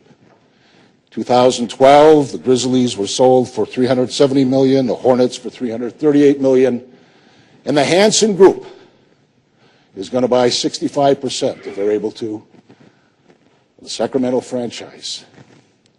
That would give that franchise a value of over $525 million.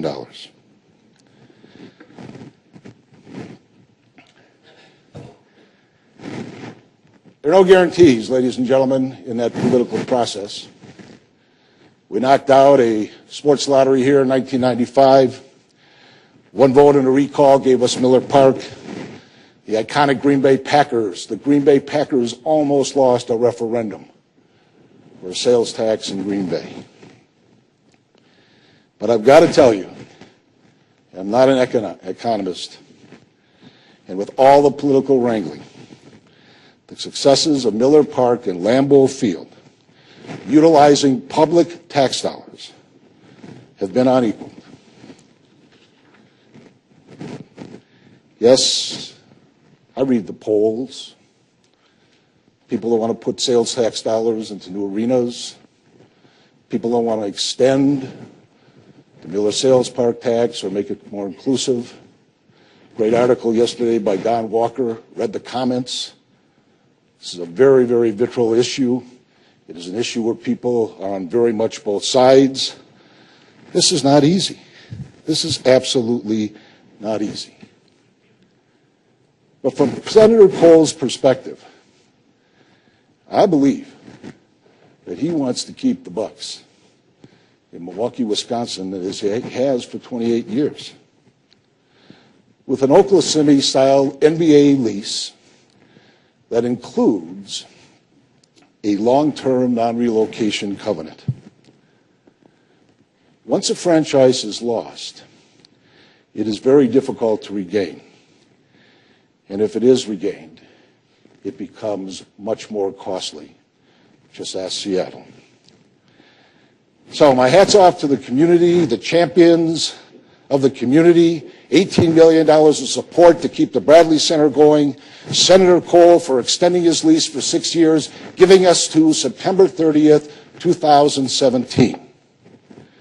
These acts of good faith give this community the time not only to get the financial configurations, but to get the arena itself. Look, a state-of-the-art facility has become a high priority today for commissioners and owners, and even with revenue distribution, the players. Owners today, with a huge capital investment, expect their home city to provide a competitive place to play and to pay a substantial portion of the cost. I call this a municipal franchise fee. A municipal franchise fee, the quid pro quo for obtaining and retaining a major sports franchise in the city. I am confident that the Bucks, Cole, charitable, and the business community will do their part on the private side of this public partnership. However, the public must do the same. Cole cannot do this himself, nor should he even be required to do so. No public contribution, at least in this man's opinion, no arena, no Milwaukee Bucks. And this is a much broader community choice. We must come together as a community. We must protect our value assets. We must ask ourselves what it is that we want our children to be. Sports is a common denominator, and the Milwaukee Bucks belong to all Wisconsin. Thank you. All right, I guess we'll get underway. Have a seat, Craig. That's great. Marty, thanks very much for those remarks. Today we're going to continue with this part of the program, which is a look at ownership's role in sports and entertainment facilities. And our guest today is Craig Leopold. Some of you may know Craig Leopold. He is, for the record, the majority owner and principal investor in MSE, which is Minnesota Sports and Entertainment. It's a leading provider of sports and entertainment. They own the Minnesota Wild, the Wild's minor league affiliate, the Houston Aeros. They run the Xcel Energy Center, where the Wild plays. He's also the former editor. I'm still thinking of editors from this conversation earlier. He's the former owner of the Nashville Predators of the NHL, the team that he owned before he bought the Wild. And he retains his Racine roots. His wife is Helen Johnson, prominent Johnson family in Racine, and you actually drove up from Racine today, so you're still calling that home. Absolutely. Despite a lot of time on the road in Minnesota. Racine is definitely home. Anyhow, well, welcome to Marquette University Law School. We're delighted to have you here. We wanted to begin by getting an owner's perspective on the value of a sports franchise. You've owned a couple of them. Let's get your perspective on that. Well, the value to a community is, it's something you can't put a number to, and it's, having been an owner in both Nashville and the Twin Cities, St. Paul specifically, what it means to the community and the business aspect of it, I think is substantial. In fact, if you were to talk to the St. Paul mayor, he would be the first one to say that it's a game changer to have the Minnesota Wild in St. Paul. It changed the St. Paul downtown area from a very quiet place with very few restaurants, very few bars. Nightlife was almost nothing. Everybody always went to Minneapolis. And now on game days and event days, the place is packed. The restaurants, the bars are incredibly full. The excitement level on a game day or an event night is substantial. Even from a business perspective, on a game night, we employ 975 people. So on one game night, we have 975 people who get a paycheck because we're playing there in that night. And if we're not playing there, then they wouldn't have an arena, so they wouldn't have another, 60 or 70 other events that are going on that would generate the same kind of payroll. So I look at a sports franchise as being significantly important to the success and the life and the culture of a downtown community. Is it more about psyche for a community than it is about the economic benefits? Although you just described what you feel are economic benefits. Yeah, it's hard. I mean, the lifeblood, if we use Nashville as an example, Nashville was a fairly quiet downtown, although there's a lot of honky-tonks down in the city of Nashville. It was a very seedy place before the arena was built in 1998. Very seedy. Now, if you go there, it is an incredibly vibrant downtown, 7 nights a week. Because the arena was there, they then had hotels being built. The hotels are there. Now they've got the Palm, the Morton's restaurants, and all the key restaurants. And now they're building a state-of-the-art, multiple million square foot convention center right downtown. And it all started because the arena was being built.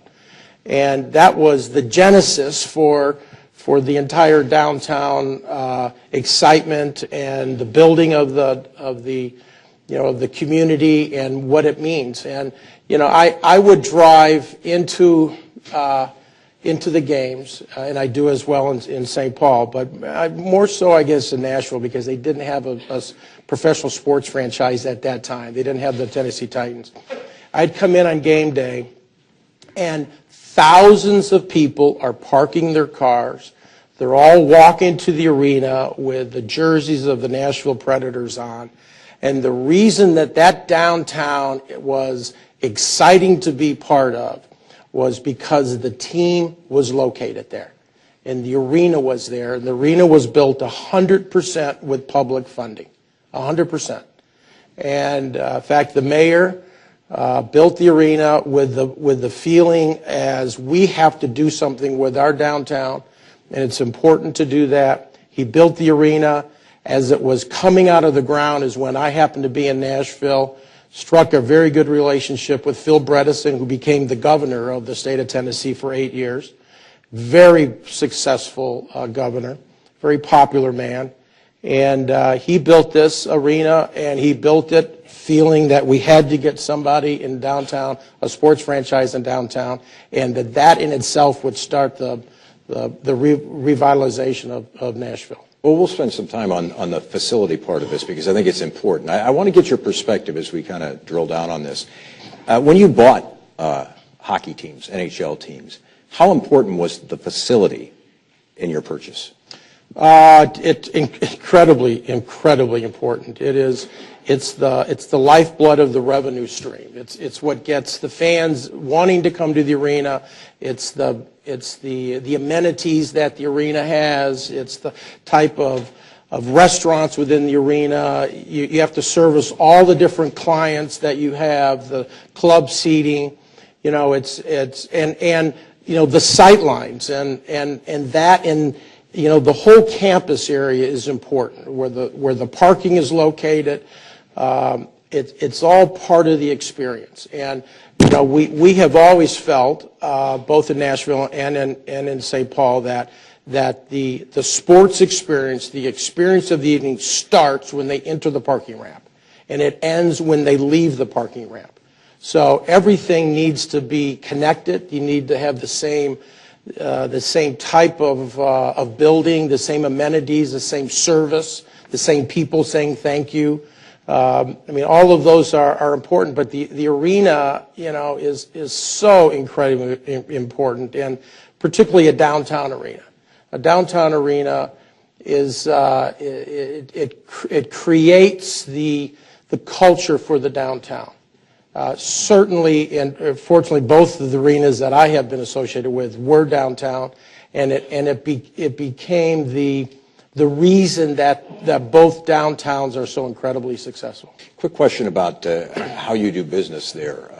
You're running the XL Energy Center. Is that the preferred model, in your opinion, for the way a professional sports franchise should operate? It is, and I think the reason it's important is that the goals of the community and the arena need to be the same goals that the team has, and it's to be able to manage the facility and to be part of encouraging other events to come through, managing those events, making sure that you get as many events as you possibly can. The Bradley Center is incredible at that. Even in St. Paul, we have awe of what the Bradley Center does. The number of events that the Bradley Center has is absolutely, it's unheard of in our industry. So I think Milwaukee is very fortunate to have so many events at the Bradley Center, and it's important that the team has that connection with the arena, and so I think it's very important. Take us inside private discussions. We've heard a lot today about what's happening in Seattle and what's happening in Sacramento, but you're active in the ownership group within the NHL owners. What are the discussions about? Are they about markets? Take us, if you can, give us some insight in, for example, what's happening with Phoenix, where you have a hockey team that may or may not stay in Phoenix, then you have suitors for that hockey team, Seattle, Quebec, and there are a lot of different places. What are you looking at from an ownership perspective? What do the owners want that next move to look like? Well, first of all, I heard earlier where David Stern is has allowed some franchises to leave, and that's absolutely certain. The only time you let a franchise leave a market is when you've tried every possible way to keep it there. And I think the NBA will continue to work to keep the Milwaukee Bucks in Milwaukee, but it has to have a new arena. We have the same issue with Phoenix. We have a new arena down there. What we don't have is an owner. And frankly, what we don't have is a really good hockey market. And that's partly because we've never had a good owner in Phoenix. They built a new arena. They put it out in the city of Glendale, which was so far away from Scottsdale or downtown Phoenix, where it was originally placed. And all the fans were having to drive an hour away. So the season ticket holders, where it used to be located, were now having to drive too far, and they wouldn't go up that far out there. So the owners did a poor job of putting the arena where it was located, and they were never hockey people. So they never really cared that much about the team. They were developers. And so as a result, we have a team in a market that we're trying desperately to keep there. And we have no owner for that team, and we're basically at the point, very close, I'm sure, that if we don't get an owner very soon, that team will be moving. There are a number of cities that would love to have the Phoenix Coyotes. But Phoenix is a market that right now has been challenged. And if they lose the franchise, just like if Milwaukee were to lose a franchise or if Pittsburgh had lost a franchise, it's really hard to get a franchise back. I mean, it's very difficult. And how do you do it unless you've built a new arena anyway? So, the arenas are important. What we talk about in our committees when we're looking at locations is that we look at ownership first and we look at location second. And that's location includes the arena.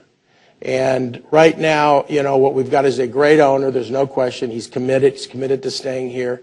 And we've got a good location. But it's still a small market. Milwaukee is considered a small market team. And what we don't have is the arena. You told me earlier that you spent a lot of time looking at what's happening here and with the Bucks and with this NBA market. Is Milwaukee, you talked about the importance of it being a good market for hockey in Phoenix. Is Milwaukee considered a good NBA market? I think Milwaukee is considered a good NBA market because it's been here a long time. And it's proven that it can support its teams. But irregardless of that, it's still considered a small market because the TV contracts, the local TV contracts are small, the radio contracts are small. We don't have the type of business community that a Chicago would have, or a Houston, or the larger cities. So it's still a challenging financial model is Milwaukee for any sports. Frankly, I'm sure the Brewers have the same challenges. But they have a new arena, so they've got the revenue streams right now to support that. And that's one of the reasons that the Bucks, I'm sure, need a new arena. I was going to say, as we talk about the importance of facilities, I mean, there could be an argument made probably that it's not just about facilities, though. You have to have a winning team on the floor or the ice, in your case. Mm-hmm. The media market does determine whether or not a franchise could be successful. If you're Milwaukee, how do you compete against the Dodgers, in terms of revenue? As we, as a community, consider what to do about building, I mean, should we be looking at those other factors that may or may not have something to do with success for a franchise? Yeah. Well, first of all, the amount of revenue that a team can generate is very important to its long-term success, and success on the field or success on the court. I mean, an owner is not going to sit and feed it all the time if it's losing money. So it has to have the type of revenue streams that are either come from local TV contracts or large business community, or it has to come from a more favorable lease with the arena. And I come from two very good examples of that. One of them is Nashville. Well, Nashville is obviously a non-traditional hockey market, very small city, small TV revenue, small radio revenue. In fact, we had to pay the radio to put it on. That's a unique business model. It's a bad business model, I'll tell you. But on the other hand, we didn't pay anything for the arena. yet we had 80 to 90% of the revenue streams because the mayor understood that in order to be successful long term, you had to be successful in the business, in this case, in hockey. You had to be successful in hockey. So you had to be able to afford to get the players. So you had to have the revenue in order to do that. So whereas Minneapolis or St. Paul, where I'm located now, the debt that we pay every month or every year is $8 million. But we have a huge TV revenue. We have basically all sold out games. I mean, hockey in Minnesota is like, if you've ever been to Minnesota, you know what I'm saying. It really is everything.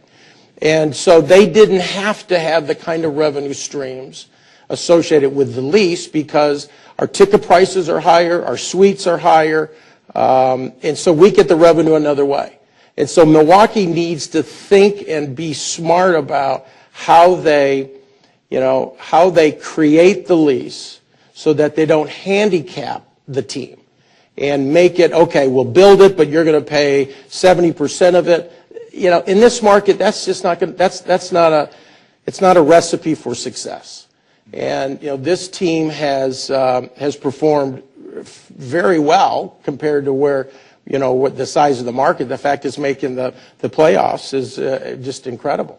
But again, I would just say that that the community needs to be part of helping the team be successful long term. Give me your perspective as an owner, as this town talks about potentially building a new arena. How much should owners kick in for a new facility? Is there something that you think is the right percentage, or do you think that they should be completely publicly financed?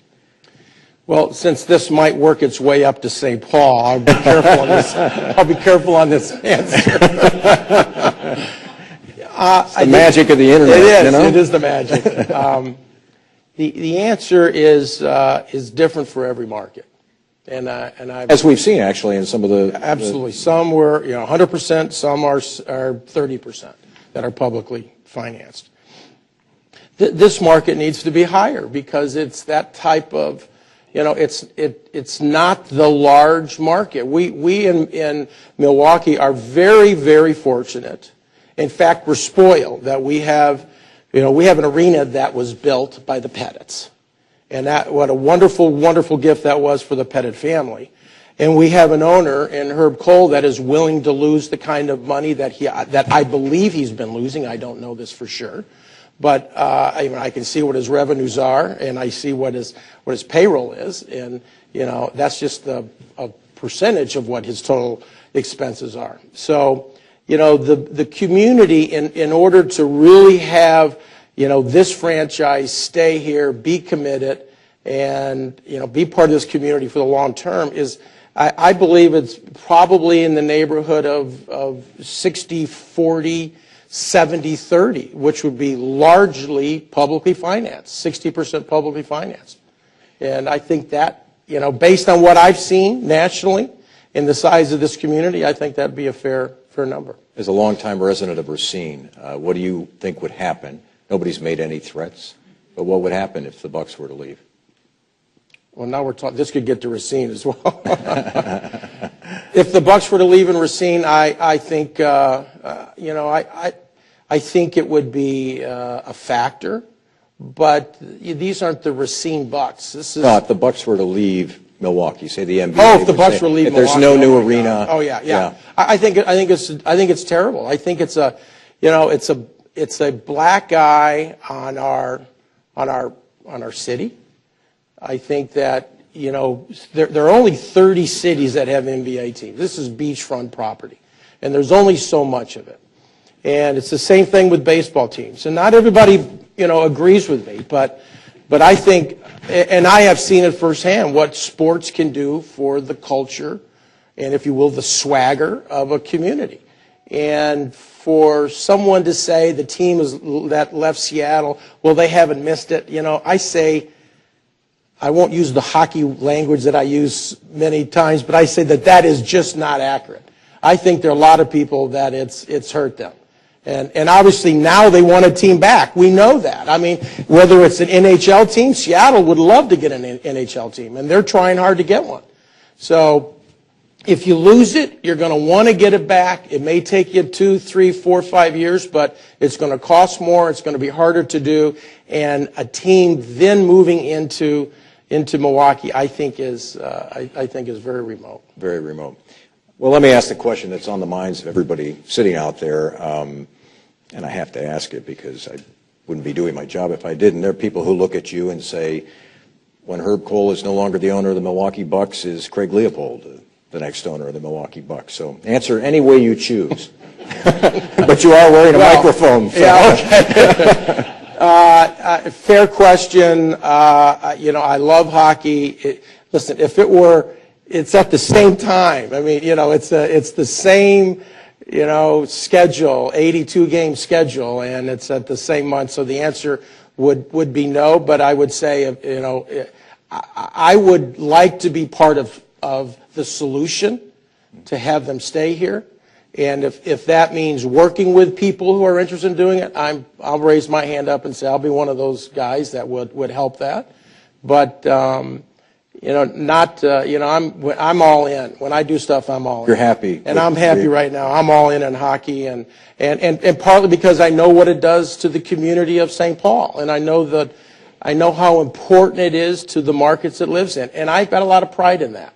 I have a lot of pride in knowing that what the team does in the community offsets a lot of the bad things of losing money and losing games and things. So I like what I'm doing, and I'd like for Milwaukee to continue to have that benefit as well. Let's take a couple questions from the audience for Craig Leopold. Please raise your hand, and we'll begin. You've got a lot of questions, Doug. I'm going to go back over here already.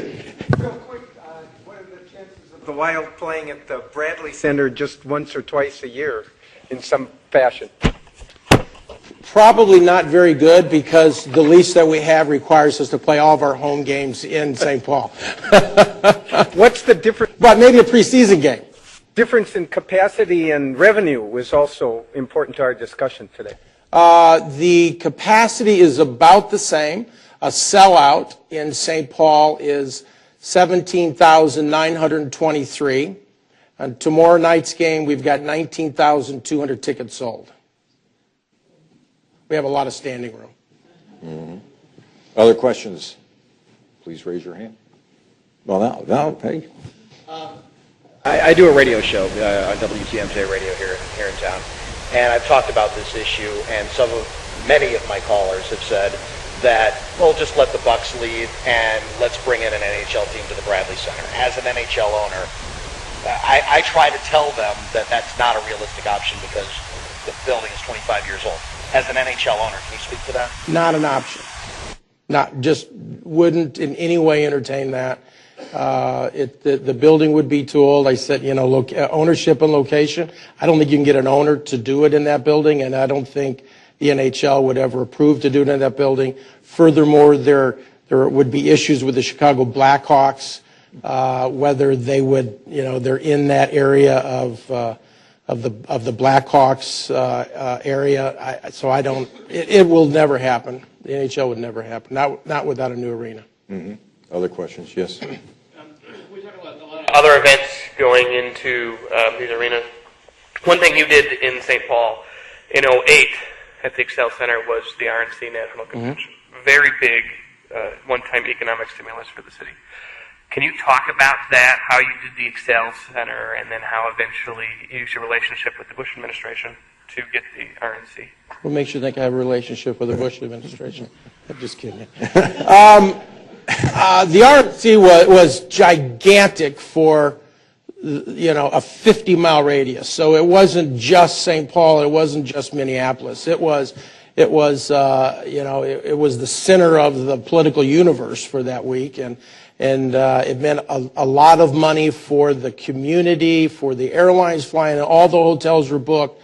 We had tens of thousands of people everywhere. And frankly, this would be a great market to do something like that in. But it takes an arena. It It takes all the amenities of an arena. It takes the excitement of a new arena. A convention center is important. We've got one right here, right beside the arena. I think it was very important for the Twin Cities to have the Republican National Convention there. But again, that's kind of the whole benefit of having the new wow factor, the new arena. Mm-hmm. Other questions? Has there been any major conventions back since NSA? Not political conventions, but we have conventions in there all the time. Yeah, all the time. Did you have a question back there, or are you just scratching your head? Is that okay? Just checking. Sure. I have no idea really what it is. How often, out of the theoretical maximum that the arena could be used, is it in use? We have, the arena is being used about 180 days a year. And just part of those days? On just part of those days. Each day it's in use, it's only in use for, say, 12 hours, 14 hours, as opposed That'd be about right. Yeah. About 75% of the theoretical maximum? About 75% of the available time? Yeah. Yes, 65, 75%. Now, do you have any other activities that go on in the building that could contribute some cash flow or some income? Well, there's a indoor lacrosse team, but it's owned by somebody else. Sure. We have actually our biggest week of the year is high school hockey. The high school hockey week is by far the biggest event. We'll have 20,000 people in there for games, for high school hockey games. And that's about 4 days of hockey. Then we got the women's hockey and we got the wrestling. So it's used a lot. It's not used as much as the Bradley Center is. That's why we have such respect for what they do down here. But it's used quite a bit. In terms of having other income-producing activities from rent or lease, apartments, I believe, were included in the Astrodome, the first dome stadium, office space, hotels. Yeah, we don't have any of those. We have none. Even our own offices are off-site, not in the arena. So the arena is pretty much a standalone business arena business as you might think. Is that the optimal model? I don't know the answer to that. I think it depends on what revenue streams you get from the other events that could happen. So I can't answer that. Yes. You talked about in terms of state-of-the-art arena. At what point, as an owner, do you start to look at the need to push the arena now into the next decade or 2 decades in terms of improvements and investment, and how do you go about doing that in the community if you don't own the facility or if it's publicly financed? Well, that would be all part of the lease of who's responsible for the capital improvements of the arena, or who's responsible for the revenue generating aspects of the arena, like a new jumbotron or anything that would generate revenue. So if the arena is financed by the city, it's the city's arena or the county's arena, then typically the capital improvements would be paid for by them. It's their arena. So, and it's not unusual to use language like it has to be equal to the top 1/3 of the buildings in the NHL, or the top 20% of the buildings in the NHL, things like that. We talked a little bit this morning about leases that guarantee a tenant will be there a long time. From an owner's perspective, how ironclad are those leases? For owners, do they look at them and say, yep, I'm committed for the next 30 years, or do they say, let's hire an attorney and see how we can get out of this if the situation isn't great? Well, you're committed. I mean, I don't know anyone who would sign a lease thinking, well, I'm going to find a way to get out of it, because the league doesn't like playing around with that either. That's something that they don't want to be part of an ownership group that's jumping a lease arena. It's not good for the business of sports. typically, or it's not unusual that there is an out clause. And the out clause would be if the attendance were to drop below a certain level for 2 or 3 consecutive years. So when you're doing the lease, you probably need to put something in there that would give you an out. But once you sign a lease, I don't know of any owner that would be thinking he's going to find a way to jump out of it. Let's take maybe one final question or two. Yes, I'll get up there. How many Fortune 500 companies in the Minneapolis-St. Paul area, and how strong is the corporate support? I don't know the answer to that, but I know we're high. There are, I won't even venture to say, but I know it's quite a few. There are quite a few Fortune 500 companies, more so than this market. Although I think, as Tim Sheehy pointed out, there are quite a few per capita for this market. For Milwaukee? Yeah. Okay. It could be. But I'm aware that I have been told, and I've seen the list, that it's a very significant number. It's very strong. Yes, it is. Mm-hmm. Yep.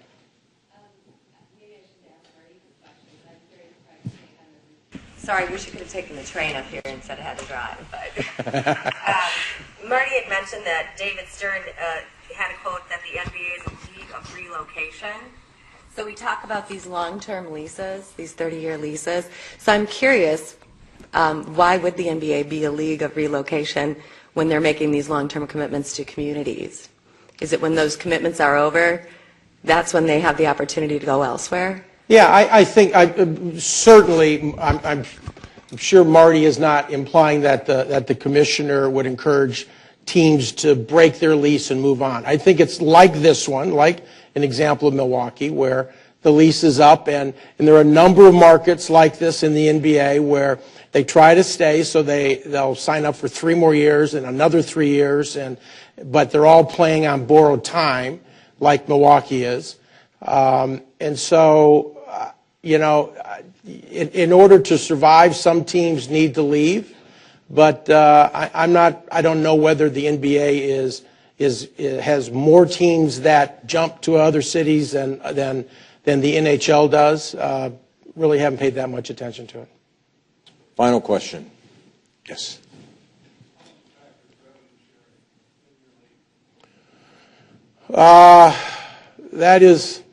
That's a really good question. There's revenue sharing in our league started about 5 years ago, and it is significant. Some of the teams are getting as high as $22 million. Some get much smaller numbers.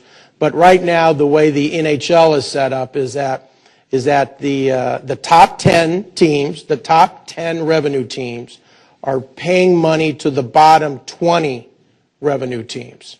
And without that revenue sharing, it would not be possible for probably 10 teams to survive in the league. I assume the NBA probably has the same numbers. So revenue sharing is very, very important. No, I don't. The reason I don't think you can, because first of all, it's not guaranteed.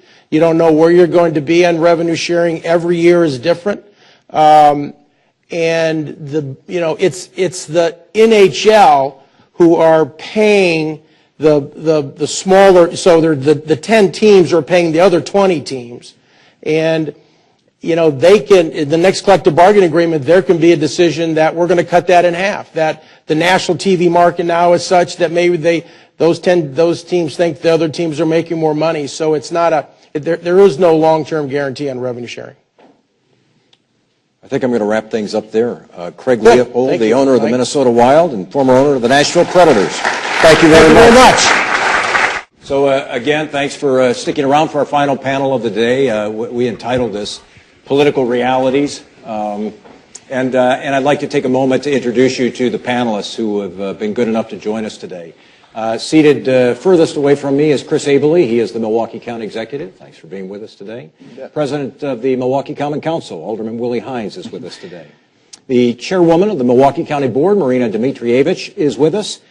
Assembly Speaker Robin Voss is seated next to her, and next to Speaker Voss is Alderman Michael Murphy. So we appreciate you all taking time to be with us today.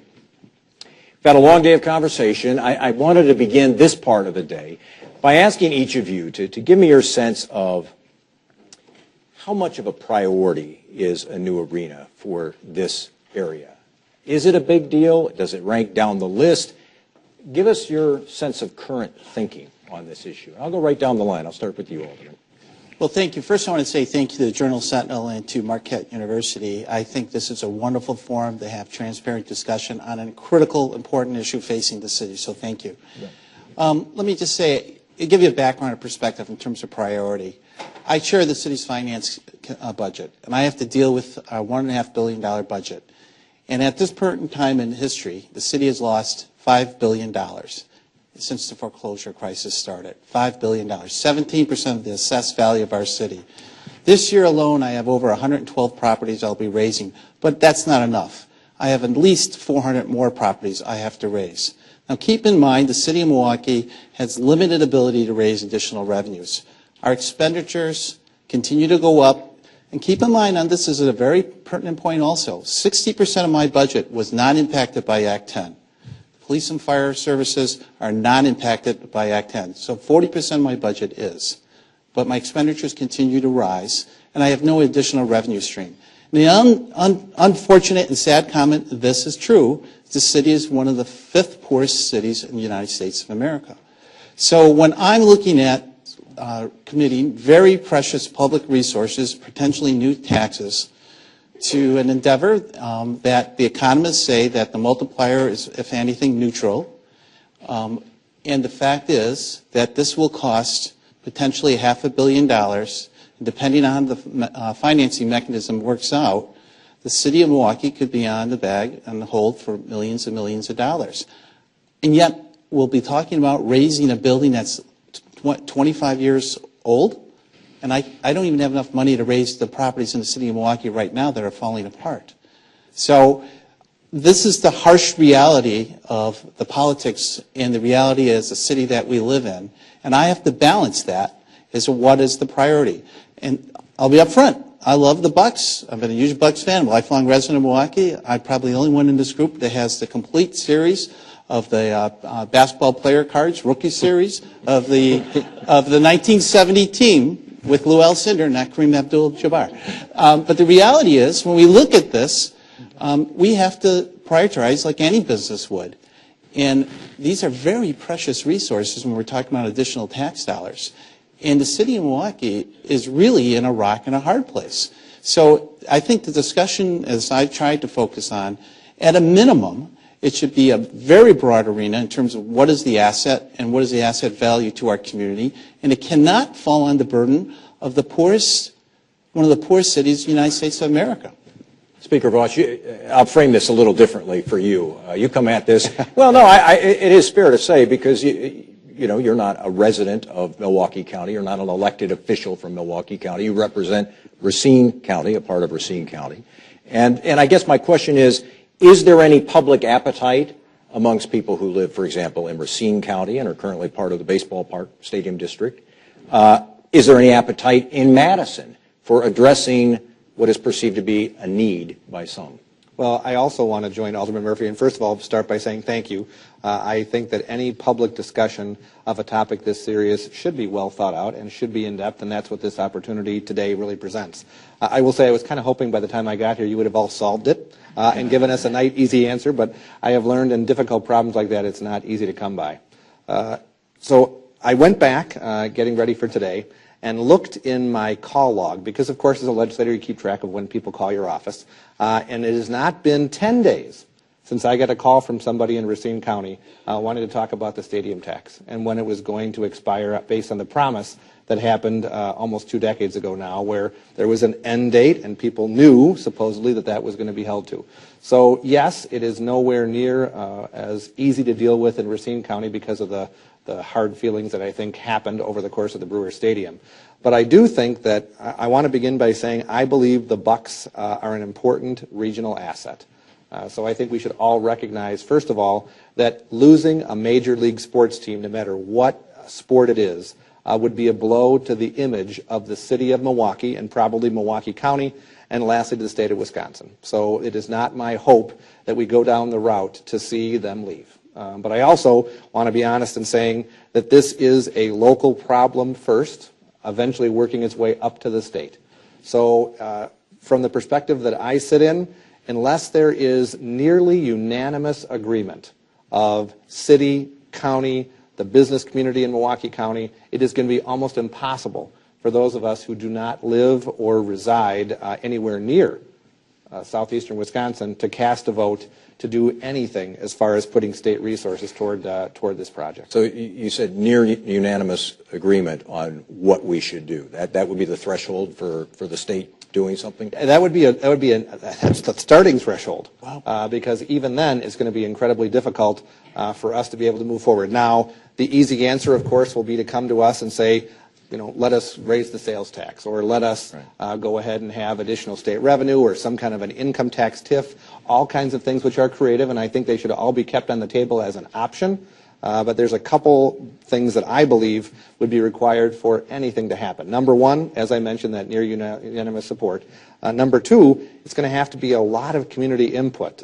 From my perspective, probably some sort of a referendum, like we saw successfully done in Brown County, where in Brown County it wasn't an easy battle, but ultimately they convinced the community that it was a worthwhile investment.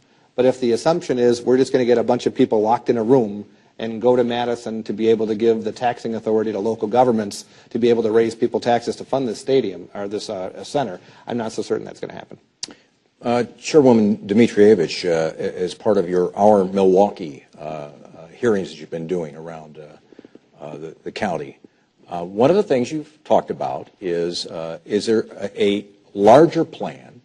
Maybe it's something like what they've done in Oklahoma City, but is there a larger plan that allows you to address a number of needs in the community, including a new arena? Is it a priority? Judging by the fact that you're talking about it, I would assume it might be something of a priority. Yes, I'm glad that you asked that. We have had hundreds of people come to our Milwaukee County listening sessions throughout Milwaukee County, and I did a similar trip when I first became chairwoman, where I took the bus. It was a chat with the chair listening session in every one of the counties, and why I bring that up is where I'm going to go with this, is that I couldn't make it to each municipality on our current county transit system, and that's just within Milwaukee County, and of course we would like to be working forward to do stuff and have more service even outside of Milwaukee County.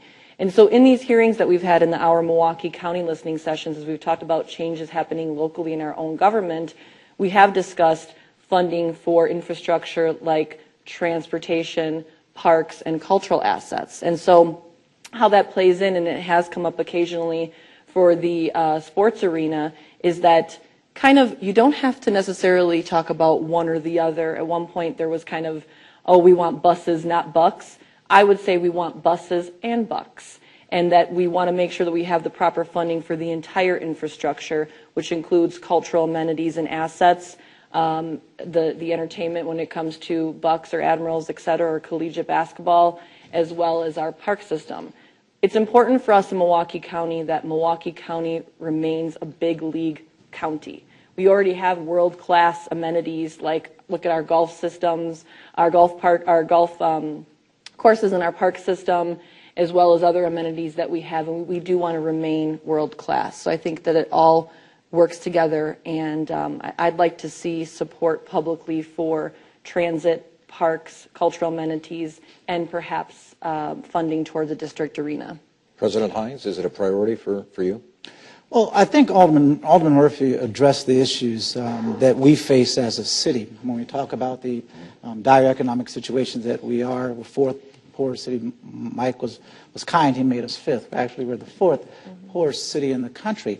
And as a result of that, I mean, it really puts a financial hardship on Milwaukee's ability to be the sole proprietor of financing the expansion, or keeping the team here, or build out on the new arena. I don't think there's anyone on the panel or at the council that I can say right now that would say that culture, entertainment, and sports is not a pillar part of your city. Obviously, we know and recognize that to be the case. But we also understand that there are other challenges that we yet face. And I would venture to say that not only would I love to see the Bucks around, but with that said, the reality is that what will that cost?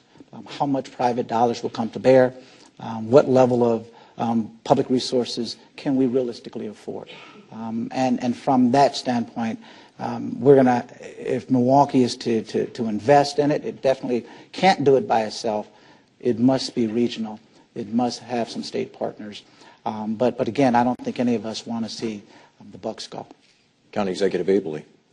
Well, it's interesting. I feel like, while I share everybody's profound concern about always getting the most of your tax dollars and focusing most basically on core services we're meant to do, I like to look at any opportunity from kind of more of an abundance mentality, budget and a deficit mentality, but plan and explore ideas. And I know it's been said before, but, at full disclosure, I'm, I think now, 12-year season ticket holder at the Bucks.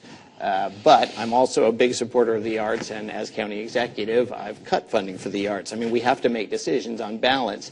The thing is, the challenges and issues that we all face don't come in a nice sort of neat line, one at a time, well managed. Challenges and opportunities come at us all the time. I like to stay as flexible as possible and start with what we all agree on. When people get concerned about more revenue, what they're concerned about is inefficient use.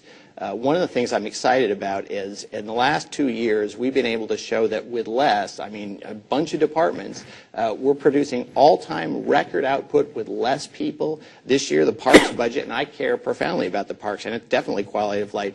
The capital budget for parks will be bigger than it's been in at least 10 years.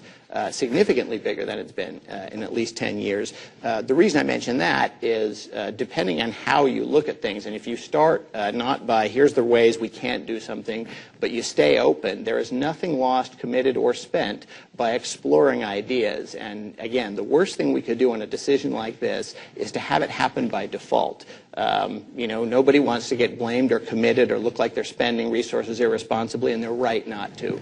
But also, everybody understands that this is an opportunity, and if we lost it, and we're sitting here in 2017 in this hall, and you're asking us, how did it happen? Team left, we've got a big facility with more deferred maintenance, and we haven't made a commitment, and it's because nobody wanted to put themselves out or even sound like they were open to committing resources. I think all of us here will have failed. That does not mean I'm endorsing, hey, let's go spend a lot of money. What I'm endorsing is let's not shut the door right away. I mean, I take a backseat to nobody on, my care for, and you see it in our budgets, the least among us. I mean, that's been the highest focus on, programmatically in our budgets. But there is nothing in having that position that means you can't responsibly support investment in an idea like this. And so I think the best use of this sort of discussion is to talk about what would have to happen for even the biggest skeptic to say, hey, maybe this is a good idea, just for fun. What would that have to look like? And what would it have to to do a look bit like that? Well, everybody, I'll bet we'll all agree, sustainability. When we talk about models that don't work, I'd be more specific. There's a lot of models of public financing. There's a lot of variations, but to use the trite phrase, best practices is useful because it reminds you when you're trying to learn from a field, you don't just look at the average, you don't look at the low end. The place you're going to learn is find a few models that are sustainable, where it does work. I mean, often it's ownership of more than one facility, maybe sometimes a network. I mean, there are some models that are sustainable. That's what we should be looking at and just focusing on, can do. Second, it has to be done in a way that doesn't jeopardize our continued ability to do what we all agree we have to do. We can do this in, I think, a fiscally responsible way. We can do it without having to cut services. Everybody understands it's going to have to be somewhat of a partnership. But I think, the best thing we can do is, since part of the partnership will also be investors, if we're all clear, hey, here's what won't work for each of the county, but we're also clear, here's what we could do. Here's what I would be willing to do. That makes it easier for a potential investor or investor group to say, okay, here's what I've got to work with. And none of that commits us to spending a dime right now. Can I just jump ahead of this a little bit and say, for those of you who might be open to some public financing of a facility, would you be okay if the only people paying that tax were from Milwaukee County? I would.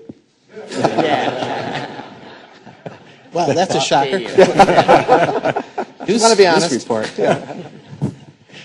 I mean, could you live with something that was only affecting taxpayers in Milwaukee County, or would it have to be regional? Yeah, no, I imagine we all agree. I mean, one of the most corrosive things, along with partisanship in America right now, is this sort of anti-regionalism, this us versus themism, this I care about my neighborhood but not, the neighborhood further away. As county executive of Milwaukee, I'm proud that we're next to Waukesha County and Racine County, and I'm really proud that we live in the greatest state in the country, and I'm really proud that we live in the best country in the world. And when we remember that we're all on the same team, we start thinking instead of what would it take to get the people who disagree to grudgingly agree to say, sharing in the expense for something that's in one county and not another.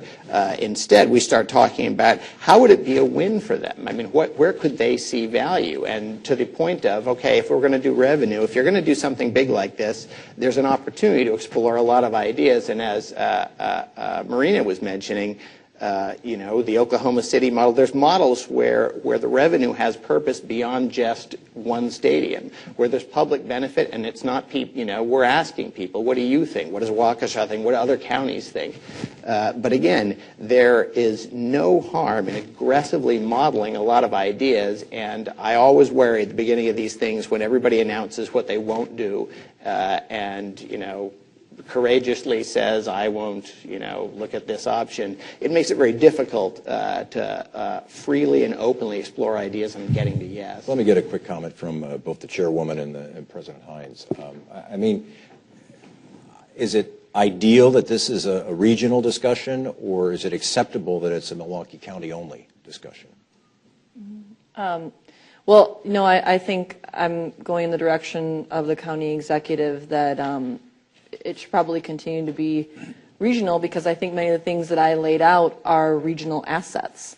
I mean, the fact that we have what I would argue a world-class art museum and a world-class lakefront helps. I think that we can make the argument, of course, helps the city, helps the county, and when we do well, I do believe that we are the economic engine of the state of Wisconsin, and I think that's a great investment for the region to make. I guess I don't necessarily want to insert something in right now, but it seems like the right time. When we talked about the Miller Park tax, some have suggested the possibility of extending it, but then maybe not with all the counties involved. Perhaps Racine could consider not to continue it, and the other counties could continue. I'm just throwing that out there, but that's something that I've heard in these local discussions, and again, in the same argument of regional assets. No, I say that it's a regional facility, and those outside of Milwaukee County probably uses it as much as those who live in Milwaukee County. I can really say that my residents, if we wanted to be parochial about it, my residents really don't use probably can't afford to be there. They can't. And so from that perspective, to the degree in which the cost can be spread regionally and even broader, lessens that burden. I represent a district where the poverty index is exceptionally high. 45% don't have a high school diploma, many of which are underinsured and not insured. They didn't want me to support Miller Park because they wanted me to invest on their commercial corridors, created jobs for them, create the tax base there. That's real. And we're talking about entertainment, and I'm going to have to, as this ball moves forward, I'm going to have that difficult discussion with them. While we're talking about entertainment and things as such, they're talking about food on their table and being taxed for that. That's, again, so to the degree in which we can extend that broader than Milwaukee County, I think it becomes a win-win for everybody that would ultimately take advantage of that facility. I want to come back to Alderman Murphy in a moment, but a quick comment from Speaker Voss. Racine County, is that a non-starter to even be talking about a regional, an extension of the Miller Park tax or something that is regional in approach? I know the county executive doesn't want us ruling anything in or out at this point, but I kind of hear you saying there's just no public appetite for that. I think it'd be incredibly difficult. I will never say impossible, but I would say it would be incredibly difficult. We just had a referendum in southeastern Wisconsin at our own tech college. Gateway asked for about $50 million for property tax increases, and it failed by a pretty wide margin, 60-40.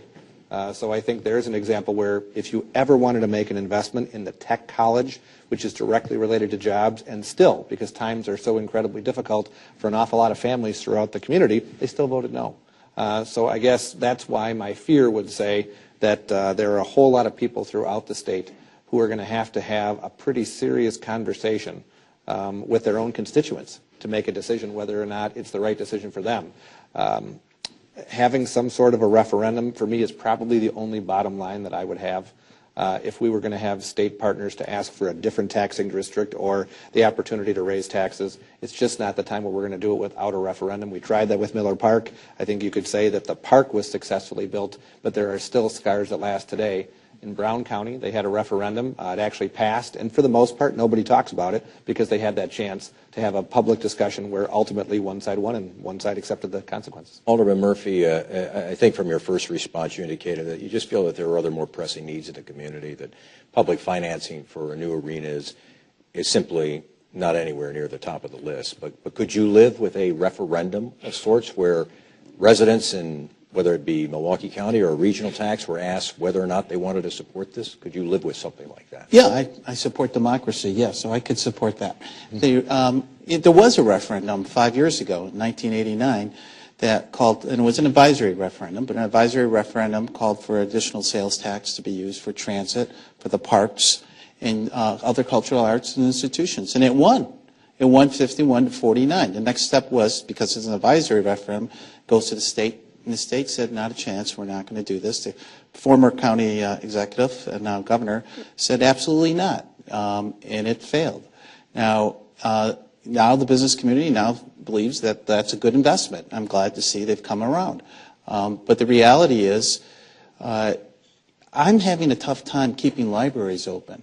I have debates with my colleagues during budget amendments about fighting over $35,000 whether they have a part-time public health nurse or a full-time public health nurse dealing with communicable diseases. Okay? I mean, these are issues of our higher priorities. Now, it's not to say that I'm immune to wanting to support and see development in our community. We're going to be looking at a $50 million TIF for the Northwestern Mutual Life Insurance Building, and I think that will be approved by the council. So we are making sound investments, but the reality is I don't know if a city that's the fourth poorest city in the United States can keep up with the insatiable appetite of NBA basketball. I mean, it is very difficult. And I was jesting yesterday with Mike and the other panelists, was what if a congressman went through and offered a bill and said no cities in America would be able to provide any bonding or financial support for any professional sports teams. We're just stopping it. Because every city in this country is hurting right now desperately, and they can ill afford to make these type of investments. What would happen? You know, and of course, maybe I'm living in that's a piper's dream. It's not really going to happen. But I think those are the type of points I hear from citizens on a daily basis about what their real priorities are. Do you think, and let me just follow this up with one quick question. Do you think Milwaukee gets left behind in any way, though, if, for example, you don't build a new arena, the Bucks find it no longer financially feasible, the NBA says this is not a market where we want to do business? And I ask that because you see a lot of other cities that have gone ahead and built stadiums, and some of these cities have their fair share of poverty, the Baltimores of the world, the Cincinnatis of the world. You know, do you run the risk of being something less as a city than you would want to be? Yeah, I do. Absolutely. It is less. I mean, make absolutely no confusion about this. It would be a significant loss. But once again, we got to talk about priorities. And we have limited resources, and how we allocate those resources are what I'm elected to discuss and fight for. So I'm of no illusion. Do I think the city would be a lesser community without having the Bucks? Absolutely. It gets down to the price. Somebody earlier today said, you know, sports are priceless. Well, they're not priceless. You have to put an economic number on them. So I do think that there could be potentially a way to try and keep them here, depending on a number of different scenarios. I think the county executive's right. You don't want to remove anything off the table at this point. But I have to say, I had a very, very fruitful discussion with Speaker Voss, and he's a very forthright, an honest man. And I think he's telling it truthfully. I think it would be very difficult to get the other communities to support any type of tax that would help benefit the city of Milwaukee. It's an interesting comment because, it's how do you go forward if there is a very limited scope of a possible tax. Can you raise enough money? Is it fair in a place like Milwaukee, which has some of these higher levels of poverty? It's an interesting challenge. How do you overcome that? And let me shift this towards the Oklahoma City model. Is that the solution? Is that trying to get buy-in from enough different constituencies that you can work around some of those reservations that people have? Actually, I think one of the big values to the Oklahoma City model is it answers a couple of questions people have when they're hearing the idea of a tax discussed. One, how do I know that this is going to go where they say it's going to go? And how do I know that it's not just going to last forever and eventually someone comes back and they're going to want to increase taxes more? And it answers them by having defined use. So it's very clear before a dime's raised, here's exactly what it's going to get spent for. And there's a sunset on it. People know it will end at this time, and they've proven that. I think it doesn't answer everything, no, but I think, again, in conjunction with, the right set of uses, I think we'd all agree there's no shortage of need here. We all get, we want to do, everybody gets more better with less. Nobody wants to overburden taxpayer. Nobody wants to keep cutting services. We all like quality of life. The question is, can we get the right kind of balance, or could we? For people to feel good about it, and I don't disagree that the idea of a referendum around it, I think it is a good tool, and it could be a good tool. I'll just keep saying, to me, the worst thing that could happen at the front end is we scare ourselves from even meaningfully looking into it. I'll tell anybody here on the panel with me and anybody in the audience and anybody looking that if somebody's got an idea or a model for this that might work, or for that matter, any other service, I will always enthusiastically listen. And no, taxpayers, that doesn't mean I'm going to pull out a checkbook and start throwing your money around. And you can look at what I've done with my budget. I don't do that.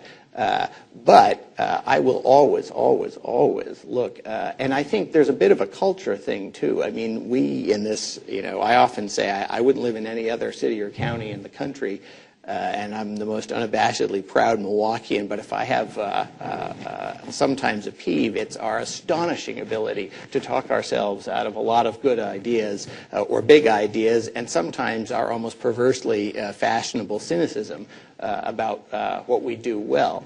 And I think it absolutely relates to, I think if where you see that is if everybody that you invited to this panel sat up here and said, don't anybody tell me that I can't, if I had to make this happen, we can and we do, and I will sure as heck try, you can say that knowing that you're not committing a dime irresponsibly, but you can look into the idea. It's sort of this can-do attitude, and the tenor around so many discussions is this almost fear of being culpable later for somebody being angry, especially if that somebody is broadcasting a lot.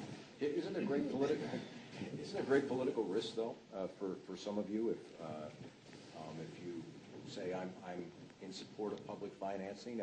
Alderman Hines, you talked about your constituents. They didn't want you to support the Miller Park tax. Don't you do this at your own political peril to even say, hey, I'd be willing to look at public financing?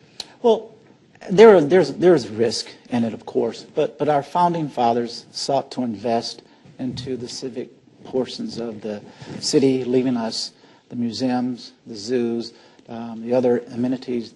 And I think we owe it to our kids in the future to give substantive thought and dialogue relative to our investment and into the culture, entertainment, and the sports venue.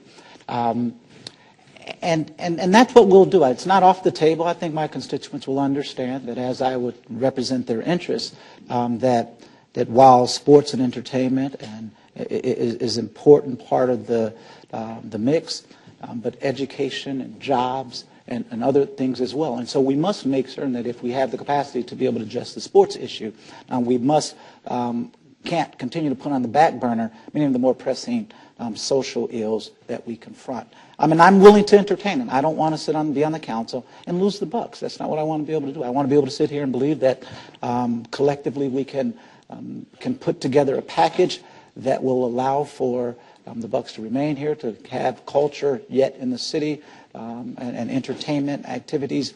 But at the same token, we must also recognize that the other challenges that we yet face cannot go neglected. I'm from a family of 10. My mom took care of my oldest brother just as she took care of my youngest sibling. And we must embrace them in the same context, recognizing that they're equally as important. And we don't pit them necessarily against one another, but we invest in them because it's great to invest in them, because we want to invest in our city. Speaker Voss, you look like you were trying to get my attention. It just seems to me that, well, first of all, following up on the county executive said, one of the things that I think we need to do is we need to keep the promises that have been made in the past. So the promise was made when Miller Park was proposed, that the tax would be paid off, and everybody at the time who was a critic said, all you're going to do is keep this tax going on forever. As soon as you pay off one thing, you'll find something else to spend it on. So I think that it would be a sign of good faith to actually pay off that sales tax and show people that when a promise is made on a public investment with a supposed return, it actually can be fulfilled. The second thing that I would say is, after having gone through the last 2 years as a conservative Republican in Madison, with Act 10 and all of the changes that we made, I think there is plenty of political will to make tough decisions if the payoff in the long run actually makes sense for the state and for the taxpayers. I think sometimes we always say that the discussion stops because we aren't willing to take political sacrifices. People are, but only if they truly believe that the fight is worth it. And I think that's part of the discussion we need to have as a community. My father and I went to the Bucks game, and we were talking about it afterward, and I said, so what do you think? Should we build a new center? And it's half full. So, of course, he was a little skeptical. And he said, so you're telling me we have to raise taxes on everybody in Wisconsin so that the Bucks players can earn $10 million more a year so that we can be competitive? And that's a lot of the world that we are living in, whether we want to admit it or not. You know, I'm from Burlington. Tony Romo, $108 million. I'm also a capitalist, so more power to him, and I am happy he can earn that. But that ultimately is able to be paid because somebody else is covering part of the cost of their operation. Might be a TV contract, might be the ability of the taxpayers to subsidize a stadium, but that's where we are as a society. It's a pretty tough call to convince people who are middle income or poor, or even those who are wealthy, to say we believe we should pay higher taxes so that the owners of a sports team have the ability to pay their players 2 or 3 times what they could had the subsidies not existed. Well, But you and that's I are on the discussion same boat. I just wish you would be on the same boat with residency, but we are there. Okay. Well, I think, first of all, it would be interesting. I've seen some analysis, but not totally in depth, and I don't know if it was talked about earlier today, on the current Miller Park tax and how much, analyzing it, and if there would be enough, per se, in the current taxing kind of authority that exists to cover transportation, cultural amenities, and a portion of the new entertainment district. So I think that's an interesting piece of information that we need to evaluate before we maybe even want to go down that road, if we do. I do agree with Speaker Voss that we obviously want to fulfill promises that we've made. And when you ask about public officials, you know, putting themselves out there on these types of issues, I mean, I publicly supported the what Alderman Murphy mentioned, the sales tax, the 1%, and that was 5 years ago. That we haven't seen any action on yet in the state, but that was something that we supported because our constituents have come to us and said basically our infrastructure is crumbling.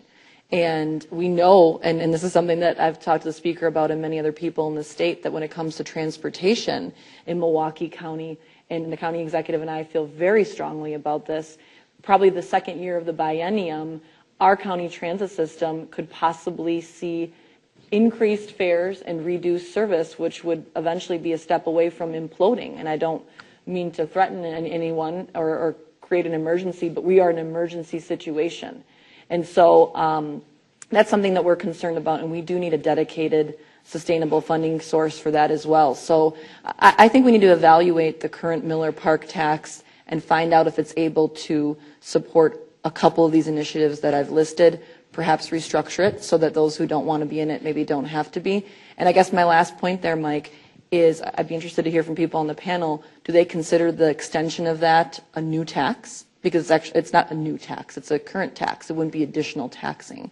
But I'm just interested in hearing what others have to say about that. Well, I could bounce that off him because it was an interesting point that Roy Williams made in his presentation again and again this morning, that it was the same 1 cent sales tax that stayed in effect. It was renewed on a number of occasions. Speaker Voss, my guess is, I know how you're going to answer this question, but is that a new tax? Would an extension of the Miller Park Stadium tax be a new tax in your opinion? Well, when the promise was made with an end date, yes. If they put the tax in and never said it was not going to end, no. But I was an interested observer. I was not an elected official at the state in 1996 when they went through this entire process. And I clearly remember, just from the news reports, that part of the promise was this tax will end. And that's why they've created a whole structure to have enough money in the fund to take care of deferred maintenance and maintenance over time so that the tax actually can sunset and the Miller Park District can support itself.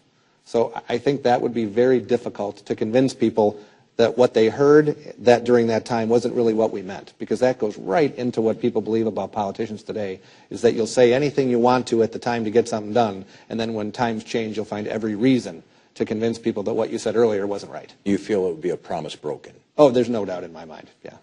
Anybody else have any reaction? Well, no, I actually agree with that and something the speaker said before about the way people evaluated Madison, our relative commitment to anything. I mean, I guess the hypothetical I was thinking about, though, when you were talking about that was, okay, so for 2 budgets that I've had authorship of, I've been paying down debt, reducing deficits, restoring services, getting credit upgrades, things that haven't happened in a long time, and mark my words, that's what I'm going to keep doing. My question is, again, back to when people have a concern about potential new revenue or a potential new tax, and they should, they usually have it because of their relative confidence that you're going to do what you say you're going to do. But being able to say, if it's designed in a finite way, tied to a referendum, and given to you by somebody who's built or some entity that has a track record, established track record of fiscal responsibility, it gets a little easier to listen. And so is there a circumstance you can imagine, if you had to, in which you would accept, you could be comfortable with enhanced revenue, or whatever phrase you want to use? Is there a circumstance where you could say, well, you know what, they've been paying down debt, they're providing their services, deficits, their taxes are not going up, it's directed, it's finite, it's tied to a referendum. Is there a scenario you could imagine? Well, I have a wild imagination, so is it possible that under my wildest imagination, you're not committing I mean, I would say it's never impossible. But at the same time, I mean, you look at the situation that we have, somebody living in Eau Claire doesn't necessarily care about tax increases or things that happen in Milwaukee County. Now, as a state, we all care, because if Milwaukee doesn't do well, for the most part, the rest of the state ends up helping to funnel the problems in Milwaukee. We don't want that to happen. But what I would also say is that there have to be a lot of things to convince people of the need in the long run and the sustainability of it actually working.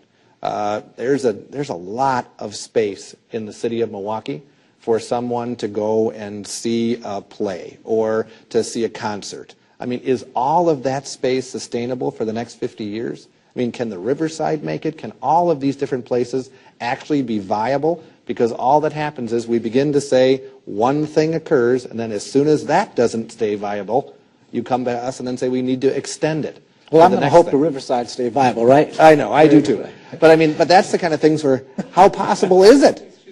Okay, the U.S. Cellular Arena. How about that? That would be better. That would be better. But all these facilities, can a city our size sustain all of them? I don't know.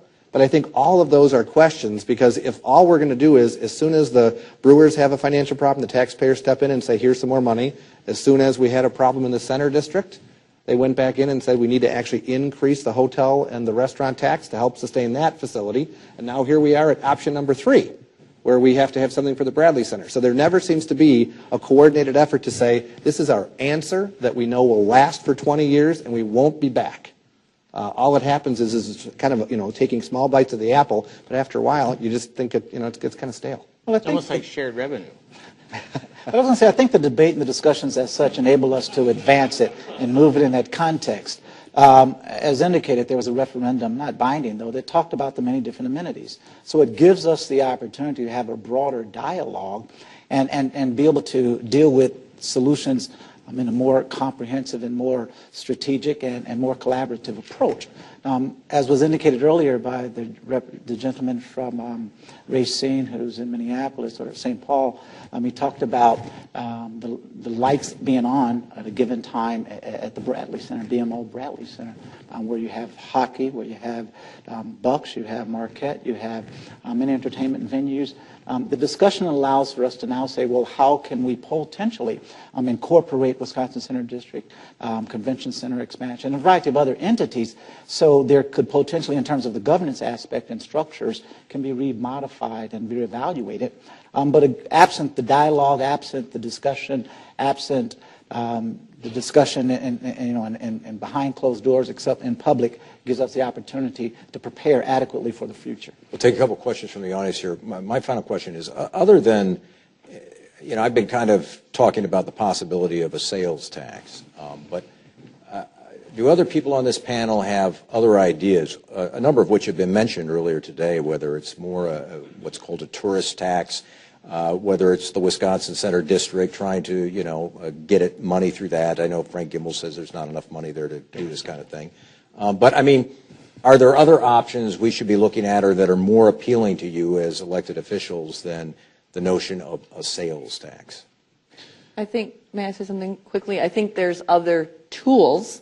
I think there's a lot of tools that depend on the public, whether it be a subsidy or a TIF district.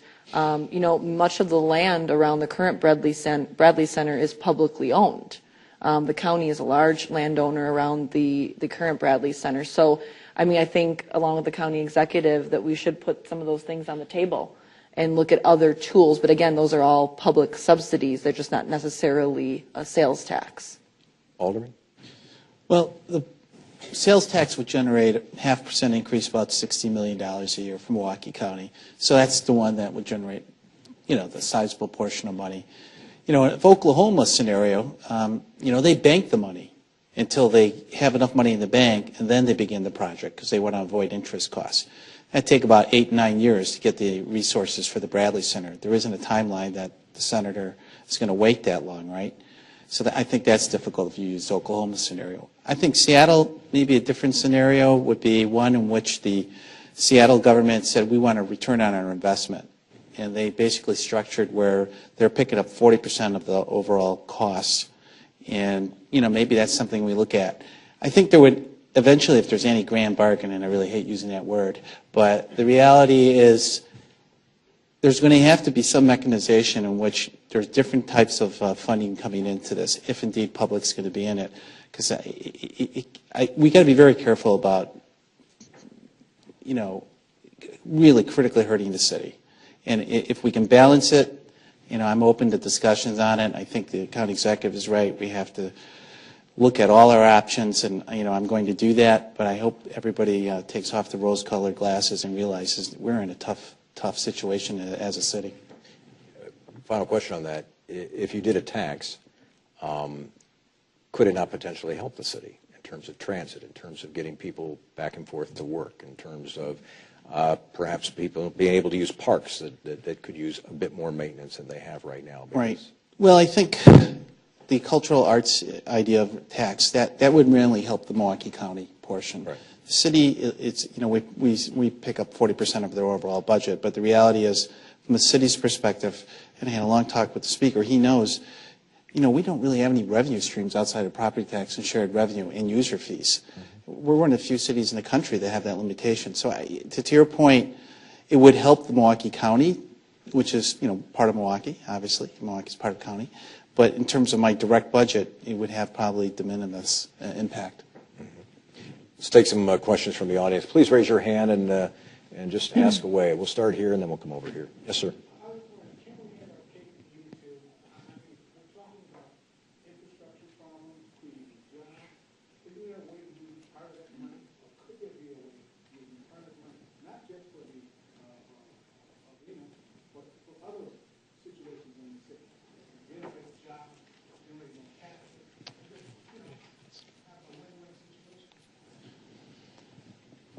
Well, part of it will depend upon the generosity of Senator Cole, and he's a very generous man, so that'll be part of it. But keep in mind, we're talking about a $500 million probably project. That's a lot of money. And that's, as the experts that were here today have said, generally there's always cost overruns, right? So maybe that's a conservative number. So there's just not enough money to do all the things that we want to do. I mean, there's a reason why people are talking about the parks, the art museum, the Milwaukee Public Museum. There was a decision made over the last 10 years not to fund those projects, capital needs. They deferred the maintenance to the point now the present county executive has tough choices to make. So, there's a lot of need out there. So I think, is there enough revenue stream to meet all those needs? I think that's something that all of us as policymakers are trying to grapple with. Other questions? Yes. If the question of reforming the tax code that was mentioned this morning about, Corey Nettles was talking about how much of our tax percentage-wise on a national basis is involved in property tax, sales tax, and so forth.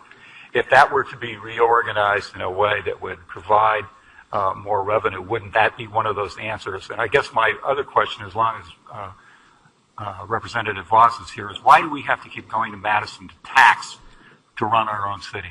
I don't understand that. Sure. Well, first thing on tax reform, Assembly Republicans have been leading a fairly aggressive effort to reform our tax code from the income tax side, trying to get rid of the special interest deductions, all the loopholes, things that have been put in the code by Democrats and Republicans over the past 20 years, because for the most part, they do not have the same direct economic benefit that promises are made when they're offered, and very rarely are they ever seen to happen. So income tax reform for at least me, and I think for most of my Republican colleagues, has to be revenue neutral. So that means if we are going to increase taxes in one area, that has to be offset by a decrease in another area. So in the end, it's at worst case revenue neutral. My hope is we're actually going to have a larger income tax cut than the one proposed by Governor Walker. As far as the ability to have individuals at the local level be given control, they ultimately do, because I think the issue in many ways is kind of settled law. Republicans, actually Democrats and Republicans under Tommy Thompson had the two-thirds formula where they put in cost controls on schools. There were levy limits put in counties, and then over time that has expanded to include cities, villages, towns. And Democrats were in united control under Governor Doyle, where for the first time in a generation they had control of both the Assembly, the Senate, and the governor's office. And they left those cost controls in place on property taxes as well. So I find it hard to believe that, knowing we have been through the iterations, every possible combination of Democrats and Republicans in charge, and through all of that, tax controls have stayed in place at the local level. I can't see it changing anytime soon, nor would I support that. And let me say that we do welcome it, though. At the city level, we're one of 400 cities in the entire country that doesn't have the ability to levy a sales tax. We had the opportunity when we did our infrastructure, our street improvements. We would have it on the property, lean towards the property, $14,000 to do a sidewalk street in front of your home. We had a fee registration that was attached, $20. The resident would never have the opportunity to pay $14,000 simply because you would never pay $14,000 on your $20 registration fee. You'll never live long enough to do it. Now, it took us maybe about 10 years to finally get there when the universe aligned itself. We've been able to spend responsibly. We've now been able to reverse a number of street improvements We've had fewer complaints about overall infrastructure improvements. So we would act responsibly, and unfortunately, be it the governor, be it Republican or Democrat, they've not given us the tools at the local municipal levels where our bond rating has exceeded others throughout the state. And unfortunately, they oftentimes just don't believe that we have the wherewithal. Unfortunately, they don't look at the record because our record reflects differently. But one thing I did forget to mention, though, don't forget that under, once again, all the iterations of control, there always is the ability to go to the people and ask through a referendum to have an increase in taxes. And even when we go there. But that's the question. If you could do that right now. But we went there, right? We went there with the referendum. No, that was a sales tax referendum on an advisory level. But you can go ahead right now. You could have an increase in the property tax, put it out there and say to people, we'd like to use it to invest in technology or the parks or whatever, and see if people actually want to pay more tax. And some of us were elected and don't mind making those difficult decisions and have to deal with the consequences of it. And so I would say that giving it to the elected officials, allowing us the opportunity to either make the call or we can always still put it on the referendum ourselves rather than having to go to the state. That sometimes creates some additional challenges and impediments for us. Other questions? Let me go right here. When you were sort of talking about the city, you sort of look at the situation that it's poor, and I don't necessarily see vision of how do we make it a better city, sort of less poor. What do you need to put in place to make sure we stay a world-class city? Because right now, it's sort of as if the burden of us being poor is weighing on you so heavily that you have no vision of how to make us, and especially going into the future, a world-class city, or how to continue to keep us a world-class city. And that's what we need from you as leaders, to figure out how to do that so we don't lose our position and we don't become more of a poor city. So if you can tell us what you can do. You got like 2 days? I think it's a separate forum. I think there is a lot of leaders in the city that are talking about that and trying to make a difference and improve economic conditions in the community, providing opportunities. But it's a very comprehensive and substantive question they ask, and I think it deserves its own forum in many respects. And I think what Alderman Murphy did, when he laid out the reality, unfortunately, people aren't aware of the nuts and bolts and the fiscal soundness of the city, or they dismiss that or don't even recognize it. But we do have, despite the challenges that we have and face, we've yet been able to perform very well as it pertains to our bond ratings, as it pertains to our debt, as it pertains to our delivery of services and maintaining them, how we've diversified our revenue streams to provide and maintain those services. But the numbers and the issues that he spoke to, the fourth poorest city in the country, the largest amount of infant mortality rate, maybe number 1 or 2 in the entire country, the disparities in reading between the Milwaukee and the surrounding community, those are real. Now, they've not blinded our abilities to lead or to be creative and innovative and to be able to grow and expand the city. Now, we've done that. We'll continue to do that. Our presence here today is really to say, how do we do that even with the Bucks, right, or with the new entertainment facility? We didn't hide. We came front and center, and we're willing to have that discussion, not only today, but into the future as well. Other questions? Let me go back there, and then we'll skip to it. We, as taxpayers, are already incentivizing or providing funds for new companies to come to the state. How is this any different in terms of job retention or an economic strategy at the state level or even at the local level as we give $20 million in tax credits to a company to come here? What's the difference with the box and an arena funding? Well, one thing I can say is that if you compare Wisconsin to almost any other state in the country, we actually do not do as much to incentivize companies to come to Wisconsin or to even expand using taxpayer resources. Many times the story you'll see in the newspaper is about tax credits that were given to one company or another, but from my experience working with WEDC and economic development people, most other states have a lot more money to give out than we do, and they prioritize that. Now, I happen to think that when a company comes to Wisconsin, I want to roll out the red carpet, do everything we can to make sure they come here, but I don't think they shouldn't pay taxes for the next 25 years, which is what happens in a lot of the deals that are made by other states to lure companies to come there. So do I believe that we have to do everything we can to keep employers here? No doubt about it. But I don't think that most Wisconsinites have never bought into the concept of a large amount of corporate support to get a new company to come here. May I add that I think that goes hand in hand with being, again, a big league city or a big league county. And I think, there's been study after study that what plays into the decisions, especially as young professionals are looking to move. I think we read something, or at least we talked about it the other night, that young professionals are more likely to move to a city or a county that has these kind of big league sports teams. But I would also say that I think families and job creation are directly related to what is also part of that red carpet, I would argue, which is a healthy transportation system and cultural amenities, and keeping those world-class too. So that is all part of the package. Why is Milwaukee one of the best places to live? We've got a world-class park system, lakefront, and hopefully a transit system that can connect people to jobs, because right now we're currently not able to connect over 30 to 40,000 jobs within Milwaukee County, and that infrastructure is crumbling. So again, I think we need to have a larger picture where we look at everything together. And yeah, it's a red carpet, but it's almost kind of a red rug. We got to make sure we've got everything taken care of there. Yes. Roy Williams did tell us how Oklahoma City got the state, city, and county to all cooperate together to achieve these MAPS programs, but he did show 3 phases of MAPS that were very, very successful in Oklahoma City.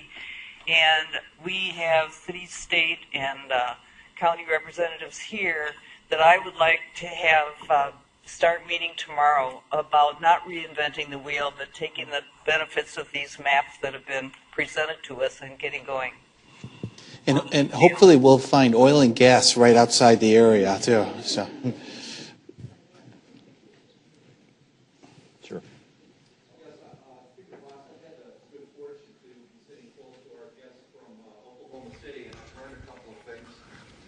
There was no requirement for state action. There was no requirement for state action to permit the city of Oklahoma City to take the actions they did in their MAP program. I just heard you talk about, and also the city of Oklahoma can annex adjoining communities, which the city of Milwaukee can't. I just heard you say that the only thing that the city can do on its own without state approval is raise property tax. We have no choice in terms of how we allocate any costs that we might incur to improve our entertainment district. So instead, you see a lot of people here meeting today, a lot of concern, a lot of thinking, a lot of planning, but it all boils down to what the state's going to let us do. So please show some leadership and tell us what we can do.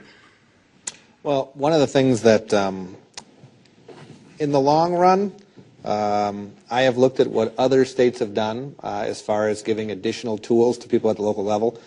We made a decision back in 1911, when we enacted the first income tax in the entire country, that we were going to use that to help fund local governments so that they would have more revenue raised at the state, less raised at the local level. Probably seemed like a great idea to local elected officials at that time 100 years ago.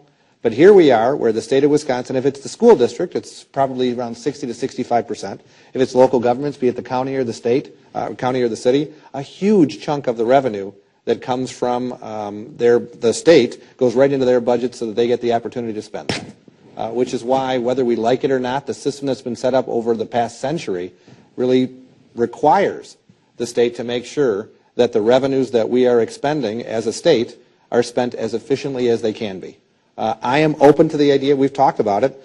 Texas does something that I think is fairly creative, where they give a local option sales tax to each of their municipalities, but they're only allowed to do it for a 5-year period. It expires after 5 years. You can go to a referendum one more time, and you can have it for an additional 5 years, and it can be only used for economic development. So if there are things that are creative, where people could come together and say, this is an opportunity for us to have that promise that we talked about earlier, where rather than putting something in and then we just say, let's keep it going because people have already gotten used to paying it, that's where the cynicism begins. So I am open to looking at other ways to try to have a more creative structure to how government functions at the state level. We're doing major income tax reform. We are doing all of those kind of things. If you want to have it at the local level, I am open to talking about it. But what almost inadvertently happens in every discussion is as soon as they hear there's the potential of new revenue, everyone begins to scurry and they tear apart the plan before any serious discussion ever actually occurs. Anybody care to? I see the county executive nodding in agreement with that. I agree with the speaker on a lot of things. Good. Let's take maybe one or two final questions. We'll go back up here. Yes, sir. I heard everything that the panel said, but I'd like to know what if the Bucks were to keep the Bucks from moving out. What is the priority of importance that the Bucks have? Is it attendance? Is it parking? Is it entertaining? What is it that the Bucks to keep the Bucks from moving? Let me ask you one more question to try and get at your question. You're saying what would be a determining factor in the Bucks moving, or what are you saying exactly? Yes. What is the in the priority of importance? What is it that we have to do to keep the Bucks from moving out? Okay. Thank you. What was said on the panel? I think that would probably be a question for Bucks ownership, right? I mean, I don't know that we can all try to put together a solution to keep them here, but they're the ultimate. They're going to decide ultimately what it is. You know, do they need obviously, do they want a larger stadium? Do they want more parking? Those are questions, sir. I believe personally probably would be directed for the owners of the Bucks. But I think that's part of the long-term discussion when I had said you really need to have a package put together that everyone buys into at the Milwaukee level before you ever get to the state. If a package is put together and it's not enough to keep the Bucks, well, it probably should never even get to have the discussion with us until we know that this package is actually going to achieve a result, as opposed to right now where in some ways we're negotiating with ourselves because we don't know what is enough to keep the Bucks here. You think it's realistic that Milwaukee's going to have a near unanimous agreement on an issue as contentious as stadium construction can be? I mean, that seems like a pretty tall order based on what happened in Green Bay and based on Miller Park, that everybody's going to agree on something. Well, and that's why I didn't say unanimous, but I did say you have to have it pretty close because you're talking about a situation that's going to be very politically difficult. I think we all recognize that. So if there are people in the Milwaukee media market who are arguing with each other about whether or not the plan was good, whether or not the Bucks are worth keeping, whether or not the community can afford this kind of an investment, that is a very easy way for any elected official in a place that's 100 miles away to find a way to get to know. So I think that's just a realistic way to say if you want to have any hope of putting together a plan that can actually come to fruition, if you can't agree amongst yourselves, you're certainly not going to get people who live much further away and probably have never gone to a Bradley Center event to vote yes. Well, let me wrap this up with a final question, maybe 30 seconds from each of you. What should happen now? This is one of the early community conversations about this topic, about the potential for a new sports and entertainment facility. I guess I'll start with the county executive since I started with Alderman Murphy the last time. Sure. Well, I just reiterate what I said before. I want anybody to know, my friends at the city, our friends at the state, and obviously friends in the business community, that if anybody's got an idea, I'm happy and eager to explore anything. The rules that will always apply for me, and I think it's somewhat similar to what the speaker said, it's got to be sustainable model, doesn't detract from what we already are mandated to do, but I like trying to find ways to get to yes. And I also think that it's really important, just to reiterate another point, to remember that, you know, when we talk about priorities, Bucks versus parks versus safety versus, you know, aging versus family care versus transit, they're all important. But as I said before, opportunities and challenges for us don't present themselves in a nice little line. I mean, things come up all the time, and you can, and that's why when I asked before, if we can continue with the county, just to use the example, to pay down debt, lower our debt service, restore services, catch up on capital maintenance without raising taxes, if we can do that, I feel much more confident in making my pitch and an ask for anything, and that's true in the business sector. I mean, when I was raising money for a company, if I could port to a nice trailing 3 years, I feel a lot better.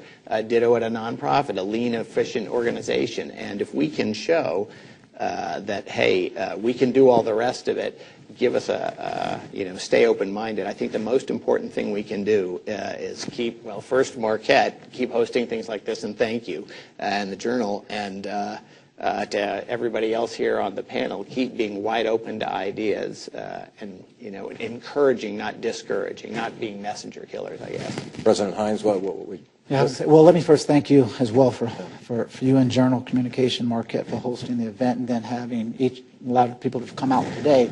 I would say, just as the speakers talked about getting on the same page relative to what it is an agreement, I think it's important for us to have the players at the table at the beginning. So as the business community begins to identify either push forward, or as they began to structure the dialogue and how do we move this thing forward, it's just important to make certain that there's room enough at the table for those who very well may be asked to contribute. Now, if they don't want municipal input, then don't ask for municipal dollars later, of course. But with that being the case, I just think it's important to make certain all the players are at the table from the beginning. Chairwoman? I just want to be consistent with what I hope to bring to this panel today, is that I'm very interested in Milwaukee County continuing to be a world-class county. And I think I've stated a number of times the current amenities we have, from cultural and parks, transportation, our lakefront, our museums, and so on and so forth. And I do think that having a world-class professional type of facility that attracts those types of teams is part of that. And so how do we maintain that status with all of the things that I've listed, I think is an incredibly important part of this discussion as we go forward. And that's what I'm going to continue to bring to the table. And I'm very happy to be here. I was just here last week as well. So thank you very much for having us. Speaker Voss, from the state standpoint, what should happen next? First of all, I want to also say thank you to Marquette, to Mike, Journal Sentinel, and all those who are helping to have community conversations, because it does make for a much more informative debate when you actually take the time to try to listen and learn from each other, as opposed to just starting with your preconceived notion of where we should go. So I want to echo what the county executive said, especially, that trying to look for solutions isn't always easy. But I would say a couple things that I would hope would happen in the future. Every day, and I'm sure all of us can say this, people meet with me talking about a new way or an expanded role for what they think I could help fund. It doesn't matter if it's the Arts Board or Community Corrections or schools or whatever it is. And inadvertently, they also tell me that if I spend $1 here, it'll give me more money and more savings later. It doesn't matter if it's the arts or whatever. Everybody believes that spending money on their program is incredibly important and will pay off for the community in the long run. So we have got to have some real data that shows that keeping the bucks, spending this public money, has a real benefit beyond the perceived first-class Milwaukee City designation. I agree with that, but you've got to have more than that. So if there are not clear-cut studies that have real data that you can point to show what the positives and negatives of the decision are, it'll be very difficult to get to a decision.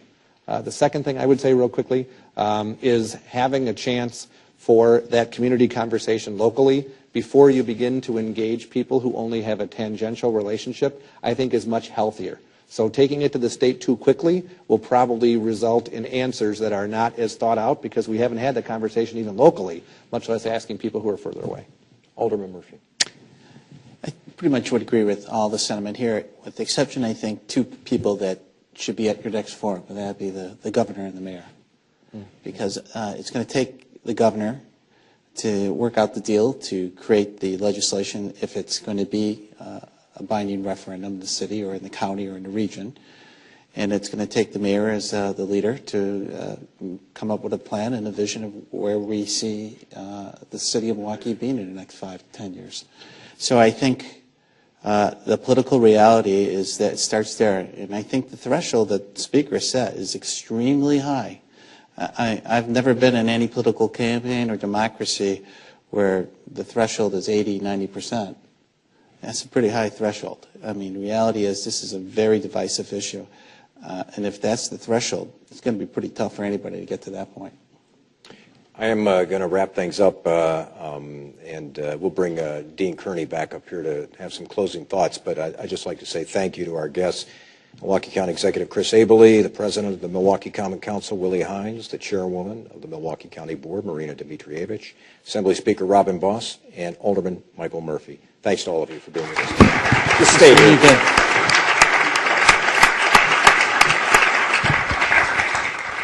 My closing remarks will be as brief as my opening remarks were. I want to thank all of our participants today for helping to engender a conversation on an important topic, whatever their perspective, whether pro or con, whether civic leader or academic, whether local or from out of state. We are more knowledgeable for your contributions. I also want to thank Mike Goucher, my colleague at the law school, Marty Kaiser, and Dave Haynes for their leadership of this conference. I mentioned at the beginning that we have no position on the matter at hand, certainly none at Marquette Law School, and none yet even editorially on the part of the newspaper. This is true, and yet I want to make one point, which may be considered not so much a substantive position as a sort of point of personal privilege occasioned by one of David Shribman's comments. David, who is still here, and so I will say this in front of him, the editor of the Pittsburgh newspaper, was on a bit of a, and I hope you won't mind this, David, dyspeptic role in his comments this morning. You may recall that he referred to this building, Eckstein Hall, as an example of a facility that, well, exceeds the historical norm for academic facilities, might be a fair characterization. Now, ordinarily, I defer to no one in my antiquarian sensibilities. After all, I am someone who still wishes that my Chicago White Sox played in Comiskey Park, as was the case not only during my youth, but for about as long a time as any pro sports franchise has occupied a single facility, 1910 to 1990, for those of you keeping score at home. But I do think that I may say, even without departing from my reputation as an antiquarian and my role as a neutral, and say with confidence that we do see in Eckstein Hall the possibilities that a new facility can offer. I doubt that this conference would have happened in the old building, whether because we couldn't have attracted folks or because our imagination would have been less, or if I were being entirely honest, because we could not have given you underground parking on this rainy day. So as someone who was opposed to a law school building project before I became its biggest champion and leader, I offer you the experience of Marquette Law School and Eckstein Hall for any instructive value that you may find in it. To be sure that this, let me make this point before Michael Murphy does, that doesn't get into the source of the funding, but I have made my one point. So in all events, thank you to all of you for being part of the conference. Come back in the future. In fact, I hope that some of you will come back to this room on Wednesday at noon for our Nice lecture in intellectual property law. Artie Rye, who is the Elvin Laddie Professor at Duke Law School, will speak on patents, markets, and medicine in a just society. We are no more likely then than we were today to entirely solve a public policy issue, but I am confident that then as now you will emerge better informed. So thank you.